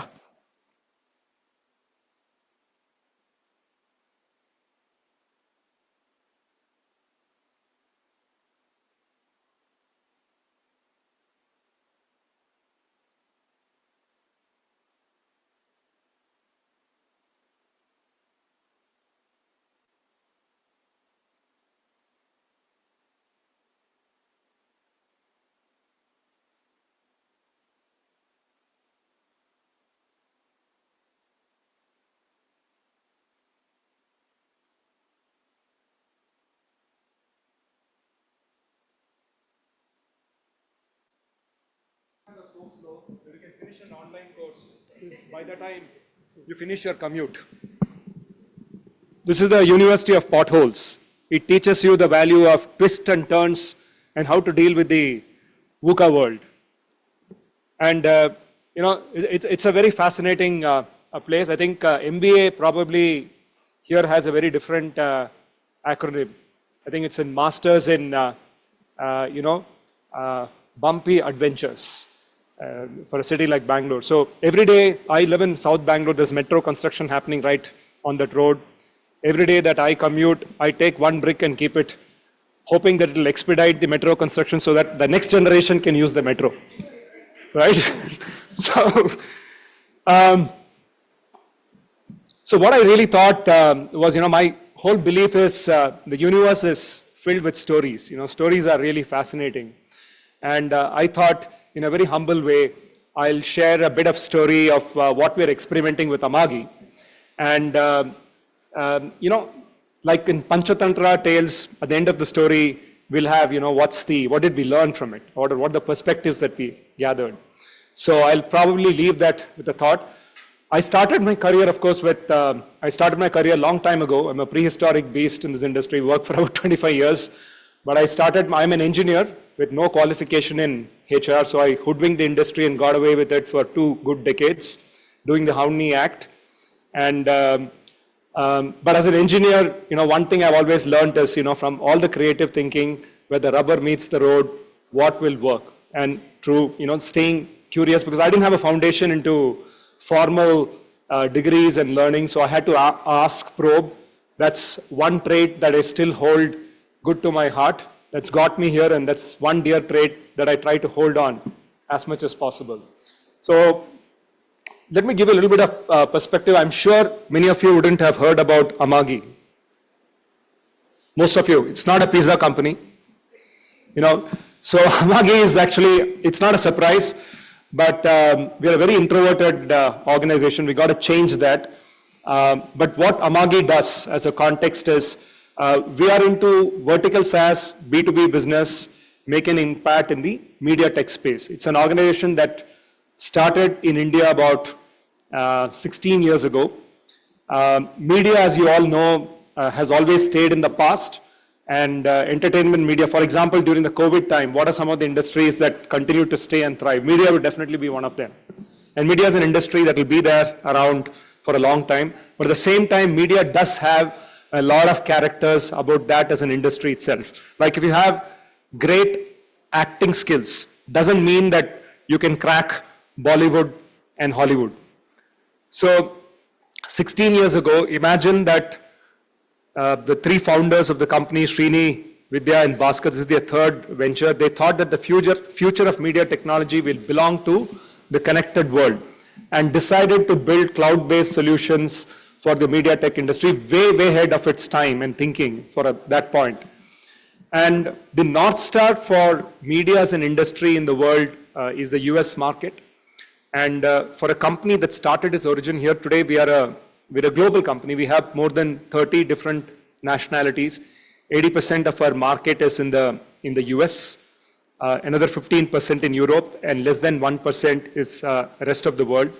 What we do is we are in the intersection between broadcasters. What you see typically with media, all the heavy equipments. It's a very equipment heavy, very expensive. Broadcasting is a heavily expensive business.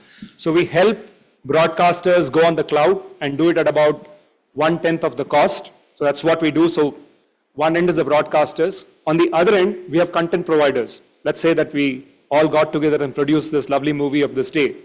What you really want to do is distribute this content as wide as possible. So they come to Amagi. We basically help them distribute their content beyond the YouTube, beyond the Amazon Prime. So interestingly, platforms require content and content requires platform, and we do it for them. So for example, Discovery would come and tell, they have content for like the Avengers series or whatever it is, they have it for whatever they have for so many years. They will say, look, we sign up the deal with, let's say, a Roku, which is a platform, and all the channels will actually be broadcast, monetized, analytics brought back. That will be done by Amagi. So we are in the intersection between these two players.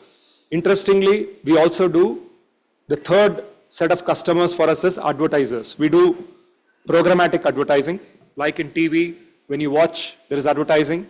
So we are actually in the three-phased market between broadcasters, content creators, and platforms. That's what Amagi does. We host about 5,000 plus channels today.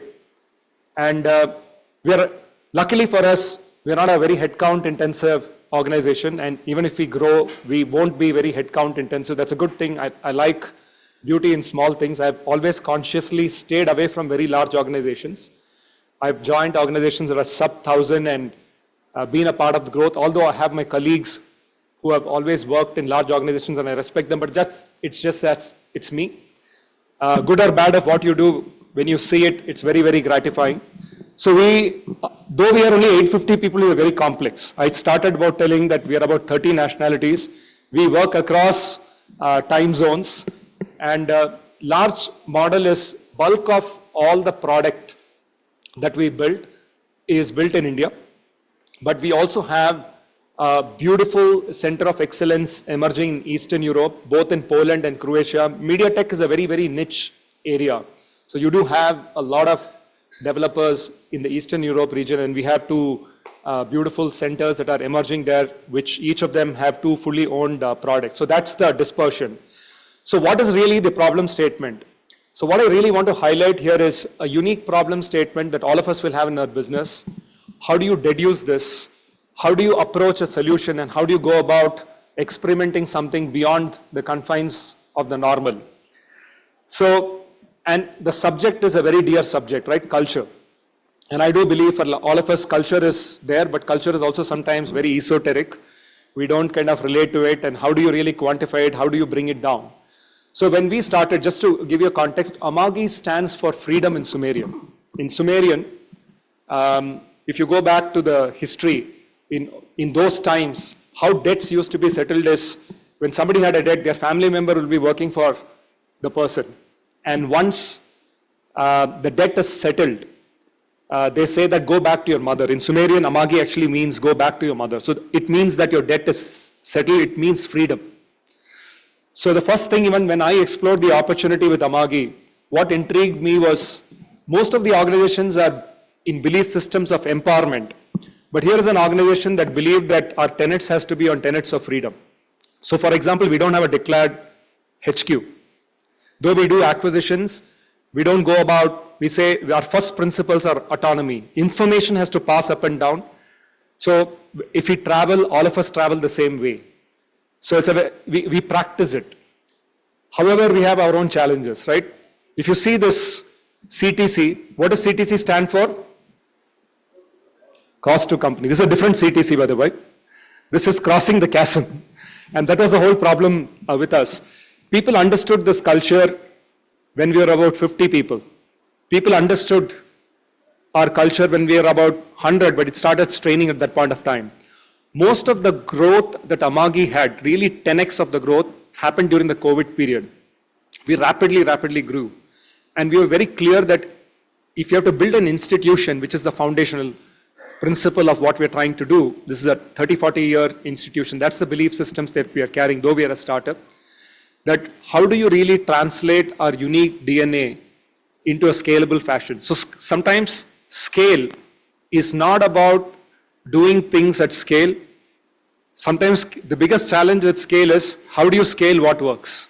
It works today, it worked when there are 50 people, but how do you scale when you're 850 people? You are practically in so many countries, you open another office in another country with a bunch of people out there. How do you really come together as one? It's a huge challenge. And you're also working in an industry, in a niche where we have, for example, 5-day work in Bangalore. Every day, 550 people come to our place. When we opened office post-COVID, surprisingly, 200 people turned out. We actually ran out of real estate space. And slowly that numbers inorganically. So Friday evenings at Amagi don't look like Friday evenings in most other places. There is intensity. Because what we're trying to do here is also things that might not have been done in the past. So there is no ready expertise or domain knowledge that you get from the industry. So the need for collaboration is a big challenge. So this is like a typical product life cycle. Every product, it's the same thing with your culture life cycle as well. So the challenge for us was, if we have to build a long-term institution, how can we have our own unique cultural DNA percolate, and ultimately the success is when every Amagian can live and breathe this culture. So scale sometimes is the biggest problem. Don't tell me I have an answer. I don't have an answer. I only have experiments and discovery, and I'm going to share just the perspective. I'm nowhere close to coming to tell you that, we have tasted success, but we are making progress is all I can say. So I think the first thing to start is to intently listen and understand your problem statements. And what were our own unique problem statements? I've alluded to some of this, right? We had a global dispersion. We are spread across the globe. There are time zone complexities. There is no time zone. You can have a meeting where somebody will be in an odd time. We generally now sign up and say that if you aspire to do a global role, you have to be available globally. But it's still a difficult challenge when you work across time zones. We also have absolutely grown through acquisitions as well. It's a very integral part. So how do you really acquire, at the same time ensure that you feel together as one, because they are bringing in their own value systems. How do you really bring this together as one? What can be the common language for us to belong together, which is very important for us. Most importantly for us, with about 850 people, I need to know, how does Amanda in Australia wake up today and feel? I need to know how Karen in Israel is feeling today. It is a process of continuous listening. So obviously, some of the ways of annual surveys or quarterly surveys are not relevant for us. So how do you really put a mechanism as you start scaling now? How do you build a continuous listening mechanism into the organization? Obviously, we are 30 plus nationalities and it's only increasing. How do you really bring this whole beautiful tapestry of diversity together and build this one inclusive culture in the organization. So there are problem statements, and then there are aspirations also.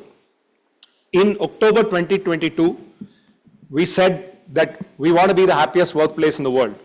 People should come, they should love what they're doing. What they're doing is creating a change to the industry. They should love the people that they work with, and they find a purpose larger than themselves in bringing themselves every day in doing what they're doing. So we said that we have to build the happiest workplace. Easier said than done. The question is, how is Amagi going to journey? Because happiness is an emotion. How is Amagi going to journey in this emotion of happiness with our people? We also, I told you that we had a distinct DNA. How do you preserve and build on this distinct DNA? Ultimately build a world-class media tech organization on foundation of goodness. Most of the other organizations, when you go global, you say, this is the HQ, probably everybody else align.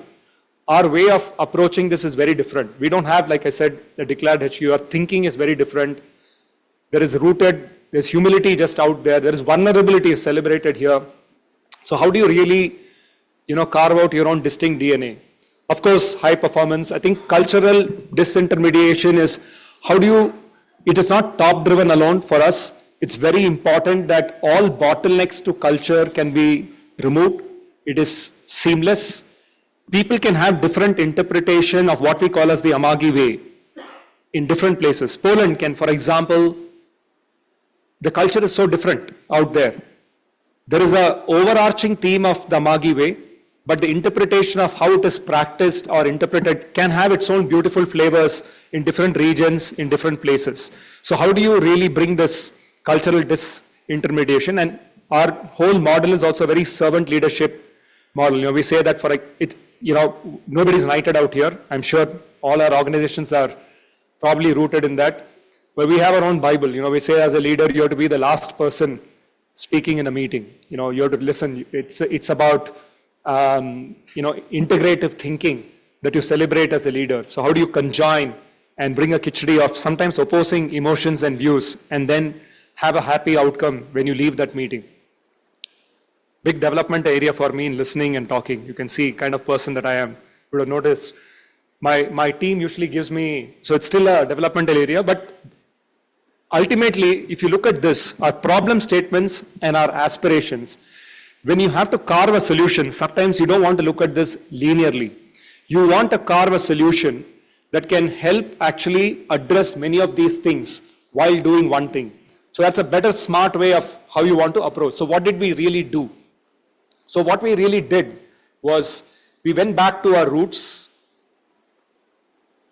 What Amagians know and what we have really done well, we call this inside the organization as a timeless engine. What really has got us here is the ability to listen very intently to our customers, synthesize their needs, form a solution. Mostly we take up challenges which other people think are impossible to do. We try to take those challenges with a can-do positive attitude, support the customer, and go back to the listening. So this is something that everybody understands. This is being fundamental in the evolution of the organization thus far. So he said that the way we look at our people as well cannot be any different. How do we therefore listen intently to Amagians in a continuous mechanism, synthesize their needs, then you innovate and implement whatever is the issue. It could be an issue, but when you synthesize that need, you have an org level trends that you see or team level trends that you see. How do you synthesize it and then deploy solutions to address it at the local area, go enable and support it and see how it is working and go back to the listening cycle. So what we really did, and I'll share a bit of glimpse in terms of, and I'm happy to have corridor conversations, but I'll share a little glimpse that we had a new exec member on board, the chief listening officer, and this was actually a AI bot which was placed in our all hands meeting, was introduced as an exec team member.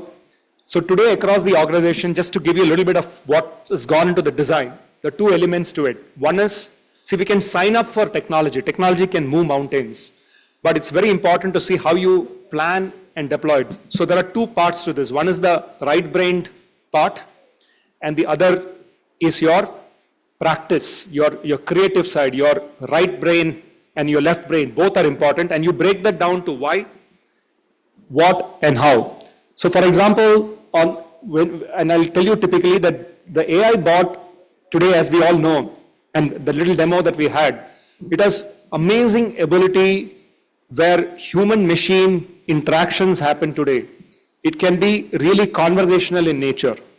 But not only that, it can analyze your sentiment and automatically deduce your next question as the one to go deeper in a conversational tone.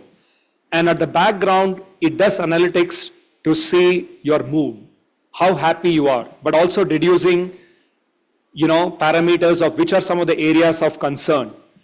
And every single conversation that we have, it's a continuous conversation. I'll tell you how it is deployed.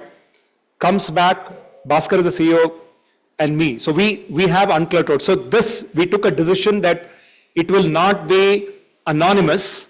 It is not. It is confidential and it is not anonymous. The reason that we said it will be confidential and not, again, a very bold step, because we said that it is not enough for us to listen. If somebody has a particular issue or a problem, it is important for us to solve it. Listening can only do to that extent. But if there is no action towards that, then the problem is festering. So if you have to do that, we need to know who has that issue. And our commitment is no issue in the organization is big or small. There is no retribution. There is no backlash. So it also kind of mirrors of what we preach as a culture within the organization. So that's a very big change that we took. So there is freedom of voice, breaking down silos. And what we typically did is, if you see, this was deployed, I'm just giving glimpses, this was deployed where when people complete their milestones, day 1, 15 days, 30 days, 90 days, 1 year anniversary, 2 year anniversary. Just last week, Amagi completed incredible journey of 16 years, but we also had people who have completed 15 years, 10 years, and 5 years in the company, right? So there is a continuous listening that actually the Amber goes, our CLO goes, interacts on behalf of Bhaskar and me with every single Amagian in the organization. And those conversations, every day in the morning, both Bhaskar and I go to every single conversation, and wherever we see there is an issue or an area, we intervene and the partners intervene.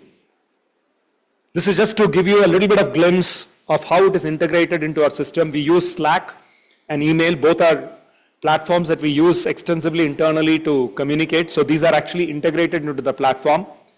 And this is typically how the reach out happens. So when somebody, for example, completes a milestone, there is a video, it encourages them, it tells them, it wishes them on that milestone, and then you can see that the conversation begins. This is just to give you a little bit of how the chatbot goes and has the conversation there.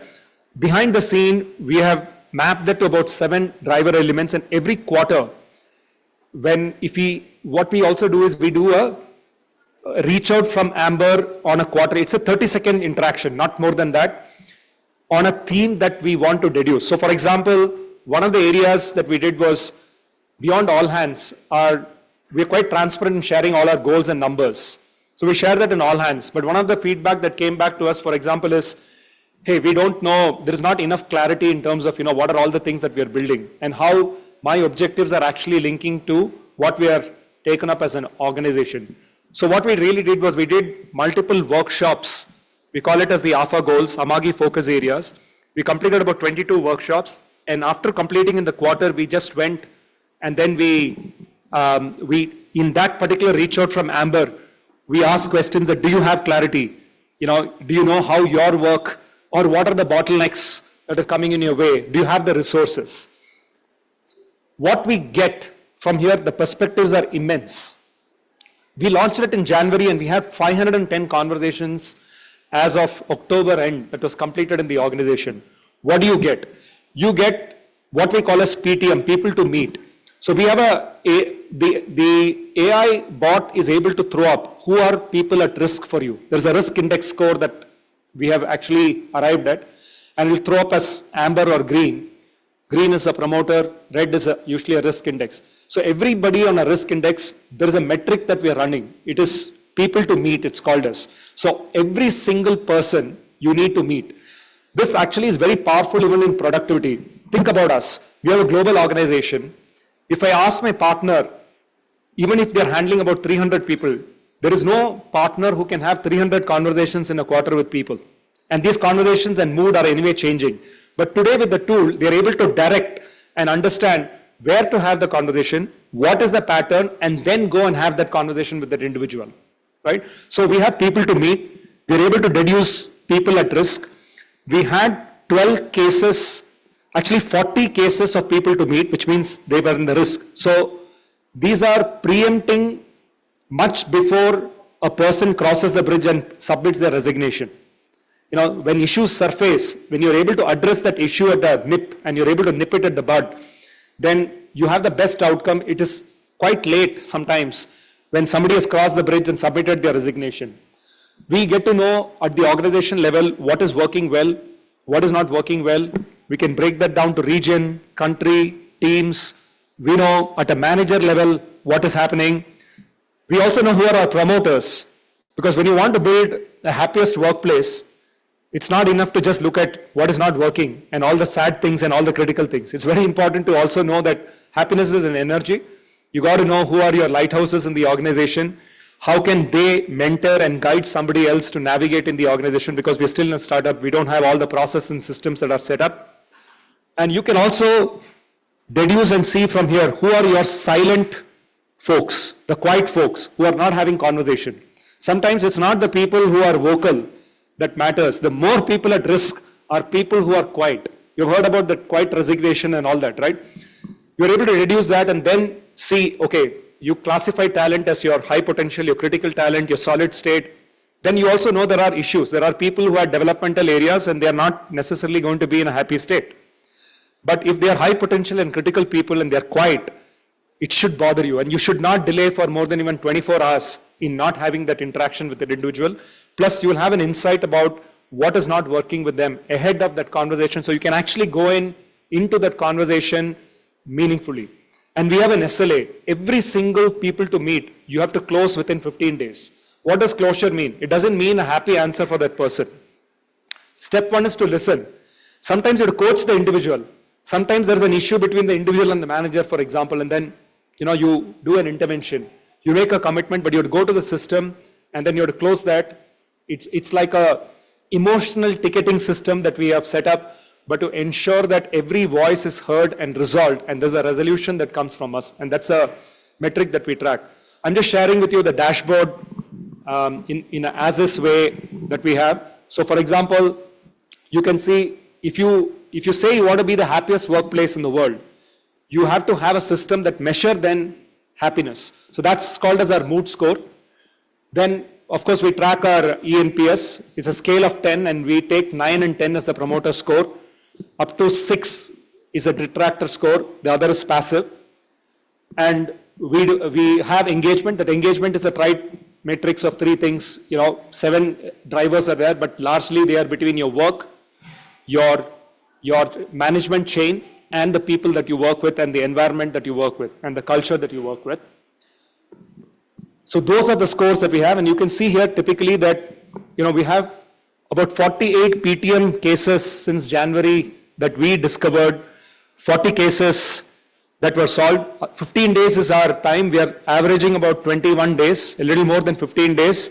We have room to improve there, but yet I know from industry standard that this is still not bad, but we are striving hard to bring it within that 15 odd days. So for us, it is very important that in our industry of media tech, every single person here is a person who can walk away with 3 to 4 jobs in their hand. If they are going to stay with you, they are only going to stay with you because they are heard, they are valued, and the belief systems are all aligning to what we say, what we preach, and what we do. The day we mess that, we know very clearly that we'll probably have an exodus of people. So when you scale, sometimes it's a challenge, therefore, it's a scary place.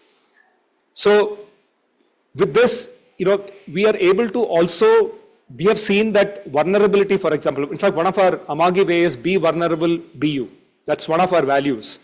So we celebrate vulnerability. It's okay in our place to say, I don't know. It's okay in our place to say, I don't know how to do this. I messed this up. It is fine. No, you're not going to get crucified here when you say you messed up something.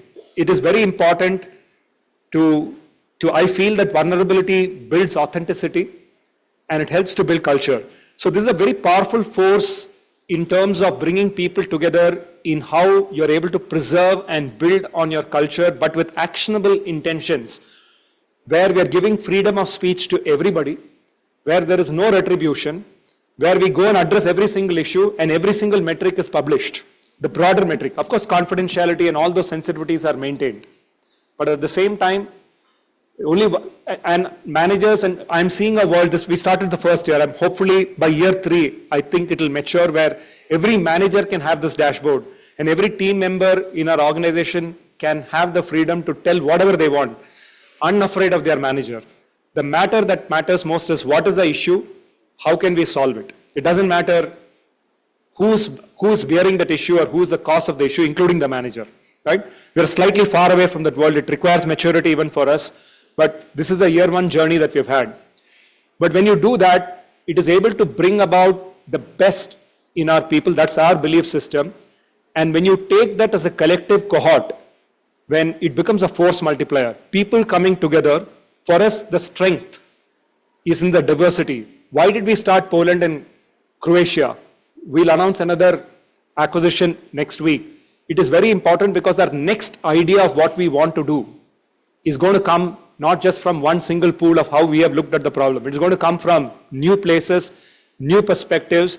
It is going to come from that listening by the salesperson with the customer in what their problems are. The next big product lies there. The next big innovation lies there. In a very humbling way, just sharing the stats with you, right? The last Olympics was live cast to the world by Amagi.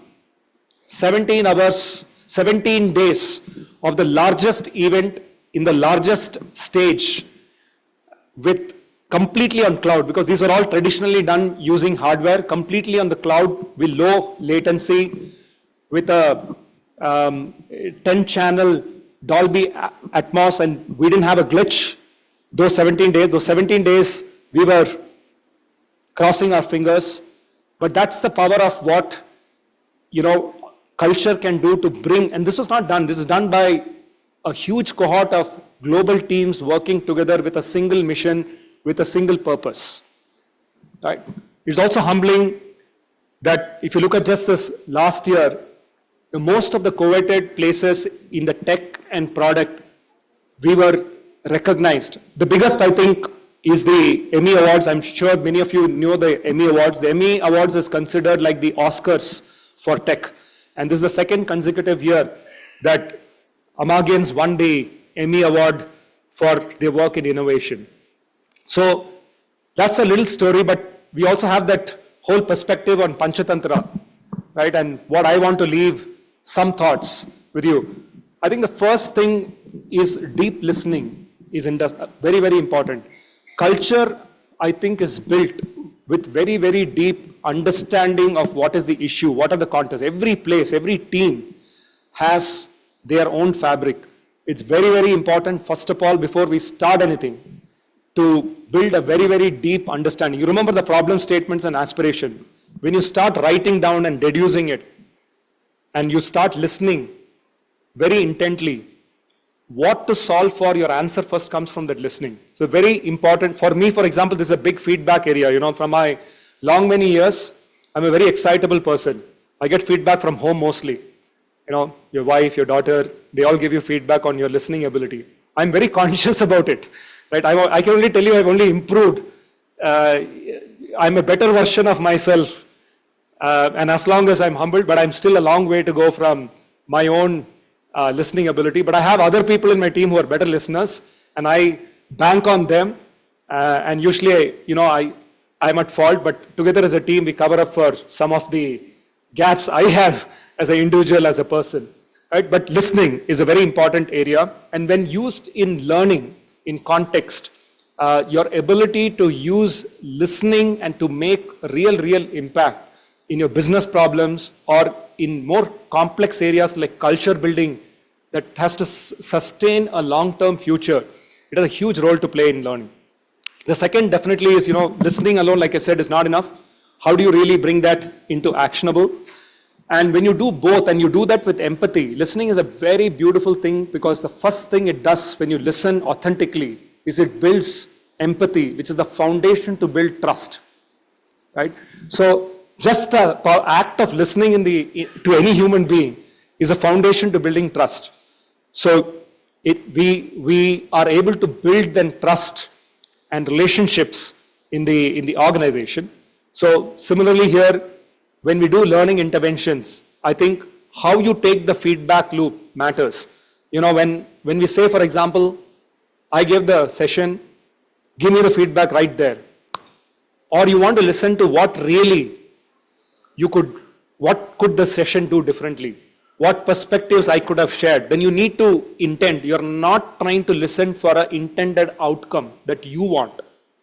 Your way of how you want to solve things are going to come from you actually humbly going and listening and saying what could be done better. Right? Last, I think it's very important that technology and design thinking, we've used both of this. It has tremendous power to move mountains for us. For us, with the AI capabilities, not only we are inducing that into the product, to the earlier conversation here, if you want to build, this is the world that we are getting into. You have to build an organization which is an AI embracing ready culture. So your culture also has to use tenets and elements in a structured way where you're able to make this bold experiments and show people that, this is the way, let's test it out. Let's see, let's learn from each other, right? Last but not the least, I said that I think the biggest strength for us is the vulnerability. In learning especially, if we can teach courage in the organization, we can teach authenticity in the organization, it's a very, very powerful force in what you can discover and the deep connections you can actually make and some of the best creative thinking and impact that you can create. So thank you so much for your patient listening, and I hope this was just a share to give you some kind of perspectives of a problem statement unique to us. But the matter for me to share with you is, how you approach it, what are some of the lessons we learned, whereas we are still in the journey. But for today, I leave these thoughts with you. Thank you. Thank you, Mr. Prasad, for that. If you're all there, anybody in South Bangalore, you can come and visit our office. It's a non-air conditioned office, except for the meeting rooms. Every single material in the office is made from recycled materials. We call it home. I can assure you one of the best filter coffees will also be there. So you're all welcome. If you're ever in South Bangalore, you can see a slightly hatkasa, sort of flashy office. It's a very grounded office. You'll probably think it's your home, but you're welcome to visit us. Superb. I think we were sold when you mentioned filter coffee. We'll definitely have a visit. Thank you so much. One more time, a bigger applause to Mr. Prasad being in the house. And now moving forward, we're going to do this quick so that we can catch up with time. We are running a little behind schedule. Up next is impact of skills on everything hire to retire. Yet another interesting topic. And to talk to us about this, we have with us Assistant Vice President, Human Resources at Biocon Biologics. We have Mr. Vikash Maheshwari in the house with a huge cheer. Let's have him on stage. Come on, everybody, put your hands together. Over to Mr. Vikash. Right. Hope I'm audible at the end. I don't know if this is working. Yeah. All right. Cool. So I had a 30 minutes keynote, which I think I'll convert to a TED Talk format and do a 10-15 minutes, because I've been told that I'm the only one standing between you guys and the awards. Is that right? Oh, one more. Oh man, all the best. All right. It's pretty late in the evening. So we've all heard of skills-based organization and what people are doing around it. Normally when I do these keynotes, and some of my friends who were here in this room, they finally decided that we're not going to sit. They've left. But I'm seeing very new faces, so it's a good thing to know. So you may not have heard of these keynotes that I've done before. But my intent is always very simple, that I don't want to show you or tell you something that you find on Google or ChatGPT or Meta or any of these. Okay, so what you will see during the course of the presentation, once I have the presenter, are things which I would say are lessons from my mistakes, things that I've gone wrong with, and also certain things that I'm doing a POC on. So trust me, a lot of this is stuff that you can actually go back, take it back to your organization, speak to your CHRO, and tell him or her that this is stuff that you've created or you've strategized, and you'll get all brownie points and a great increment next year is my commitment to you. All right, so, okay, a quick show of hands. How many of you have actually heard of skills-based organizations? One. Awesome, awesome. And how many of you have actually started working on skills within the organization? Oh, lovely. Awesome. And anybody who's like dying to talk, can you just give me a quick, like 30 seconds preview on what you're doing on the skill side? Anybody? It'll just kind of, get you guys interacting and, yeah, please go ahead, sir. People in my team have been asked to have PM skills and PM certifications, right? But what I'm looking there is I say, hey, can this person really be N? Right? Can this person really product manager? Then I dissect it to how? What are your skills of being able to communicate for action rather than just great English written and spoken? Right. So that's one of the skill. Right. But there's a list like that. But who prepares that list? Myself. Correct. And I know, thank you so much for this. I know a lot of us have started hearing about skills and a lot of organizations are working towards skills. IKEA, for example, they've done a fantastic job on skills. But a lot of this is still inward looking. And correct me if I'm wrong. I mean, we sit and we make. So there's nothing different to what we were doing, let's say, decades back, where HR used to sit and we used to write things like competency maps. Remember? And we used to have a lot of function, but as Sir said, that, you move beyond behavioral and you're trying to get into the core function of it. Well, how many of you are using, okay, I don't like using the word AI, okay, I think currently is the world's most abused term, okay, with no sense and whatsoever, we just throw it everywhere. But how many of you are using technology to scrape skills? A quick show of hands. There. See, now the hands go down. And this is what I'm trying to establish as the first thing that you should take back. If you're looking at skills inward, as in you're asking people inside, okay, that what should this project manager be doing in terms of skills, you will not get the right output, okay? So very broadly, I have a lot of slides, but I'm going to skip all of them because all of this was my 30-minute keynote. But you are most welcome to reach out to me and ask me more details of how do you do it, but there is technology available using which you give it for the same example, you tell that technology, I want to scrape skills for a project manager who's working in whatever is the industry, let's say product, okay, and who's got 10 years of experience, but I want to benchmark this project manager with an Amazon based out of the US, not India. You have tech like that available. The minute you feed in that information, which we call the comparator basket, what do you get? You get things like, what skills are needed from a functional, behavioral, techno-functional, the whole list.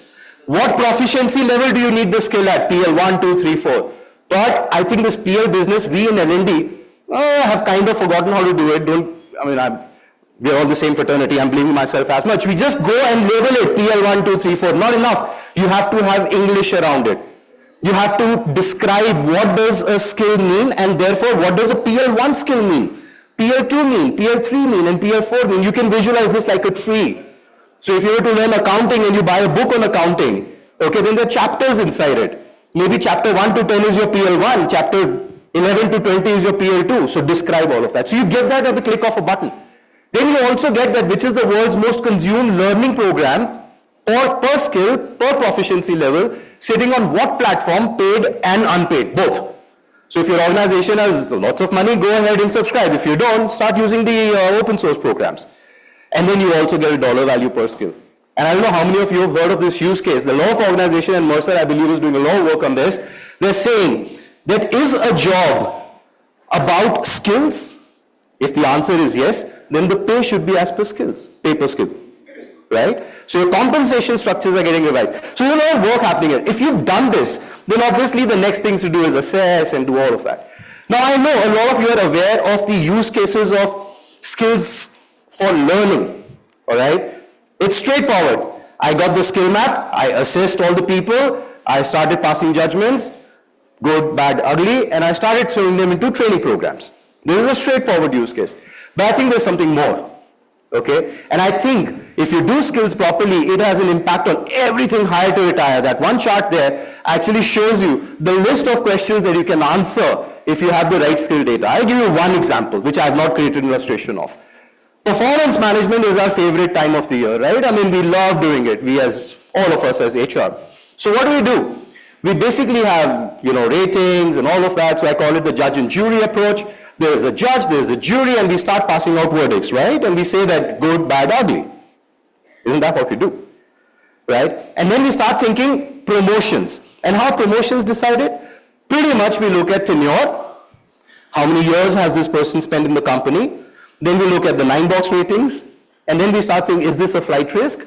How important is this person to the organization? If I don't promote, this person is going to bugger off. Right? Let's be real. These are the real conversations that happen. But there's one data that we don't look at, or we just believe in gut, which is to say that if I promote this person to this role, is this person having the skills to perform in this role? And is that by data or is that by gut?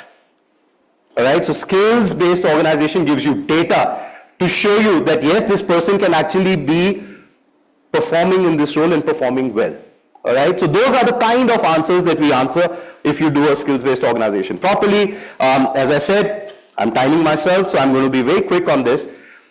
This pretty much is the illustration to say that everything hire to retire.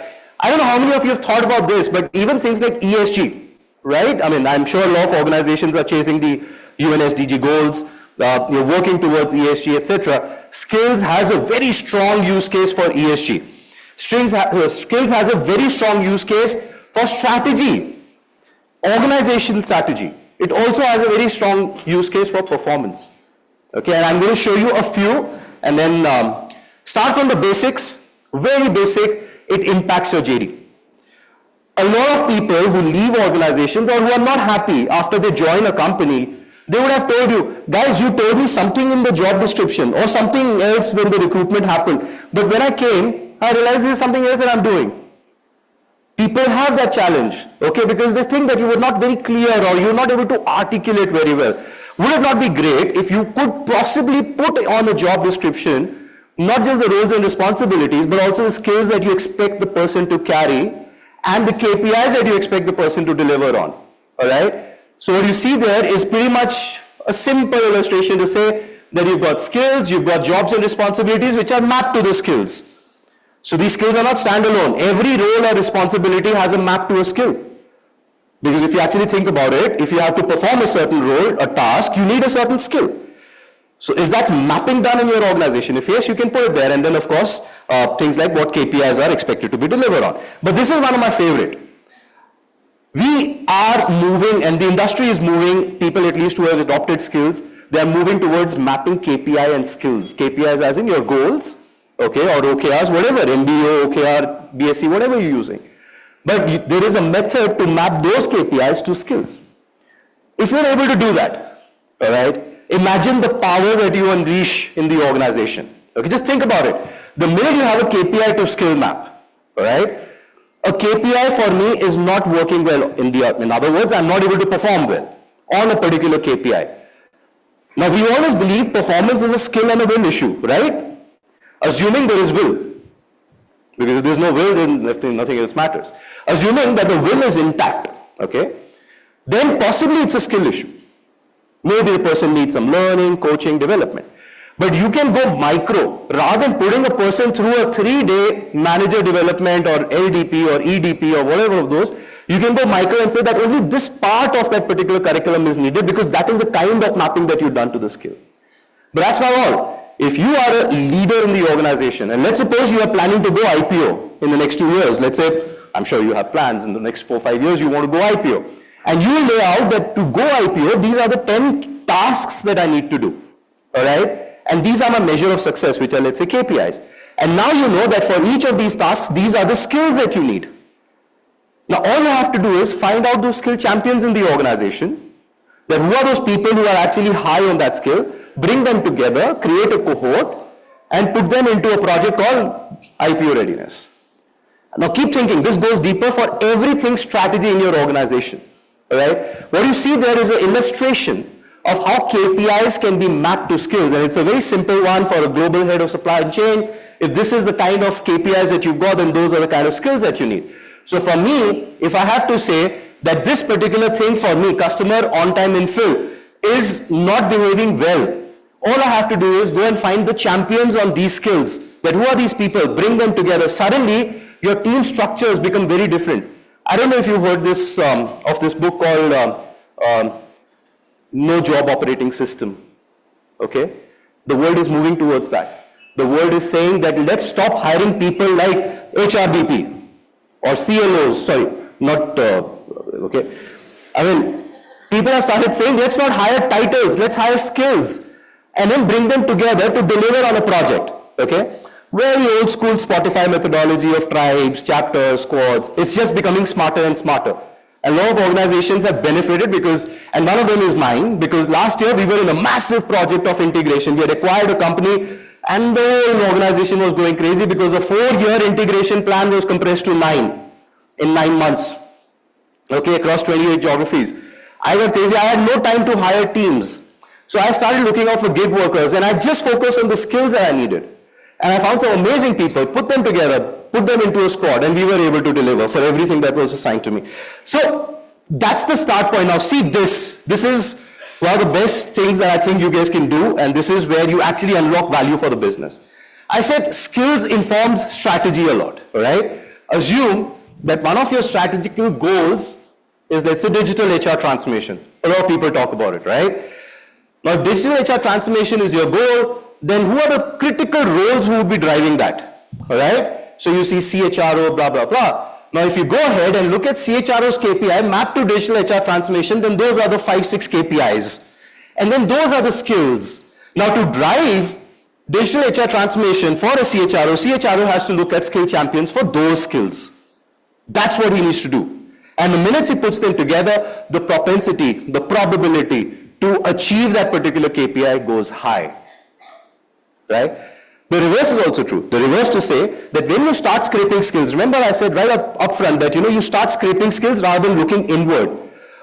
We did this exercise. We looked at some of our competitors because that's how comparator baskets are made. I said, okay, I want to look at global supply chain head, and I want to look at some of the largest global supply chain players like Amazon and Flipkart in India and the others who do massive work on supply chain. Yeah, and I got certain skills which we did not know of.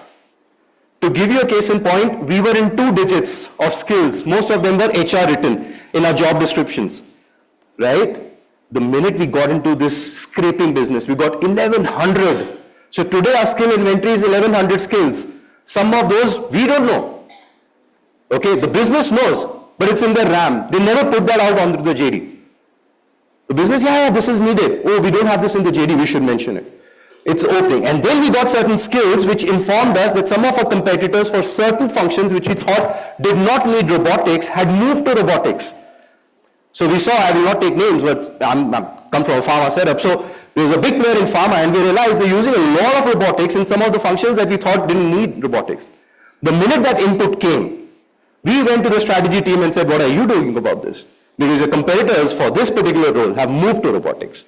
And they're like, how do you know? I say, here's the algorithm and here's the data. Now, how does this next scraping happen, etc., etc.? Catch me on T and I'll tell you more about it. But that's the whole point. And even career frameworks, there's a big problem that HR deals with. How do we grow people? Okay? And we keep saying, oh, we'll do trainings, we'll do this. You know what? If you really want to grow as an employee, you don't need trainings, you need artifacts. You need an environment to learn. And you need that ownership. There are companies which say that day one of joining, find out which is the role that you aspire for and start preparing for it.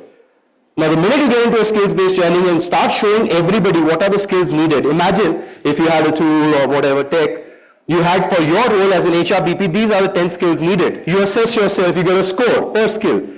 Now, the same tool can actually show you the basic skill adjacencies. Which are the other roles in the organizations that you can fit into and at what percentage? Suddenly your career paths become very fluid. And then if your tool is intelligent, you can add in things like role maturity, grade maturity, this, that, all your policy considerations, and suddenly you have a pool. Similarly, hiring, build, buy, or borrow. These decisions can be taken smarter when you look at skills. So today we, for example, we have an internal portal like any other organization. We have all those fancy stuff. But there's one thing that we also have, that for every role, I know who are the incumbents within the organization who have the skills for that role.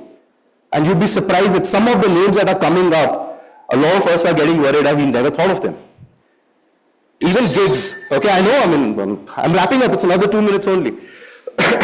Timing myself. So even things like, if you had to look at gigs, so if you want to, let's suppose if you're an e-commerce company and Black Friday, you need a lot of people for packing, a lot of people in warehousing, find out those skills, get those people together. So that's how this thing works. My suggestion is that before you get onto the bandwagon of skills and start saying that, well, I'm doing skills, please read about it. It is not about competencies. It is not about inward-looking exercise. It is a very deep science, and it needs more strategic thinking. It needs more human intervention than it needs AI, or for that matter, any kind of a tech, okay? So I'm going to wrap up now. My time is up, and I don't think we have time for question and answers and all of that. It's a shame that I'm doing this very important subject right at this time, which is, kind of eating into some other people's time. But please feel free to reach out to me outside, on LinkedIn, anywhere else. I hope I haven't taken too much of your time in wrapping this up. I think the biggest round of applause. Thank you. I think he power-packed it in that given time, even the lesser time. Thank you so much. But just to give you that liberty, do we have any question? Do we have one question that he could take? Or is available anyway for networking later on? All right. Moving forward, we segue into the final panel discussion of the day. Post that, we have our closing keynote. We need all your energy, enthusiasm, and your participation. Let's welcome the next panel discussion, the panelists. And before we welcome them, who is in a hurry, so he made me miss this point. We need to gratify you on stage. Can we have you, please? Back on stage, one more time, a huge applause to Mr. Vikas.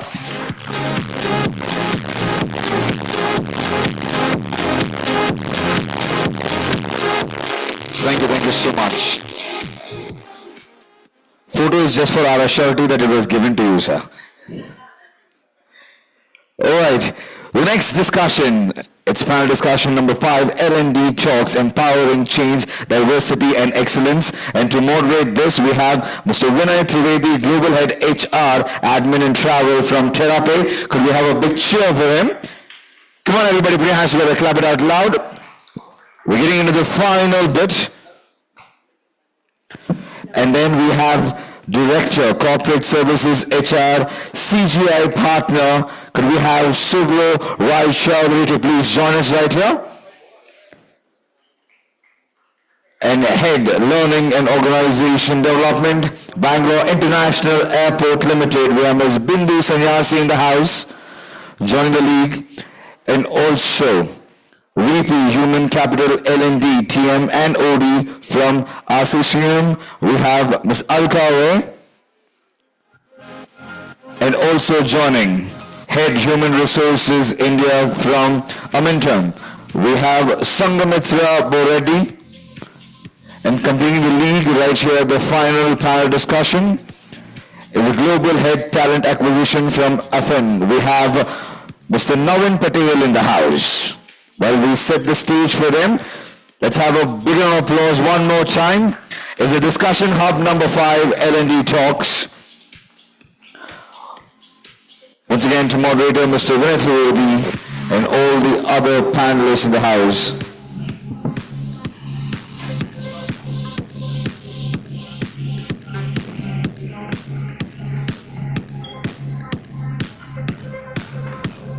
Let's welcome Mr. Suvro Rai Chaudhary, Ms. Bindu Sanyasi, Ms. Alkarar, and Sangamitra Boreddy in the house, and Mr. Navin Patel. Over to Mr. Vinay, all yours. Thank you.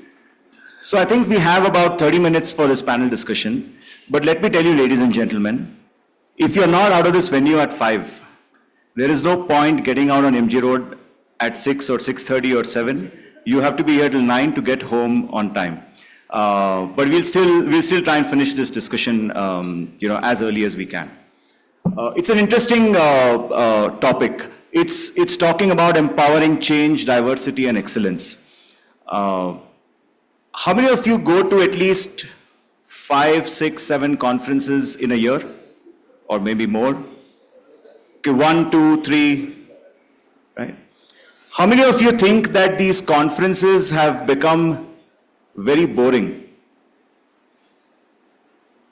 Apart from exchanging visiting cards, apart from sitting and speak. How many of you have the white bands? It'll be interesting.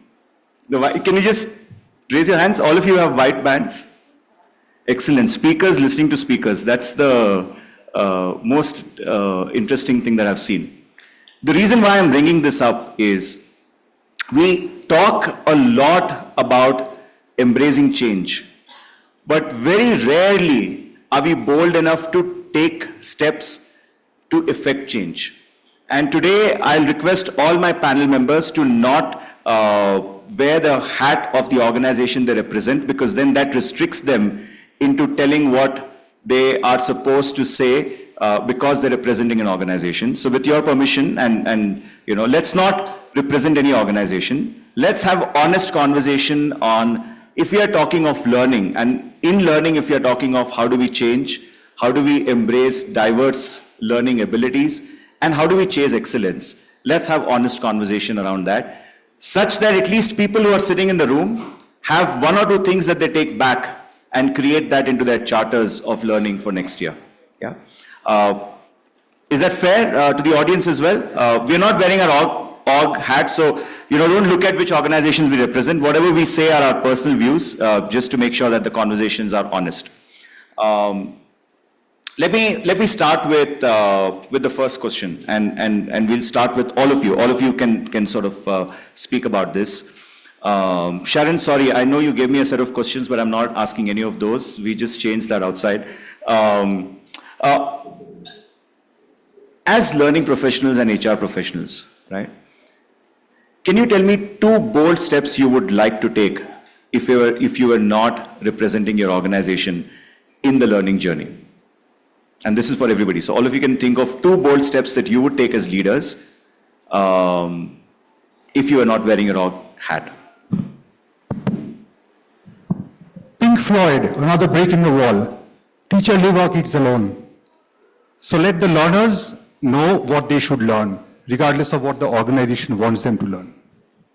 So one is leave the kids alone. Second? Learners. Let it be the learners market. Learners market. Okay. Yeah, just adding on to that, keep the learner at the center of the whole learning piece. Have no organizational No, that's not bold. mandates. That's not bold. See, as a moderator, I can take the liberty of saying that it's not agreeable, right? Bold is what you would, we are talking of change. And if you are saying, everybody here spoke about let's keep the learner in the center of the universe, right? I mean, so many panels spoke about that. So discarded. So I need when I bold. say learner at the center of it, don't have organizational mandates of... Don't have mandates of organization. Yes. Don't let the learner believe that the management or the leadership wants certain things to be done, and hence you need to learn to, impact that consequence. Yeah. You figure out what your learning is. Ensure that there are guardrails, but the passion, interest of the learner, which ties with the organization needs, is what needs to be Just to catered follow, if it's bold, why do you need guardrails? I mean, there must be some kind of a framework to hold it all together. Why? We all work for organizations. That's No, why. I'm saying we're not wearing the organization hat. Okay, take away the guardrails. The guardrails are gone. Okay, let's remove guardrails. No, the reason why I'm asking this is, we are often so entangled in trying, and of course, we have an obligation to the organization that we are working, and obviously we have to do what organization requires from time to time, no doubt about it. And that could be for, say, 50-60% of learning agenda. Upskilling, reskilling, getting them job ready, getting them career path ready, etc., etc. But even if you're able to give 40% of freedom to the learners to say, do whatever that you want to do, what's your view on that? It's a good thing, because at the end of the day, you have a happy employee, which means productivity is going to get affected in a positive manner. So I think it's a good deal. Excellent. Thanks. What are the 2 bold things you're going to do? I would say only one, which is take more risks. Create an environment where you can take a lot more risk. Take more risks. And why do you think people are not taking risks? Well, the same thing that you said, which is organizations have guardrails. There's a certain limited agenda that you work with. And within that space, we all, I'm sure, try to make the most of it, right? But I think the one thing that a lot of organizations do, especially given that I know we used the term VUCA earlier, there's BANI, there's, whatever your choice of acronym poison is, I think the fact remains that everybody's a little skeptical just now. It's an environment where a lot of organizations are just waiting and watching. This is not the time when a lot of companies want to take a risk. And I think it reflects in business strategies, but it also reflects in how and what we want our people to learn, right? So at some point, I'm hoping that I hope that there will be more space to take risks. You take risks when you know that you have a safety net. That in turn will, ignite more curiosity, which means what you're learning and the type of learning you do, that also is impacted, right? So for me, I think more risk taking. Just to follow up. See, the good thing about moderating it is you can ask a lot of difficult questions, right? If you were to take one risk, give an example of a risk that you would take in your career as a learning leader or an HR leader.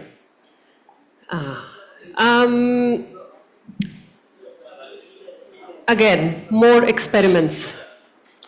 For example, and I know you said no organizations, but imagine any past organization, what I would do is want to really go at the business end, whoever the customer is, etc., do some experiments, help people learn in the process of, participating in those experiments.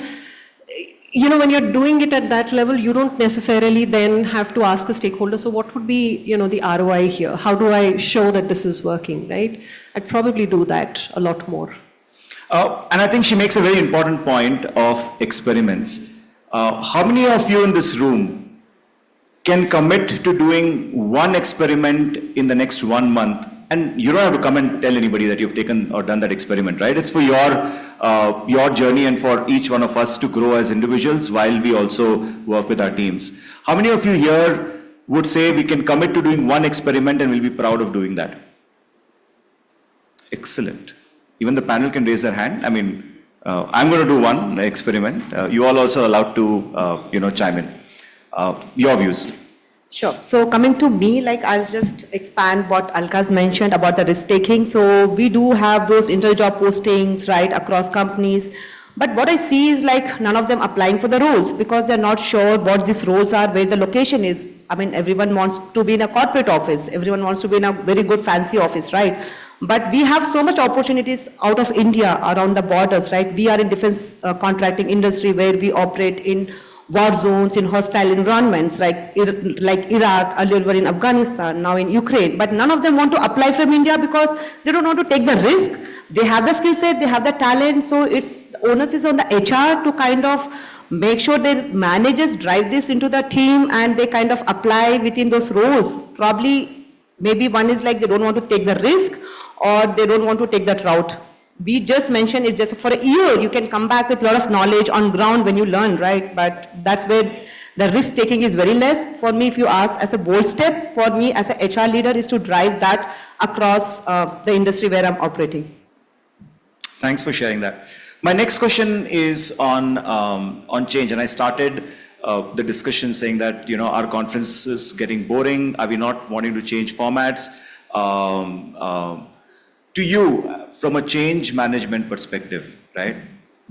What is more important?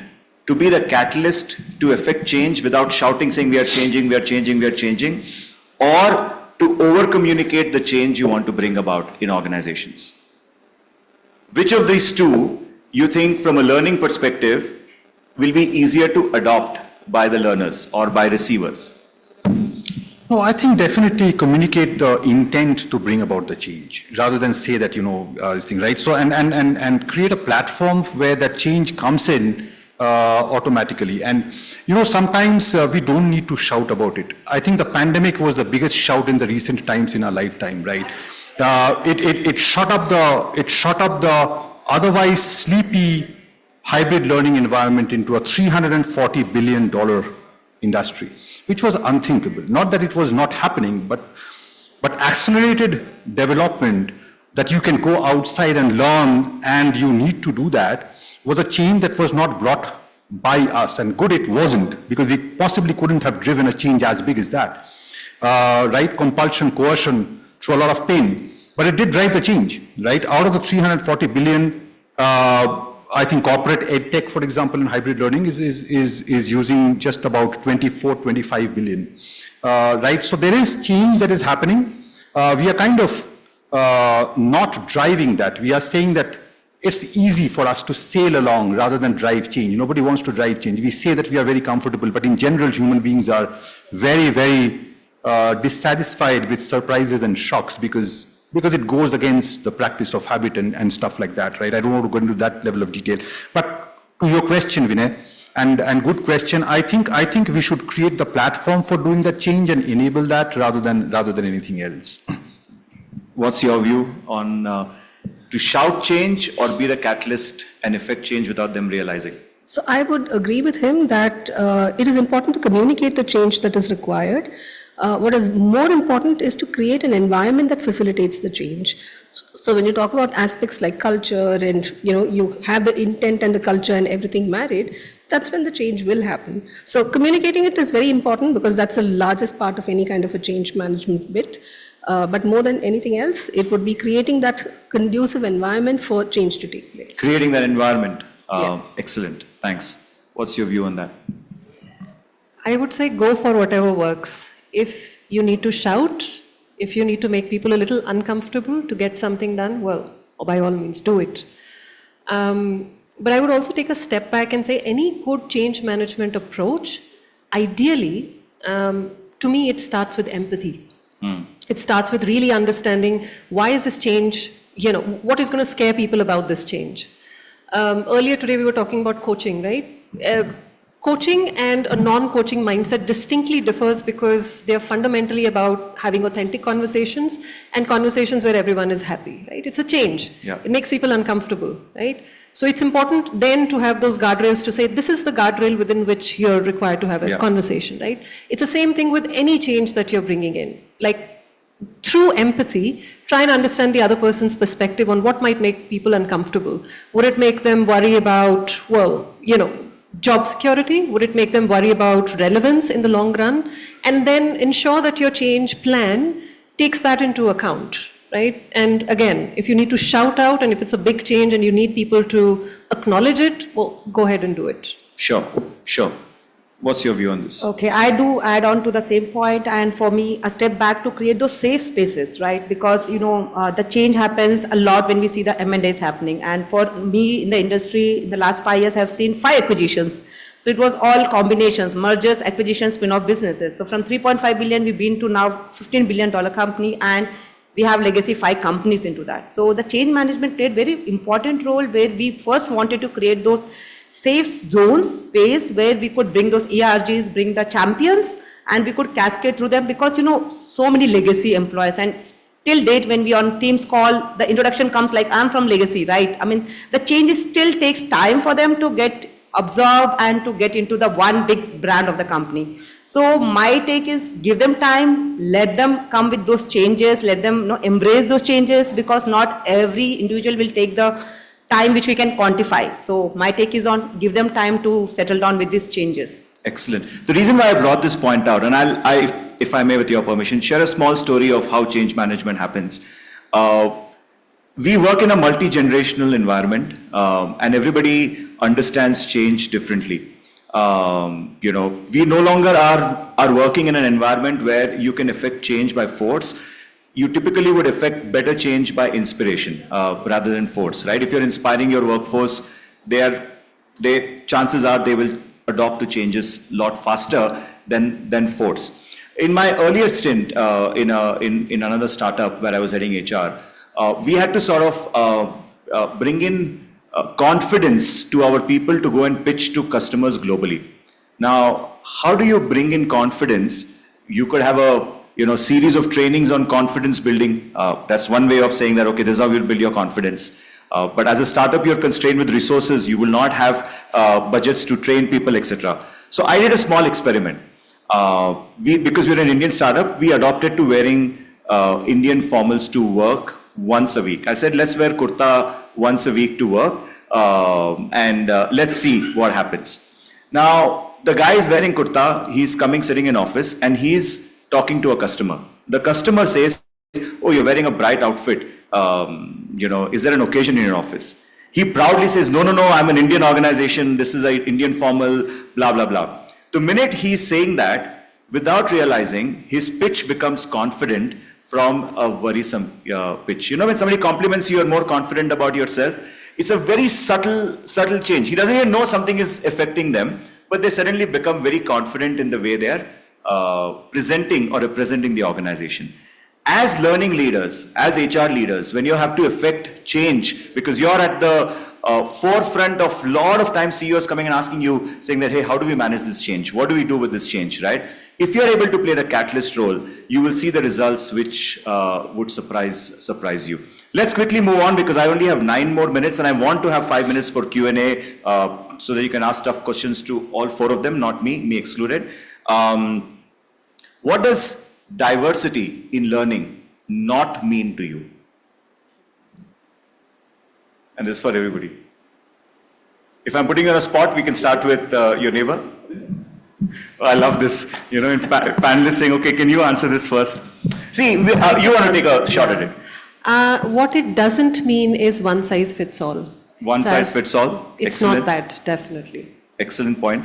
Because we are trying to be diverse and at the same time, we want the same training content to be delivered to everybody in the same format. Is that what you're saying? No, I think there is merit in standardizing some part of training that you do, especially if you want, for example, your employees to have a consistent managerial experience, no matter what part of the organization you're sitting in. So there is merit in standardizing parts of it, but it doesn't mean that, for example, we were talking about different generations in the workforce, right?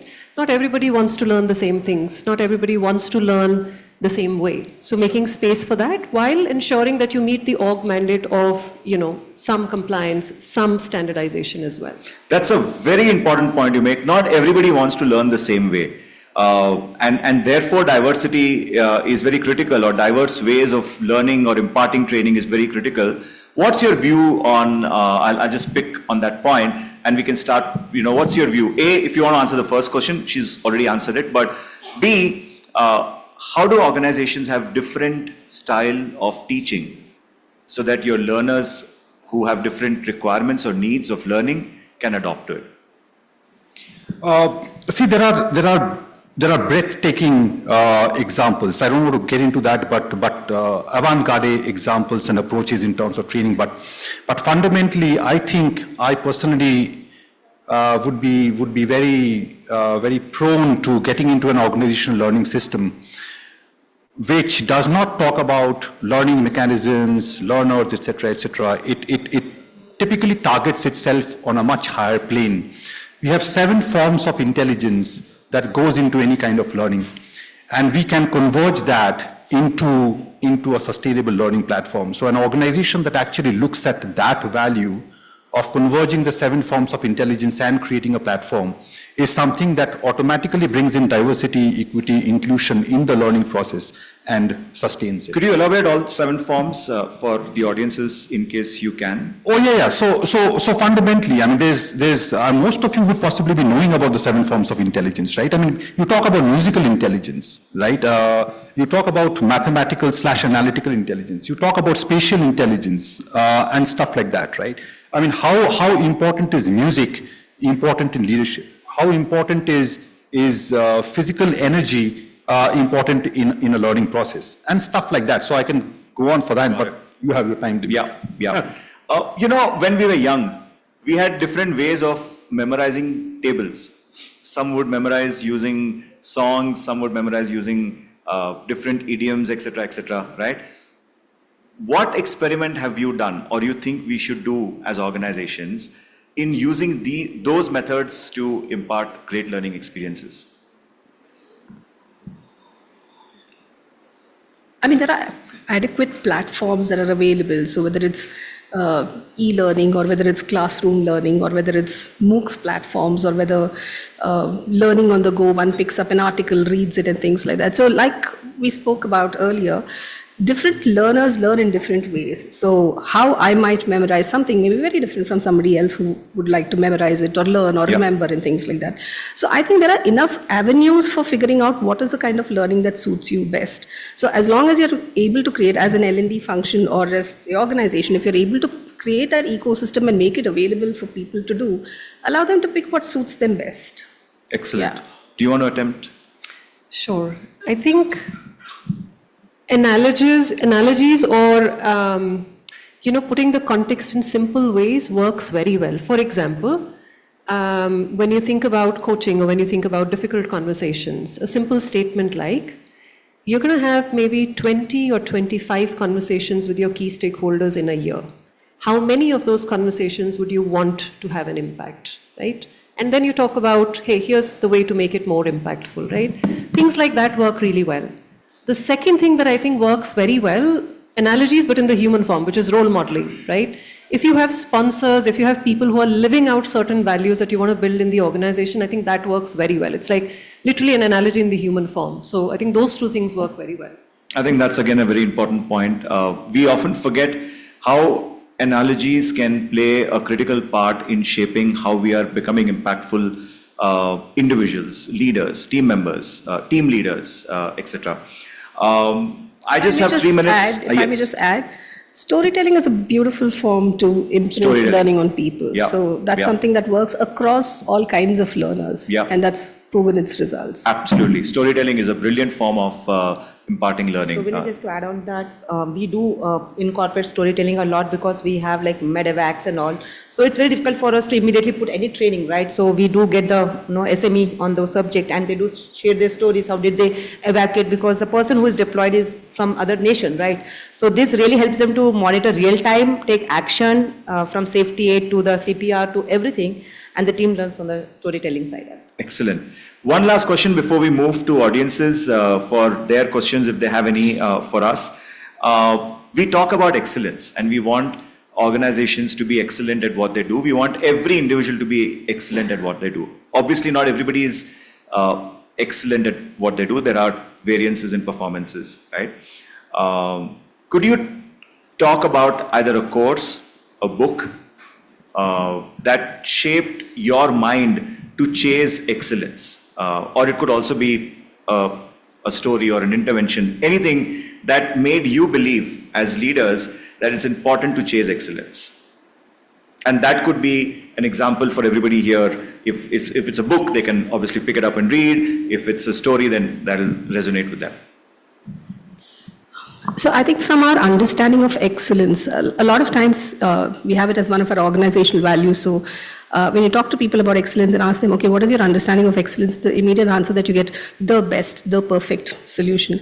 In fact, best and perfect are enemies of excellence. So excellence is a mindset that needs to be cultivated, which means Absolutely. I will never stop at saying this is the best thing that I can do, but I'm constantly looking for better ways of doing things. So it's a journey. If you talk about excellence, it's not really something that you can say, okay, this is the level and you can measure it, but it's a mindset. And it's something that impacts multiple aspects, including inclusion.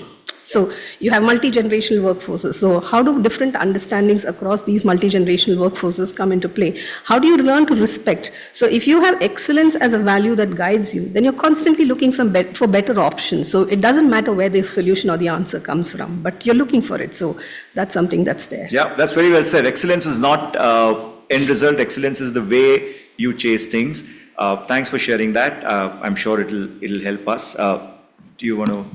If you ask me, Vinay, I mean, even Lapata ladies gave me enough inspiration to pursue excellence. But if you are asking about a book, I think possibly it is. No, it could be a movie as well. No, I'll go with a book. It's reminiscences and reflections of the Marshal of the Soviet Union. Not a good example to give in terms of what Soviet Union is doing to, what Russia is doing to Ukraine now. But that aside, it's G. Zhukov, who was the Marshal of the Soviet Union. From a very inspiration and excellence, in pursuit of excellence, that's what I called it. Thanks for sharing that.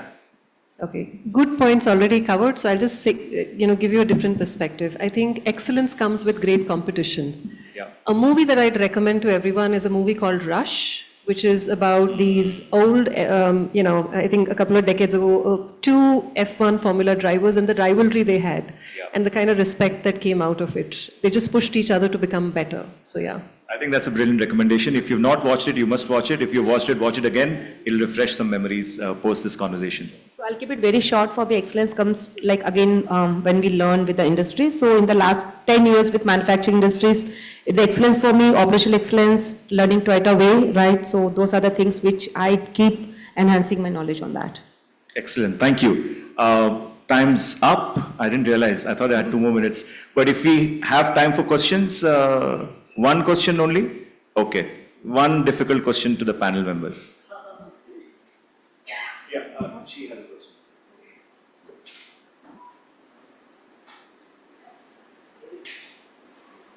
So, first of all, Vinay, I have to compliment you for the way you moderated. It was very refreshing.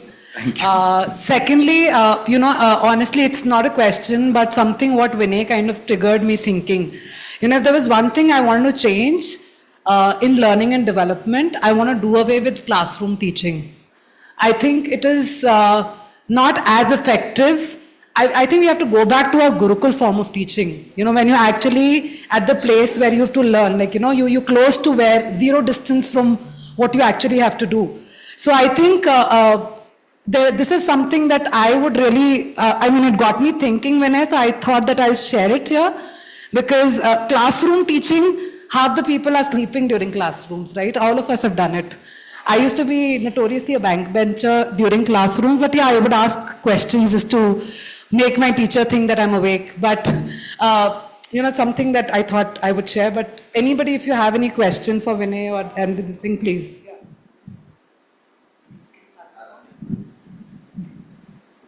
Hi, this is Divya. So I have a basic question. We all know about a push and a pull technique that we talk about in L&D.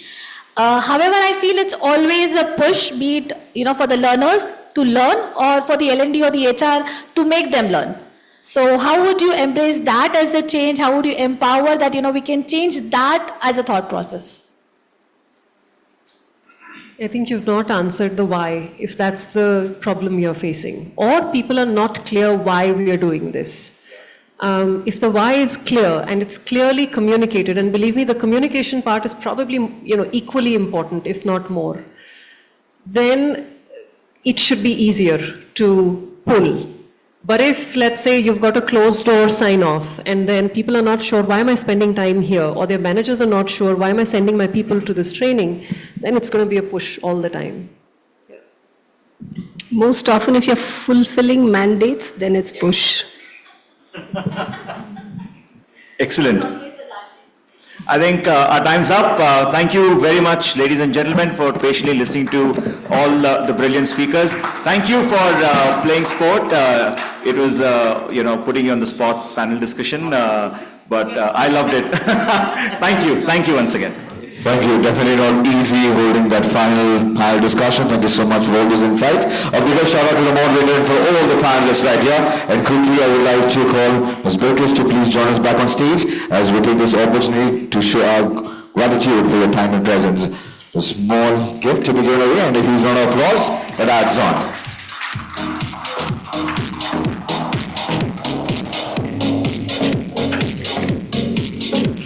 The great thing is that we are back on track, we are bang on time, and thanks to all the speakers and all the panelists for having us get back to the schedule. And thank you for all the participants who are with us as we head towards the closing keynote, Future of Work and Learning. It's an absolute pleasure and honor to invite this gentleman back on stage. If we could have Captain Dr. Pranav Prasoon Thakur, Chief People Officer, Trucker, to please join us back. While we clear the stage for him, let's welcome him for the closing keynote. A huge round of applause, please.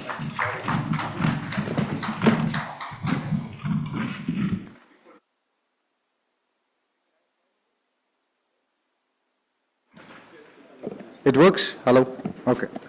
Fine. So first, a big round of applause for Anurag and Sharon for making it happen. I think 2 days. Can we have a big round of applause, please? Yes. I'll not come. I think I have 3 minutes, so I'll cover it in time. So the first is what motivated me was designing learning with a purpose. Now, with a purpose, when you take it to the why of the company, okay, what is this purpose? Of course, this purpose has to be relevant. It has to be connected with the why of the company. If this learning, whatever we are doing, and a big round of applause to all of you, by the way, means from the L&D department, the stalwarts. The thing is, when I say, and when all of us come together, right, we make so-called the people function of the organization, right, and we make the people who make the organization.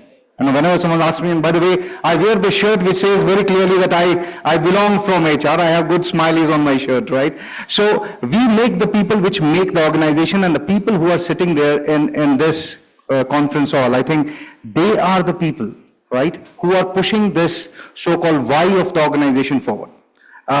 Great speakers we had today, right? And tomorrow also we'll have some great speakers, right? But when I have to summarize this with a future of work and learning, see, human animal is being tamed, and the way we are conducting ourselves, the way we become, right, successful. And today the AI is the most, as people told, the most used word.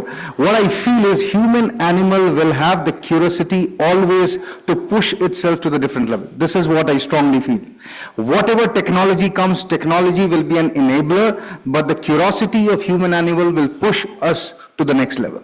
Now, till the time this is alive and all our TNIs and TNAs, we are doing it properly, right? Then this human animal quenches its high on that learning, right? Anytime.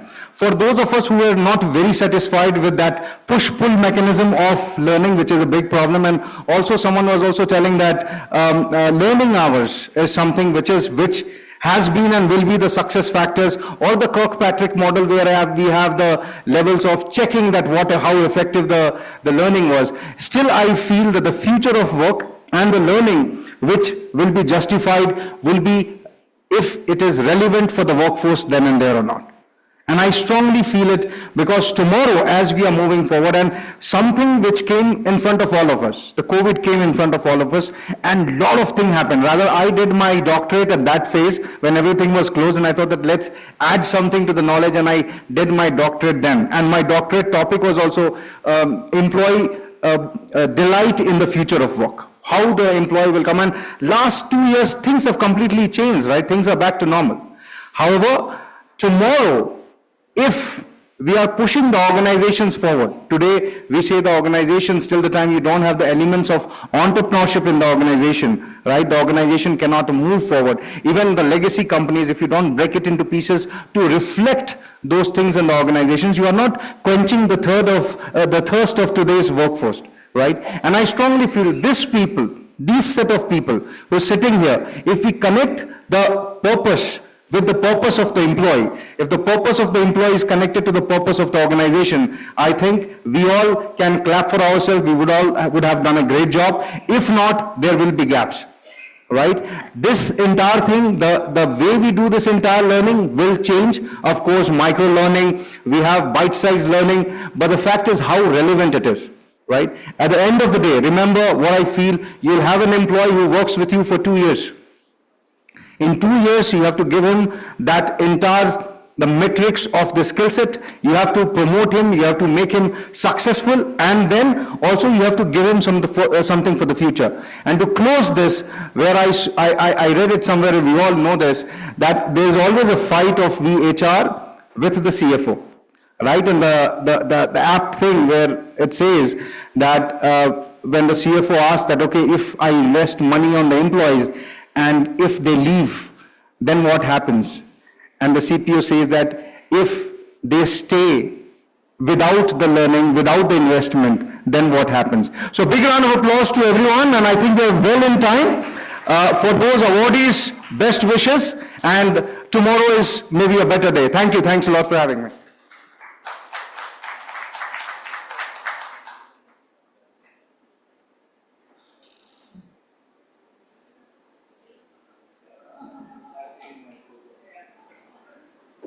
All right, thank you so much. And before time for that, a big round of applause.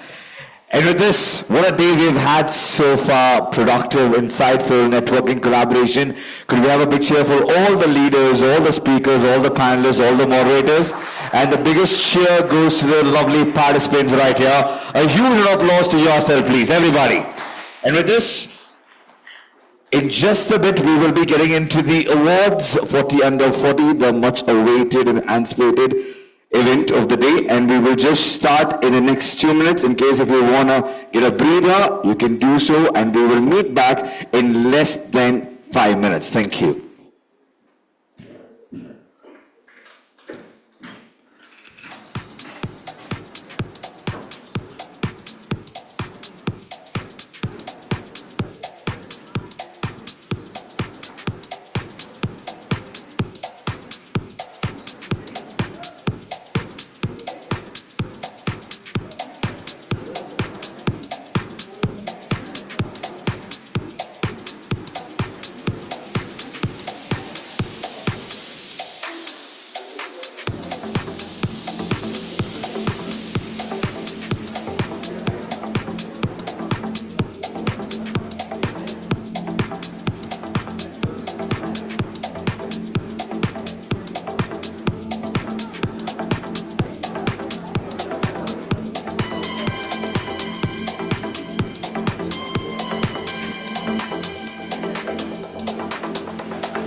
We're just a minute away, requesting all to settle down in case if you have your team members, colleagues, and other stakeholders outside, do let them know that we are about to begin. There's a big one. The BW HR 40 Under 40 Awards about to begin.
Ladies and gentlemen, good evening and welcome back.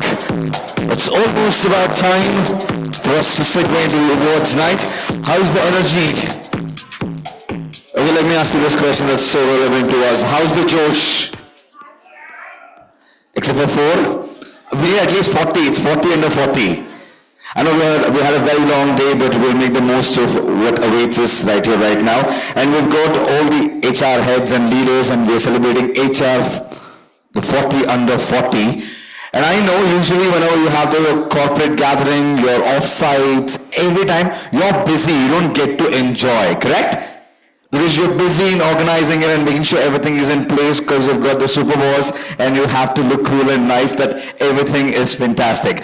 So before we segue into 40 under 40, I just thought, this is your day, your moment, why not let's have some fun with something interesting coming up on the screen. Are you ready for that? This is where you say yes. Yes? Alright. It's the Festival of L&D. It's about learning and development. So I just thought, let me show you something from around the world and let's try to learn something new. It's a fun quiz, nothing more. I'm not going to make you do anything. We just play to win. And this time it is table versus table. Any table that makes the maximum noise gets to answer. So it's not an individual game anymore. So could I have some energy from the tables, please? Which is the most happening table? Which is the most happening table? The backbenchers gave up already. All right, so let's see. So here's the deal, the old school way. When the question pops up, the table which makes the maximum noise, I walk to you and you get to answer. End of the day, end of this entire quiz, we see which table's got the maximum answer. So are we ready? Yes. Superb, let's hit it. Question number 1, please. Very interesting. What is the most popular tutorial that is searched on YouTube? How to dance, how to draw, how to make pie, how to kiss. Is that excitement or you know the answer? All right, you got the answer. Okay, what is it? This is the classic case. Hit the buzzer, uske baad mein sochte hain. All right, okay, they say it's the 4th option. I like the smile on the gentleman's face. He was blushing when the options were on. Anybody else beg to differ? All right. How to dance. Okay, so it's between how to dance and how to kiss. Let's say 3, 2, 1, answer. You got the point right there. 1 point. Next question. Which Indian quiz show uses this logo? This is pretty easy. I go to this table right here. Which is it? Kaun Banega Crorepati. All right. I gave an easy one so that we get maximum participation. Super. That's the right answer. 1 point right here. Clap for them. Let's move on quick. Next question, please. So now we get to the interesting bit. Around the world, let's learn something new. In Germany, every office must have this. No matter how small, they need to have it. View of the sky, water cooler, timeout cabinet, or ashtray. Again, the drill is you need to make noise for me to give you a chance to answer. All right, I go to that table. Yes, 3, 2, 1. Ashtray. Very good. Wrong answer, but good try, ma'am. Just kidding. Let's give another table a chance. All right, what do you say? Water cooler? Let's reveal the answer, please. We learned something with the sky. There we go. Next question. If you share this in Tennessee, you kind of break the law. A ride with a stranger, that is. Your toothbrush, Netflix password, or a local secret gem that you find there. What is it? Okay, that table. Let's go. Netflix password. Anybody else thinks otherwise? Well, if this was a rule in India, all of us will be getting tickets. Let's reveal the answer. Indeed, right there, 1 point. Next one. Name the brand that's promoted by the character shown in this logo. I like the excitement there. So we usually meet this captain in the weekends. And that is right. So 2 points. Moving on quick, last few questions. By law, this becomes the property of the Queen. Now the King, if caught in the UK, an enemy ship, whale, Bigfoot, or alien? Other tables, come on, try. Enemy ship. I like the confidence from this table. Yes. Bigfoot. All right. All right, Bigfoot. 3, 2, 1. Answer, please. We're trying to think too much out of the box. How many MBAs in the house? How many MBAs in the house? Yes. We love MBAs because we look for out-of-the-box solution every single time, even though solution is inside at times. Just kidding. Next question. In the Californian town of Carmel, a woman can't do this without permission. Sing off-key, wear high heels, have a flatmate, or be a psychic. Have a flatmate, okay? So that flatmate, so this table also opts for a flatmate. Anybody else? Come on, quick. Flatmate. All right. Superb. Indian women will be happy. Answer, please. Next question. And probably the last one. Okay, yes. In Oklahoma and USA, it is illegal to wear your boots to where? To bed, to town square, to church, or to a pool? To church. Okay, he says bed. To church, town square, to bed. Okay, this is kind of creepy. I don't know how to find out because the answer is... Round of applause to yourself, ladies and gentlemen. We learned something there. And I think a clear winner, that's the lovely table there. 2 nights and 3 days holiday package awaits you. And now with these smiles all around, welcome back. Ladies and gentlemen, moving forward right here, the compelling discussions that we witnessed today to the evening celebration. I welcome you all to the BW HR 40 Under 40 Awards 2024 with a huge round of applause, everybody. We've gathered here to celebrate and honor the trailblazers in HR space, the pioneers who have demonstrated exceptional commitment and dedication towards shaping the future of HR in India. I would like to take this opportunity to thank our partners for the day. HR Network Partner, MHRD Bangalore Chapter, Coaching Partner, Take 5 Global, Tech Training Partner, M-Link, Exhibit Partners, Great HR, Stalwart Learning, Corporate Gifting Partner, GKD. A big shout out for all these partners, please. And also join hands in thanking our event partners, the Tick Shake Factory, Joy Travels Private Limited, Realty Plus, Exchange for Media, IWM Buzz, Impact, Pitch, Fandom, and Beamley Coffee. Just to let you all know, today's award ceremony is being streamed live across all BW Business World platform, including our social media channels and on www.bwpeople.in. So please feel free, join the celebration of the evening by using hashtag BWHR40Under40. And before we segue into the awards, just a quick heads up, what's happening on day 2 of Festival of L&D. That will be focusing on creating personalized paths for building competent workforce. 30 plus masterminds from L&D world would be joining and we're going to be a part of it. Before we start the award ceremony, I would request all winners to make sure that you use the platform, get down, that is towards your left side of the stage for individual photo. Once you receive it, we want you to join us towards the left side of the stage so that we can capture your picture and request all the winners to stay till the end for the group photo for our editorial coverage. Anybody who leaves, your trophies will be taken back. Hope you will be with us till the end.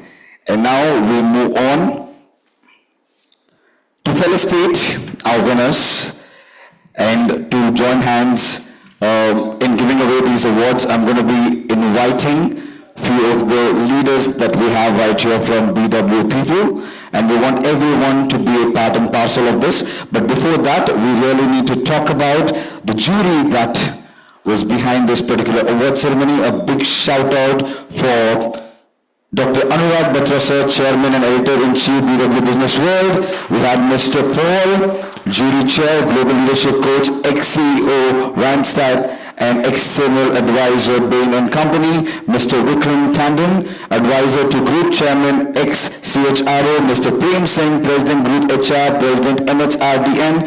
Ms. Neeta Bhushan, CHRO at Pernod Ricard, South Asia. Mr. Sarma Chilara, CHRO and Board Member at Skoda Auto, Volkswagen India Private Limited. Dr. Pradyumna Pandey, Manufacturing HR Head, Hero Motor Corp. Ms. Siman Ashkari, Senior VP Corporate HR and Business Excellence at DS Group. Dr. Rajeshri Ganguly, President and Global HR Head, Alchem Laboratories. Mr. Dharm Rakshit, Head HR at Hero Motor Corp. Mr. Deepak Darara, Board of Director, Hatak Group, ex-CHRO, GMR Group and Lanco, Director People at AZZ. And we also had Mr. Mahipal Nair, MD, Trellix India and Head of HR APAC at Trellix. Mr. Pradeep Hadgaonkar, Country Head HR at Hitachi. We had Mr. Sumit Taneja, VP Human Resources at Wipro. Mr. Chinmay Sharma, CHRO at GlaxoSmithKline Pharmaceuticals Limited. Mr. Manish Minda, Head HR International Hubs at NatWest Group. Mr. Gaurav Saini, CHRO APAC and MEA, Wadhwani Foundation. Mr. Amit Sharma, Group CHRO. Gokul Das Exports Limited, Mr. Hoshi Goswala, CEO, BW Engage, Mr. Ved Shukla, Founder and CEO, Malumart and Advisor, BW Retail World, and Ms. Neha Mathur, Senior Associate Director at BW Business World. elite panel and great jury members. Could we have a big shout out for all of them? And now I request the team to please play the jury AV to show us a glimpse of the jury process and the experience that went by.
Behind me, speaking of incredible India, is a photo from Ladakh.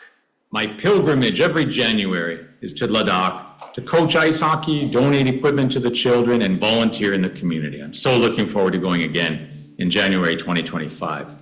I had the wonderful opportunity to chair a jury of esteemed colleagues from across India, leaders in their own right, as we sat in front of more than 50 nominees, the top 40 under 40 nominees in HR. These are the leaders of the future, and each nominee presented their ideas. They also talked about their achievements. So it was a nice mix of what they've accomplished, but also what they plan to do in the future. And I must say a couple of reflections. I was very impressed by the level of confidence. It's not easy to sit in front of such a group of esteemed leaders as we had in our jury. But each of these future leaders took their 3 minutes and presented their achievements and their ideas with passion and in a concise, laser-sharp way, and that's quite remarkable. There was also a lot of diversity in the room, diversity of ideas, from engagement to improving issues around attrition, talent attraction, innovation, agility, and so on. So a real wide variety of stories in the room. And also, there was diversity in terms of gender. We had a significant number of remarkable women in the room, and many of those women were balancing what we call work-life integration. There's no such thing as work-life balance. It was really about how do you navigate through all the personal challenges in order to make a change in the organization. Finally, what I felt was listening to these leaders, they're not just aiming to play the game, they're aiming to change the game. And here's the good news. The future is in very good hands. Congratulations, everyone. Wishing you all the best and looking forward to the event ahead. It was an absolute honor to be part of the BW People 40 Under 40 HR Awards of 2024 this afternoon. The entire event was very meticulously planned and the scoring sheet was really well done. The entire process was very transparent so that all the jury members were able to hear the nominee pitches and transparently score them. I was actually amazed by the quality of the nominees shortlisted because each one of them really is a true HR leader and we're going to have a great set of future HR leaders now. My heartfelt congratulations to all the nominees and to all the award winners, and also my gratitude to the BW People team for really having a very well executed event. All the best. It was a privilege to serve as a jury member for BW People 40 Under 40 HR Awards. I truly appreciate the robust and transparent process adopted. For all the participants, this is a platform which not only celebrates the achievements, but also it's an opportunity to learn and grow. My best wishes to everyone who participated and to all those deserving winners of this prestigious award. At the outset, I want to thank BW People for inviting me to be part of the jury for this prestigious award. As I gather, this is the 5th edition of BW 40 Under 40 HR Awards. A big thank you for all the nominees who've taken time to actually prepare their pitch and put their best foot forward and talk about various initiatives that they've been driving for their organizations. I really enjoyed listening to those elevated pitches and also really love the passion people have for their people. Would like to congratulate all the winners who emerged through this process as the 40 most powerful leaders in the HR function under 40. Good luck for the journey ahead. Thank you. I would like to extend my sincere gratitude to each one of you for participating in this jury session and sharing your remarkable achievements with our esteemed jury panel led by Mr. Paul. The quality of presentations were truly exceptional. I would like to highlight a significant observation here. Out of all the participants, around 70% participation is by the women HR leaders. This shows the gender diversity in the process. And this underscores the unwavering commitment and passion and the resilience by the women HR leaders who have successfully navigated the challenges and showcased their outstanding work here. I congratulate each one of you for the accomplishments and wish you continued success in your future endeavors. Lastly, I appreciate the BW team for their impeccable planning and execution of this session. Hi, look, there is a lot of courage needed to drive change in talent, culture, and leadership practices. And what I saw in all the contestants for this BW 40 Under 40 competition is that they all showed immense courage to drive change, influence leadership teams, and they showed a lot of grit and passion towards making it happen. So I'm extremely happy to be part of this process and was able to interact and meet some of these bright HR professionals and leaders under the category of 40 Under 40. So kudos to the Business World team who ensured that I got this exposure and was fortunate to be part of this assessment process. Wish Business World team all the best. It was really a great experience to be a jury member in the 5th BW People HR 40 Under 40 Awards. As a jury member, I met a cross-section of aspirants. I could hear their stories, how their career has grown over a period of time, and it was really engaging to hear them and their story. Wish them all the best and success ahead. The whole program was also very well orchestrated and coordinated by the BW team. And thanks to all the panel members who were with us. Indeed, it was a great experience to even know them. Thank you so much, Business World, for having me as a jury to assess the 40 Under 40. Quite an intense process, very well organized and structured. All the applications were sent to us in advance for our review. We sat through a full day of presentation by each participant involving 3 minutes of pitch, followed by Q&A. Help us select the best of the best. It's not easy. And I must congratulate all those who participated in this process. And I'm looking forward to meet the leaders of future in Bangalore on 27th of November.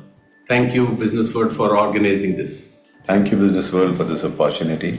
I really enjoyed being the jury member for 40 Under 40. It was a very well managed process.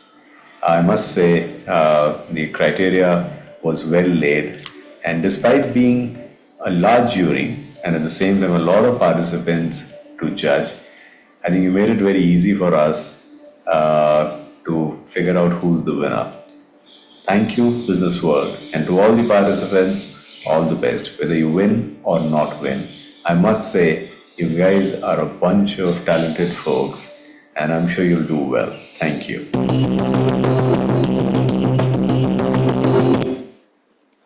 All right, a huge applause for all our jury members. And now, before we segue in, we would like to play the community audio visual. Could I request the team to please play the community AV? Post that, I would like to have the presence of Mr. Abdullah, our VP at BW People, to please be on standby. Quickly, could we have the AV of the community?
There we go, a sneak peek into the world of BW people, and to welcome us all and talk to us, we have Mr. Abdullah M., Vice President BW People, to join us on stage. Let's welcome him with a round of applause, everybody.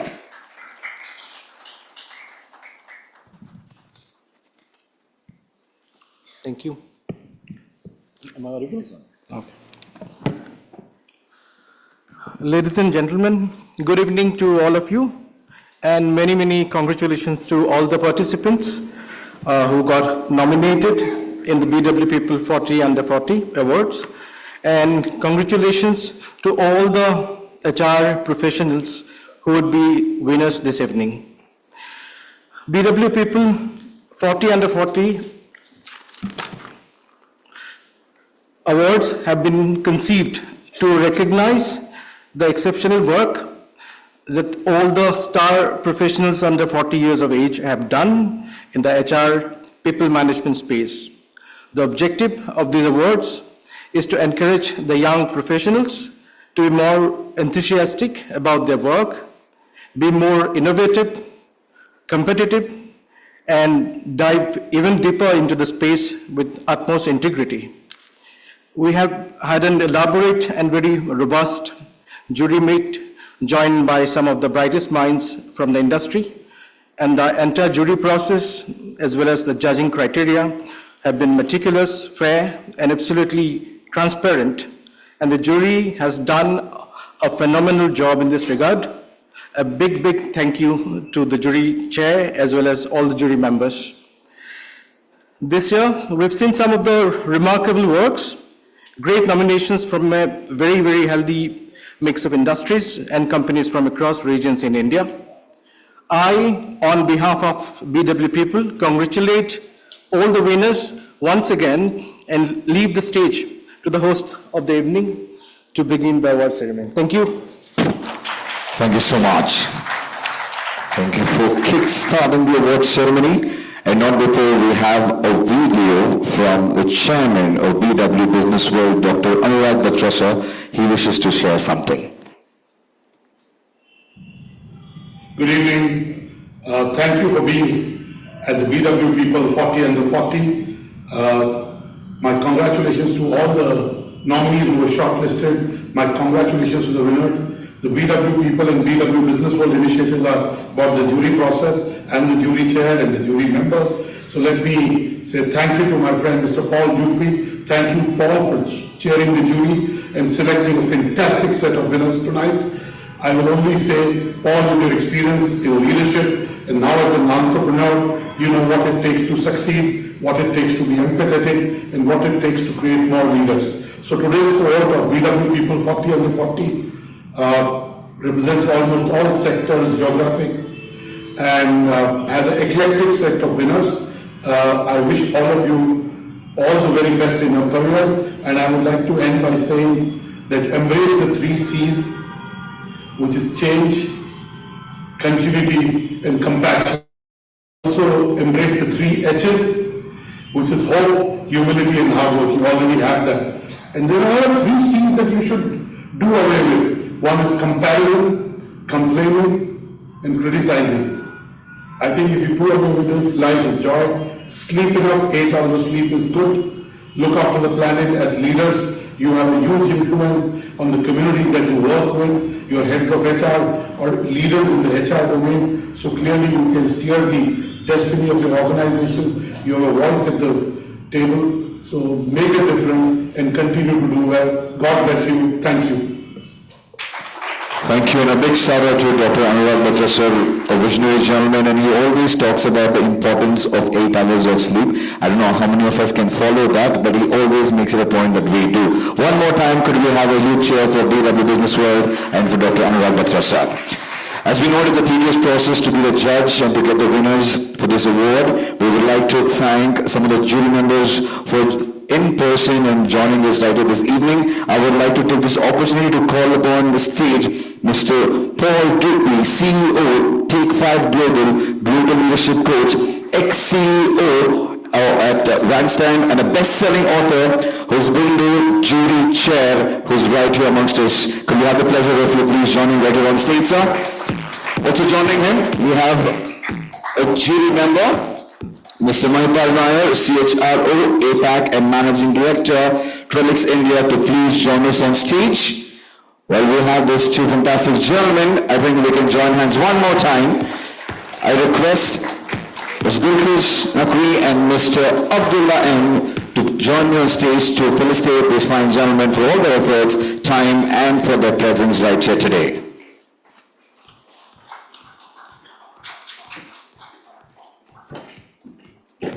There's no better music than the sound of applause, and it really helps the evening to be started.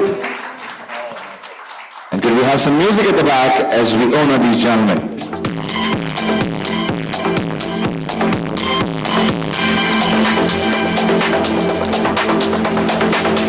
Thank you, and now we request the jury chair, Mr. Paul Dupuy, to share a few words. If you could have you on yourself.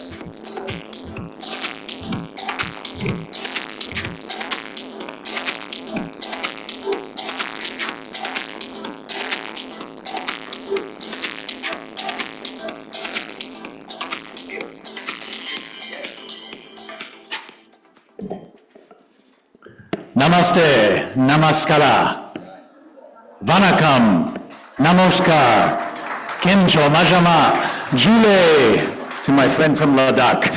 Greetings, everybody. It's so great to be back in incredible India. I think many of you know I'm based in Tokyo, but my heart is in India. After 4 amazing years here, thank you. 4 amazing, but 4 very difficult years, if you know the story of Randstad India. And as I reflect back on that journey, leading the turnaround of Randstad India and bringing it to where it is today, if I have to break it down to the people that were really important to me, on my left side, I had my CFO, who's now the current CEO of Randstad, Vishy. On my right side was my CHRO, Anjali. On my right side, I said, was my CHRO. It's very important to remember. And this is a message to the top 40, under 40. You are in a position now to make change, not just to play the game, but to change the game. And as you heard in the messages from the jury, what a pleasure we had. It was quite a marathon day for all of us to sit in front of so many of you. But normally when you finish a marathon, you're tired. We were invigorated, we were energized. In fact, the jury agreed we were motivated and inspired. And I think we all agree that we left with new ideas ourselves and some learnings. So I want to thank, first of all, the jury. What an esteemed group of leaders. And even more importantly, the top 40 under 40. You are the future. You are the future. And you are pioneers. And that means you are going into unknown territory. And the good news is that you've already taken that important step. So congratulations again. We are cheering for you and looking forward to the road ahead. And I will say this once again. The future of India is in good hands. Thank you. Very good. Thank you so much. And Mr. Paul, you actually greeted all of us in most of the languages that we are familiar with. If you're a Bangalorean, you know all the languages, but I think you missed out one. You didn't greet us in Malayalam. You covered help me. So all you have to say is Sugumdanne. Sugumdani. Yeah. Sugumdanne. Sugumdane. Yeah, any Malayalis in the house? Anybody from Kerala? Yeah. Okay, that's super. We are lesser now because most of us are in Dubai. That's why we're lesser people. Otherwise, we used to be more. But I think we covered all of India now. Thank you so much. A huge cheer for the gentlemen. And now it's time to reveal the winners of the 5th annual BW People HR 40 under 40 awards, and cannot start without a huge round of applause. Now we segment the awards, ladies and gentlemen. Welcome you all once again. Before we start the award ceremony, I would like to request all the winners once again. Once you come here, you get your picture clicked, you receive your award, and you move towards the left side of the stage to get your picture clicked. And all of you request you to stay back till the end for a group picture for the editorial coverage. And now join me in welcoming the presenters of this fine evening. First up, Business Head, BW People. Could we have Ms. Bilkis Naqvi to join us one more time on stage with a big cheer? Joining her, Mr. Abdullah and Vice President, BW People, once again on stage. And also I'm going to trouble Mr. Paul Dupuy, Global Leadership Coach and CEO, Take 5 Global, and also the jury chair to join in. And to complete the league, Could we have Mr. Mahipaal Nair, CHRO APAC and Managing Director, Trellix India, a jury member to join in? Clap it out loud one more time, please.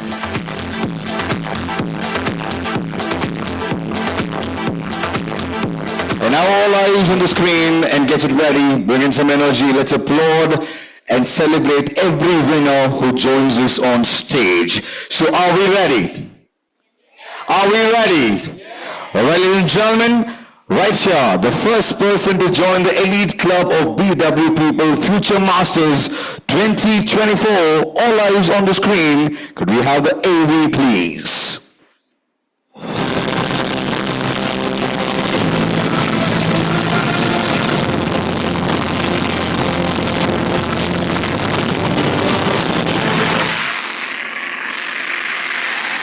Abhishek Silva, Deputy Vice President, Talent Management, India First Life Insurance Company.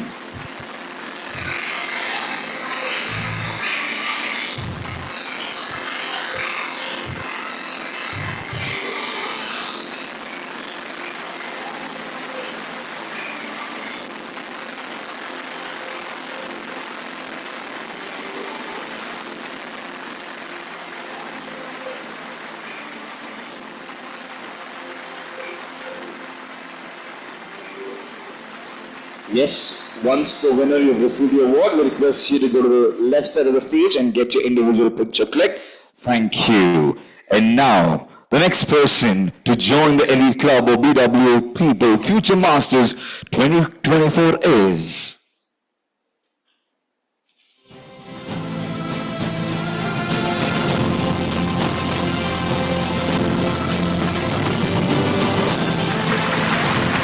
Let's have a big show. Vice President HR, Mahindra Finance. We have Ms. Bagisha Jha.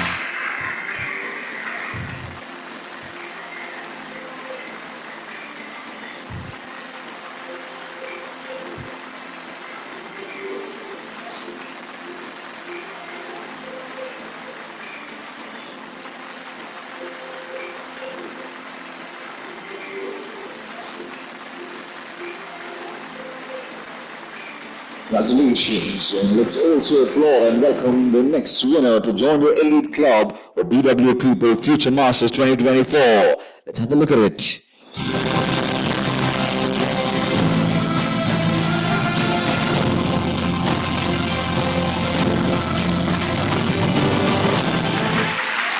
Let's put our hands together for the Regional Manager, Human Resources at Infosys, Dr. Basu.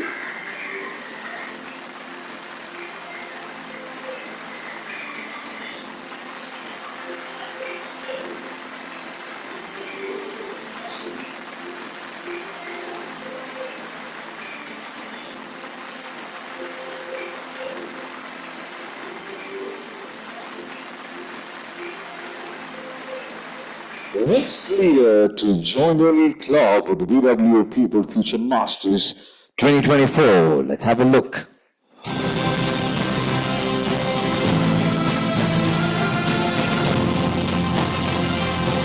Celebrating top 40 HR Future Masters and join the lead is Kunjan Gaur, Director, HR Business Partner, BW.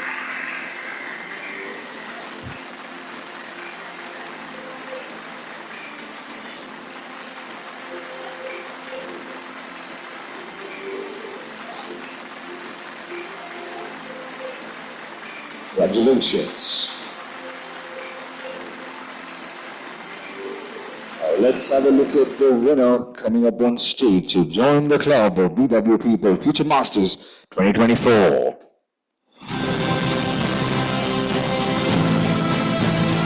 Right here at the 5th edition, celebrating top 40. Ms. Divya Sangani, Assistant Vice President, India First Life Insurance Company.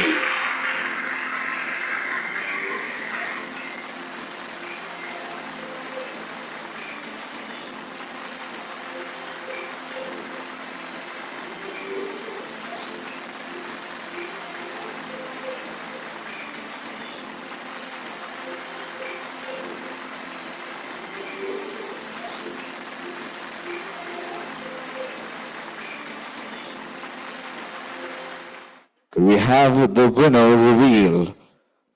Joining the elite club of BW People Future Master up next. The join is on stage. Ms. Isha Kalia, Deputy Manager, HR, Make My Trip. Can we have a big round of applause? Join hands. Let's celebrate together. Welcome to the winner's circle.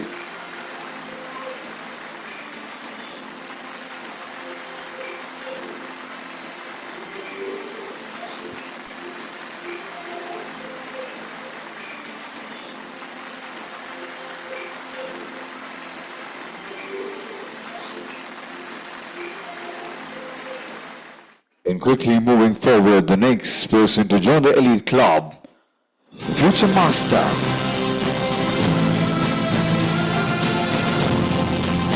Fifth edition of 40 Under 40. Joining the club, Ms. Karishma Arora, Vice President HR, NatWest Group.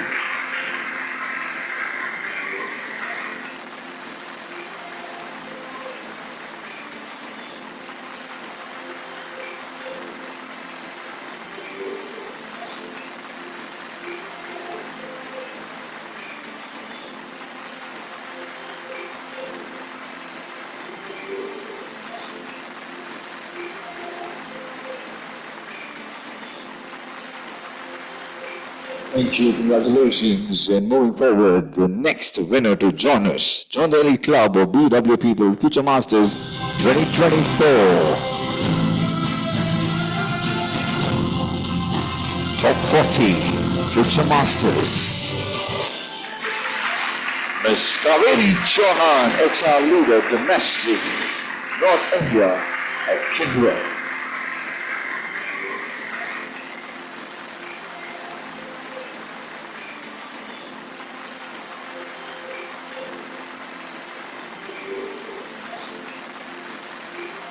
A big cheer for all the winners in the house.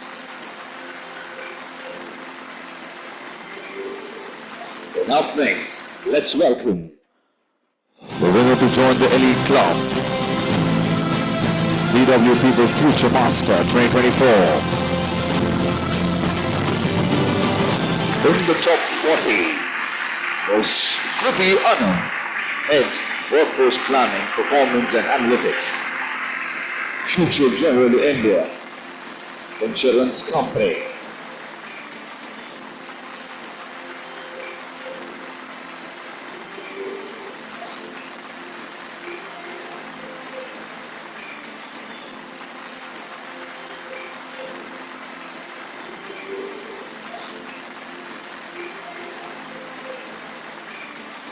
Going forward, let's have a look at the AV and welcome the winner joining the elite club of BW People Future Masters.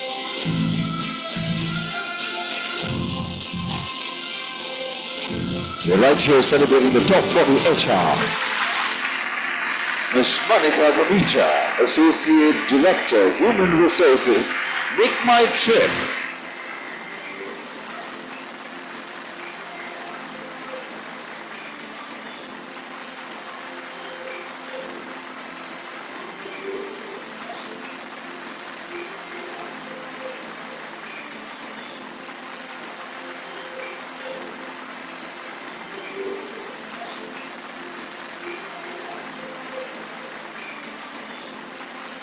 All right, congratulations. We're done with 10 of the leaders right here, the winners. So that's about 25% done. We still have 75% to go. So we're going to take help of another presenter, and let's take this opportunity to call Mr. Raghavendra Prasad. Do we have Mr. Raghavendra Prasad in the house? Could we have Mr. Nikhil S. Kutari, CEO, N-Link Managed Services Private Limited, to please join in and join the league of presenters? Can we welcome him with a round of applause, please? The best thing is clapping is absolutely free and it really helps us. As I said in the morning, the most amazing natural boosters in our body. And now that we have the Fantastic Five, let's move on and have a look at The next winner joined the elite club of BW People Future Masters.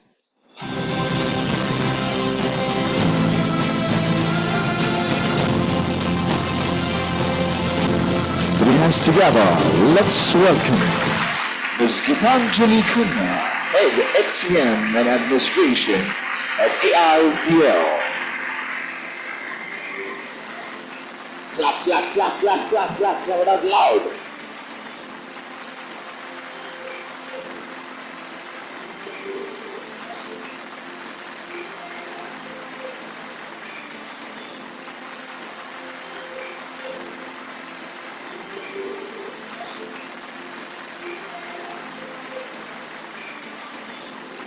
Thank you and congratulations, Ms. Gitanjali Khanna. Moving forward, let's witness the winner coming up and joining the elite club. Right here at the BW People, the Future Masters, the top 40 HR. Let's gather Mr. Manish Pandey, DGM HR at Jindal Steel and Power.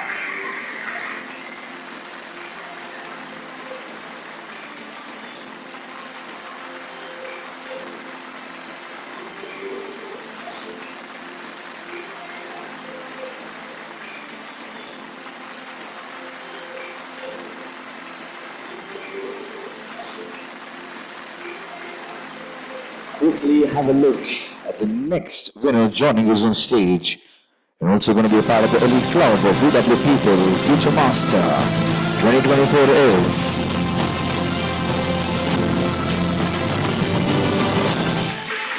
Rugand Agarwal, General Manager, HR, Reliance Consumer Products.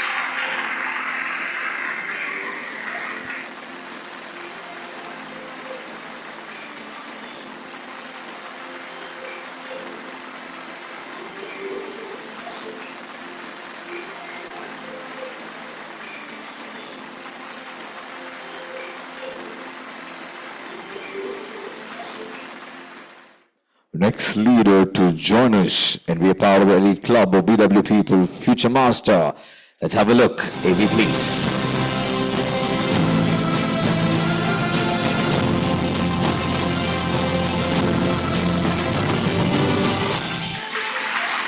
Ms. Nivedita Krishna Kumar, Practice Lead, Employee Experience, Emphasis.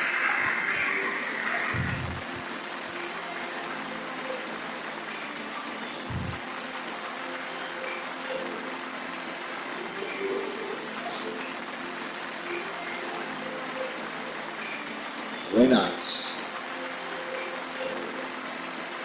Nivedita ma'am, you had probably the biggest cheer so far in this award ceremony. Why is that? What is the secret? You've got your own clan and tribe there. That's fantastic. Superb. A big cheer one more time. And let's move on to the next. Yeah, now that you've got your fan following and tribe right here, why don't you share a few words, ma'am? Yes. Now I'll put you in the spotlight one more time. Can we welcome her back on stage with a round of applause? So there are about 5 of us who have won this award, and we're all from Infosys. So it's a very proud moment for us. And we got to know just when we arrived here that 5 of us won this award. So yes, that's my team cheering on. And you'll hear a lot more hooting when they come up on stage. Thank you so much. Love the energy there, and with the same energy, let's move on and witness the next winner joining us on stage and being a part of the elite club.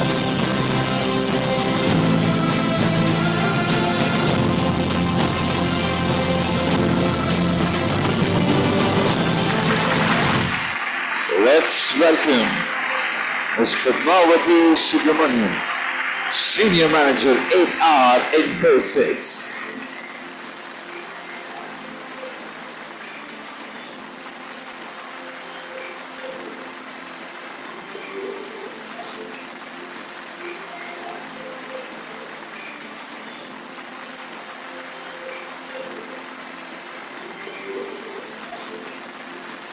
From the Infosys clan, yet another winner joining the elite club.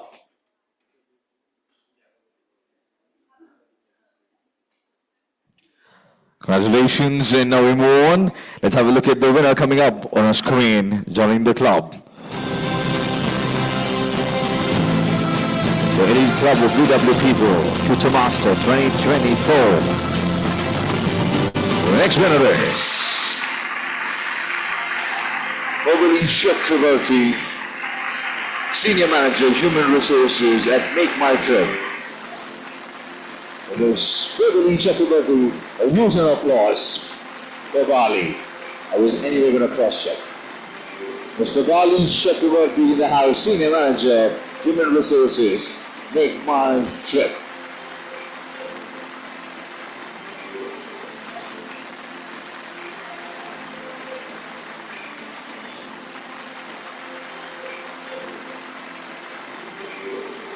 Sure, and moving on quick to the next winner to join the elite club of BW People Future Masters 2024. AV, please.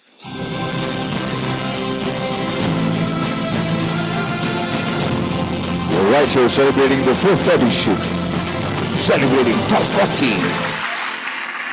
Mr. Rajkumar Ushakoyala, Associate Director, HR, Rotusha Consulting Services.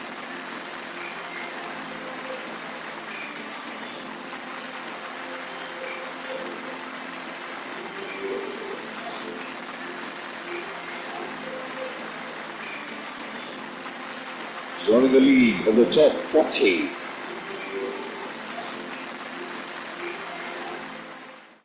And up next, let's have a look at the person, the winner joining the elite club up next. The BW People Future Masters 2024. We have the Associate Vice President HR at Vedanta Innovations, Mr. Rajesh Rajan.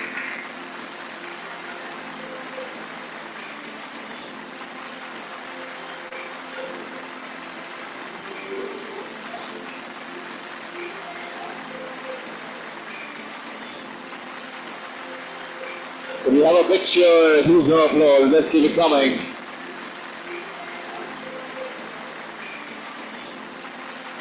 The next winner to join us on stage. And join the elite club of BW People Future Masters Club 2024 is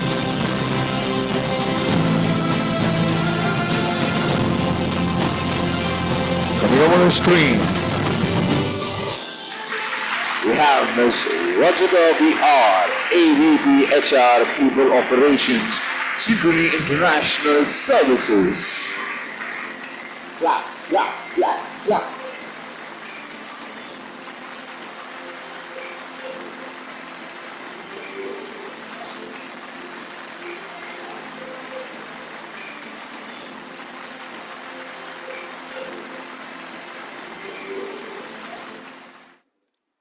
All right, well, the excitement continues.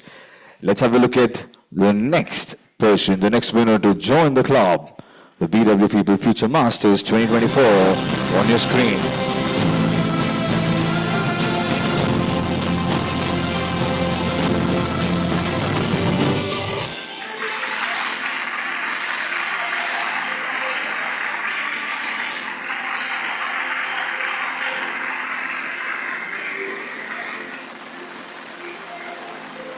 We have a picture for Rituparna Swain, GM Reward Solutions, Schneider Electric.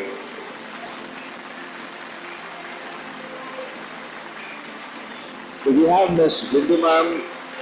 Yeah, Ms. Bindu Sannyasi in the house? Do we have Ms. Bindu? Do we have Ms. Neelam Aluwalia in the house? Do we have Ms. Neelam? Do we have Ms. Srividya Natarajan in the house? All right. And moving forward, before we have the next winner announced, we would like to thank Mr. Nikhil for his time and for presenting these set of awards. Thank you so much, sir. You can sit back and enjoy the rest of the evening. Do we have Mr. Prasad Menon in the house? Mr. Prasad, who delivered such a fantastic speech. All right. We'll wait for these gentlemen and ladies to join in, but we'll continue with the next set of award. And we're done with about 20. That's 50% done. And now for the rest of the 50. John Main welcoming the next winner and the person to join the elite club on our screen.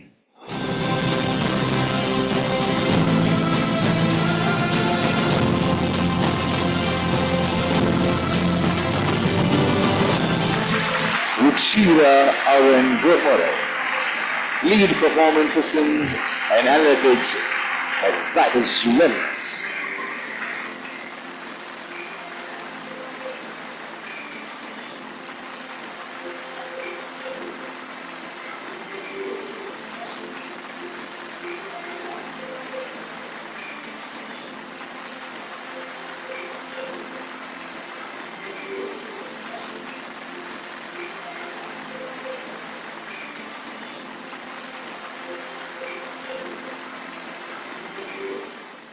All right, moving forward, the next winner to join the elite club of BW People Future Masters 2024 is coming up, the AV.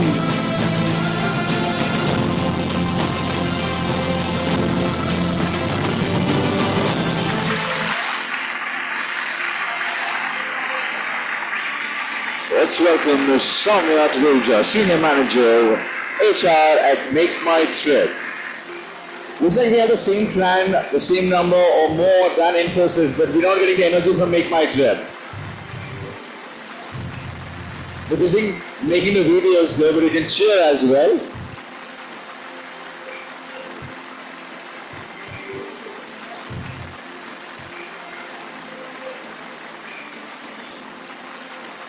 Thank you and congratulations, Ms. Soumya. And now let's have a look at the winner coming up on the AV and joining the elite club, BW People Future Master in the top 40. We have Mr. Prashant Kumar Vaishnava, Chief Human Resources Officer, VGCB Vedanta Group.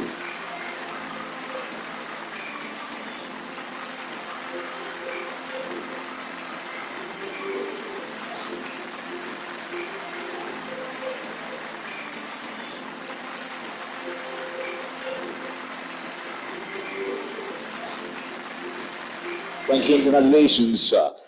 Now quickly moving on to the next winner. Let's witness this. AV please, Elite Club of BW People Future Masters getting bigger. Adding on. Joining the 40. We have Sean Watts in the house. Senior Practice Lead Infosys.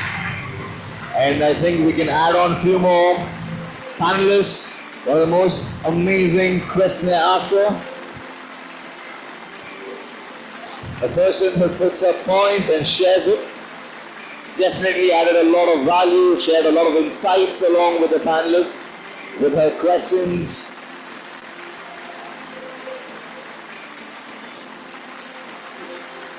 Thank you. Yes, definitely, ma'am.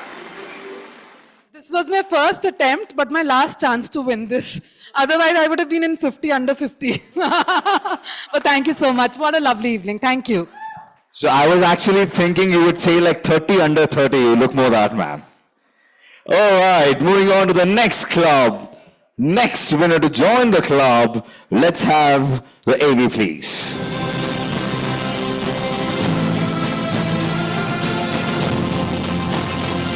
Right here, celebrating Top 40 HR Future Masters and with the 5th edition. And join the league is Mr. Rahul Varma, VP HR, Technology and Operations India of HRM, Synchrony International Services.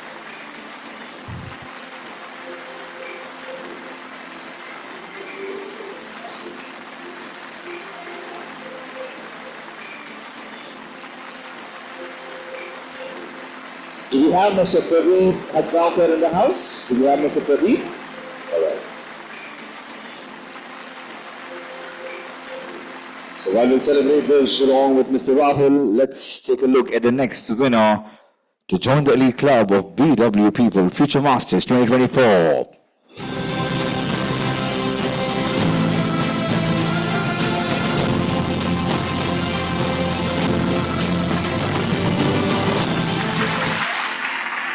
Ms. Suganya Bose, Senior Unit Manager, BPHR at Infosys.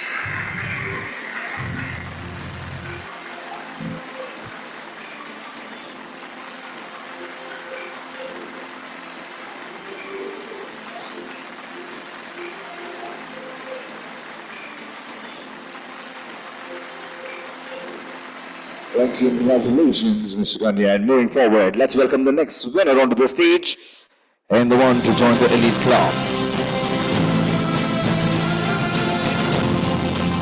We are part of the top 40 HR Future Master. Let's have a look at the master coming on stage, Mr. Taran Kathar, Vice President, Reward Partner at NatWest Group. Gentlemen, with a great smile, Mr. Taran Kathar in the house. Joining me in the top 40.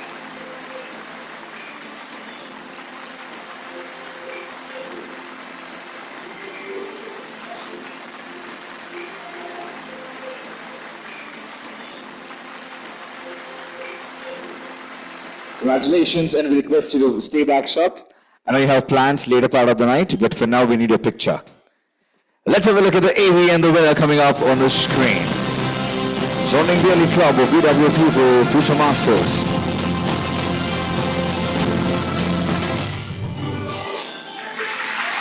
Ms. Udita Agarwal, SVP Learning and Talent Development, HSBC Bank.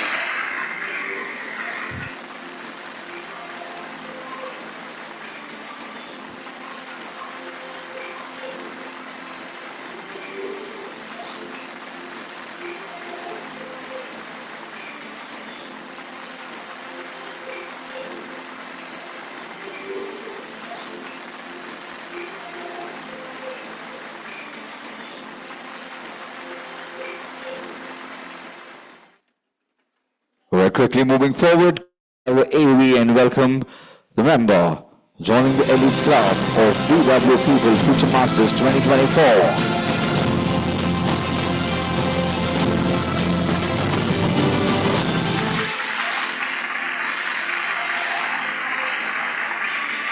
Everybody, good cheer. Let's welcome the AVP HR and Operations, Icor Technologies. We have Ms. Ajanta Tyagi.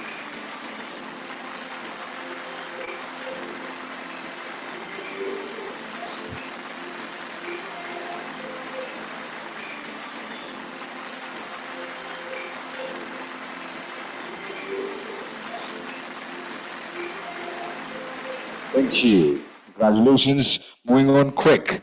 Let's welcome the next member to join the elite club of BW People Future Masters 2024. 40 under 40, and we're celebrating the 5th edition. Celebrating the top 40 HR Future Master. Let's welcome the next master.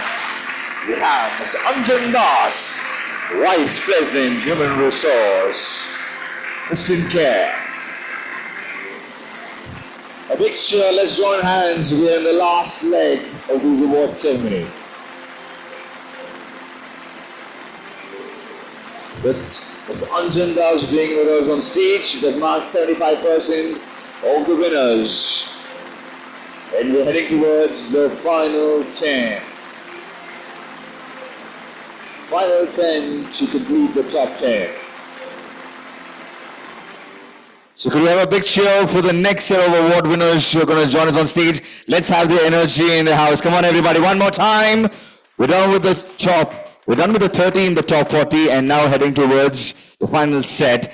And let's have a look at the AV and look at the member joining the elite club of BW People Future Masters 2024.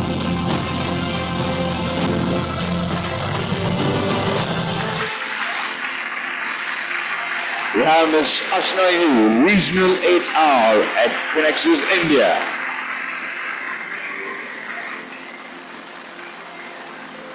Big cheer for Miss Archana Yu in the house. Another future master joining the elite club.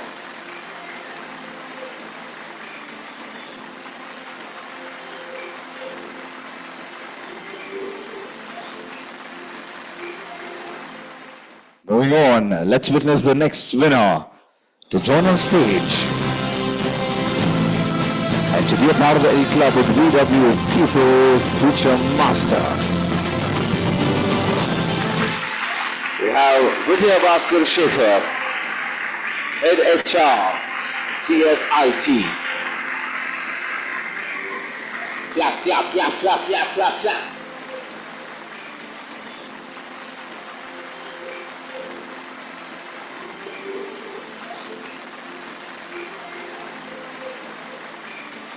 Congratulations, Mr. Vijay Bhaskar. And quickly moving on, let's welcome the next individual to join the elite club of the BW People Future Master 2024.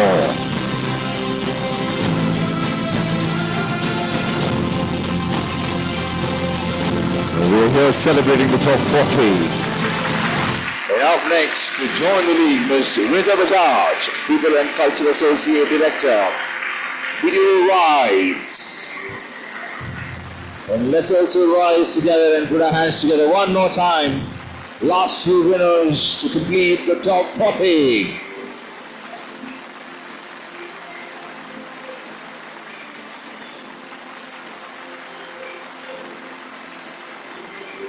The next one to join us on stage and to be a part of this elite club, BW People Future Masters 2024. If you please.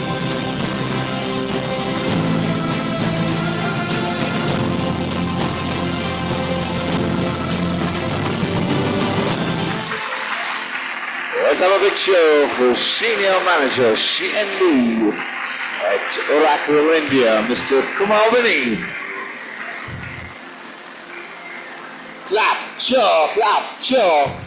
Mr. Kumar Vinny in the house.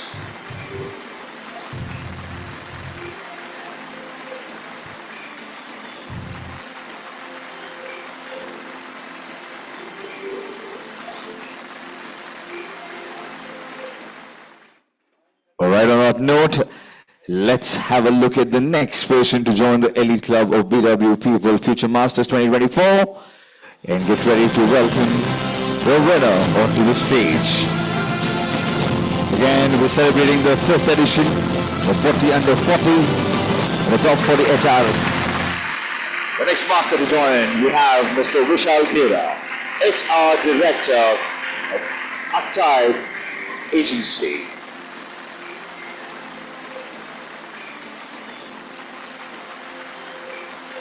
A big shout out, clap it out loud for Mr. Vishal Khera.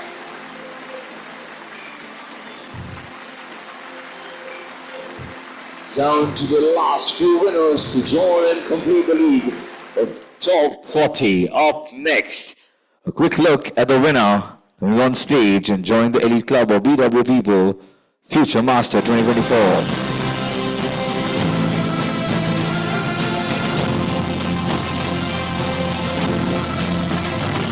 Celebrating the top 40. And we've got the head talent at Siders Wellness. We have Mr. Vishal Makkar in the house. Like the energy? Once again, Mr. Vishal.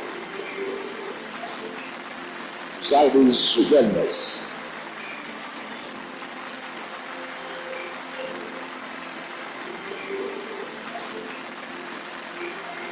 Almost at the final leg of this fantastic award ceremony. Quickly, let's have the next member, the next winner to join us on stage and to join the elite club coming up on your screen. The BW People Future Masters 2024.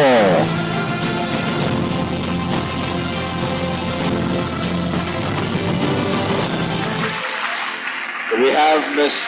Deepthi Bhatak, Assistant General Manager, People and Culture of Aurora Life Sciences.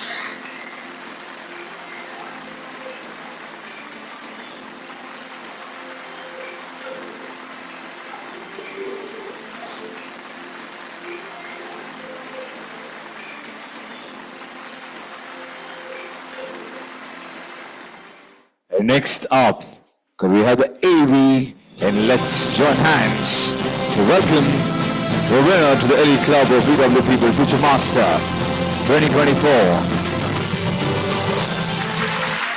A huge shout out from Ramson's Industries, Head HR Plant, Mr. Jitendra Kumar.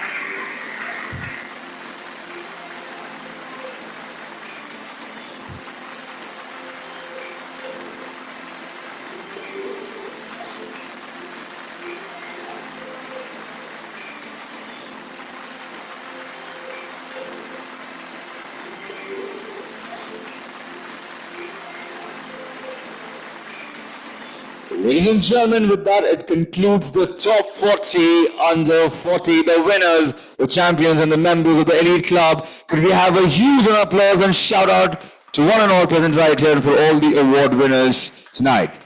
And with this, we would like to thank the presentation party. Thank you, Mr. Powell, and the gentlemen. We request you to take your seat and just stay with us for the last few minutes. And also, we'd like to request Ms. Bilkis to join us back for a quick thanks and for a quick wrap-up of things. But before she joins me back on stage, what a day, what an evening that we've had, and what a night we're going to segue into. Could we have all of you clap, tap, and cheer for yourself? And how many of you are here from morning? Super. Big round of applause to us. To all the winners, their family members, team members, speakers, delegates, and dear colleagues. Thank you all for being here. We wrap up the day 1 of day 2 festival here. Heartfelt gratitude to all of you for enthusiasm, engagement, and commitment to learning. Special thanks to our keynote speakers, our power speakers, who shared their invaluable insights and expertise. Heartfelt appreciation for our partners for their wholehearted support. Congratulations, a very big congratulations to all the award recipients. Your dedication and innovative approaches in HR will set new benchmarks for excellence in the HR ecosystem. Thank you once again, all the colleagues, all the team members, everybody who's present here today. Be here tomorrow. It's day 2, better than today. More learning, more awards coming your way. Be there. Thank you so much. Good night. Enjoy the dinner.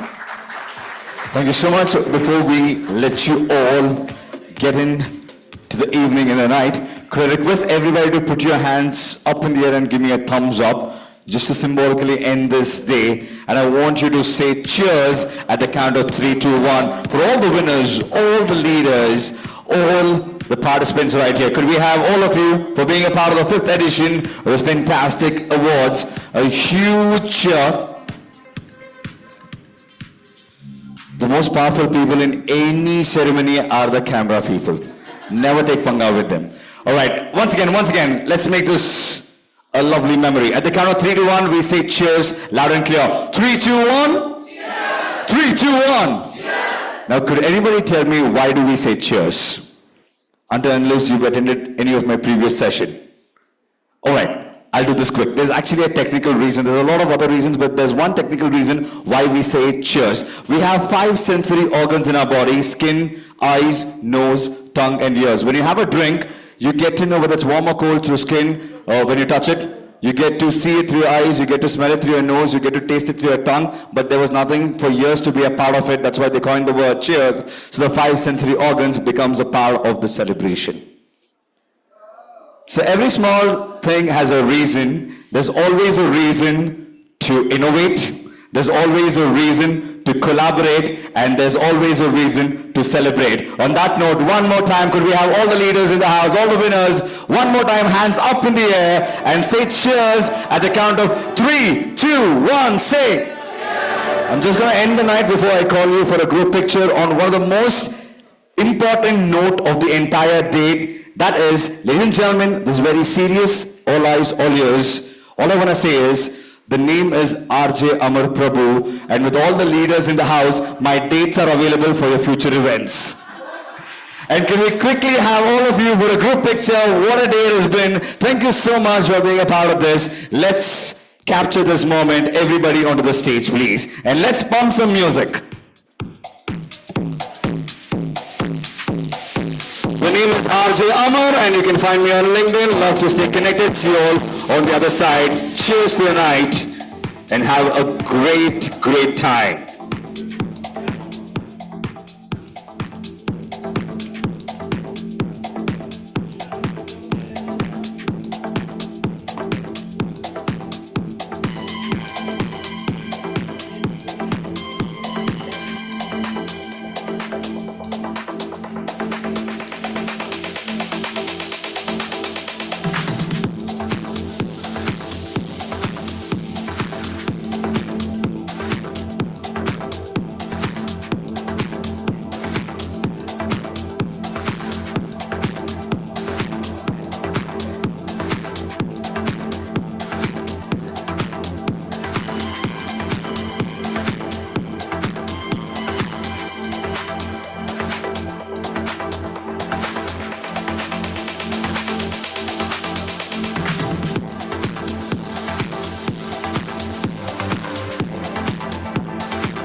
Three, two, one, let's say.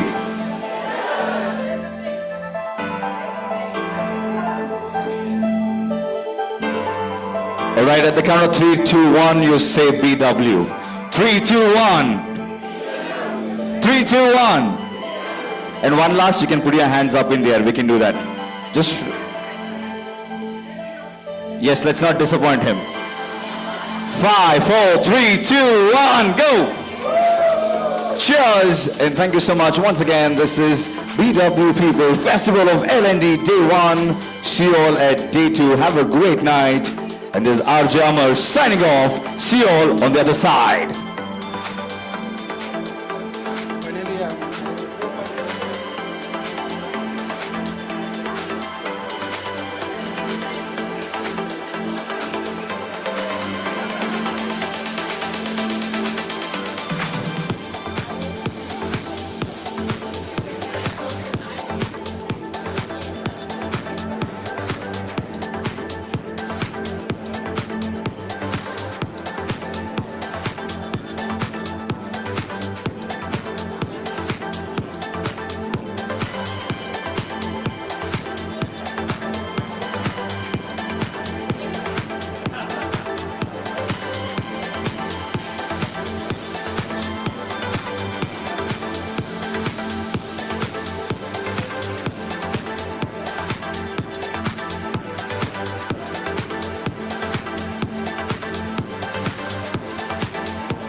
All the winners, in case if you need a trophy cover, a box, it's available towards the left side of the stage. You can pick it up from the team.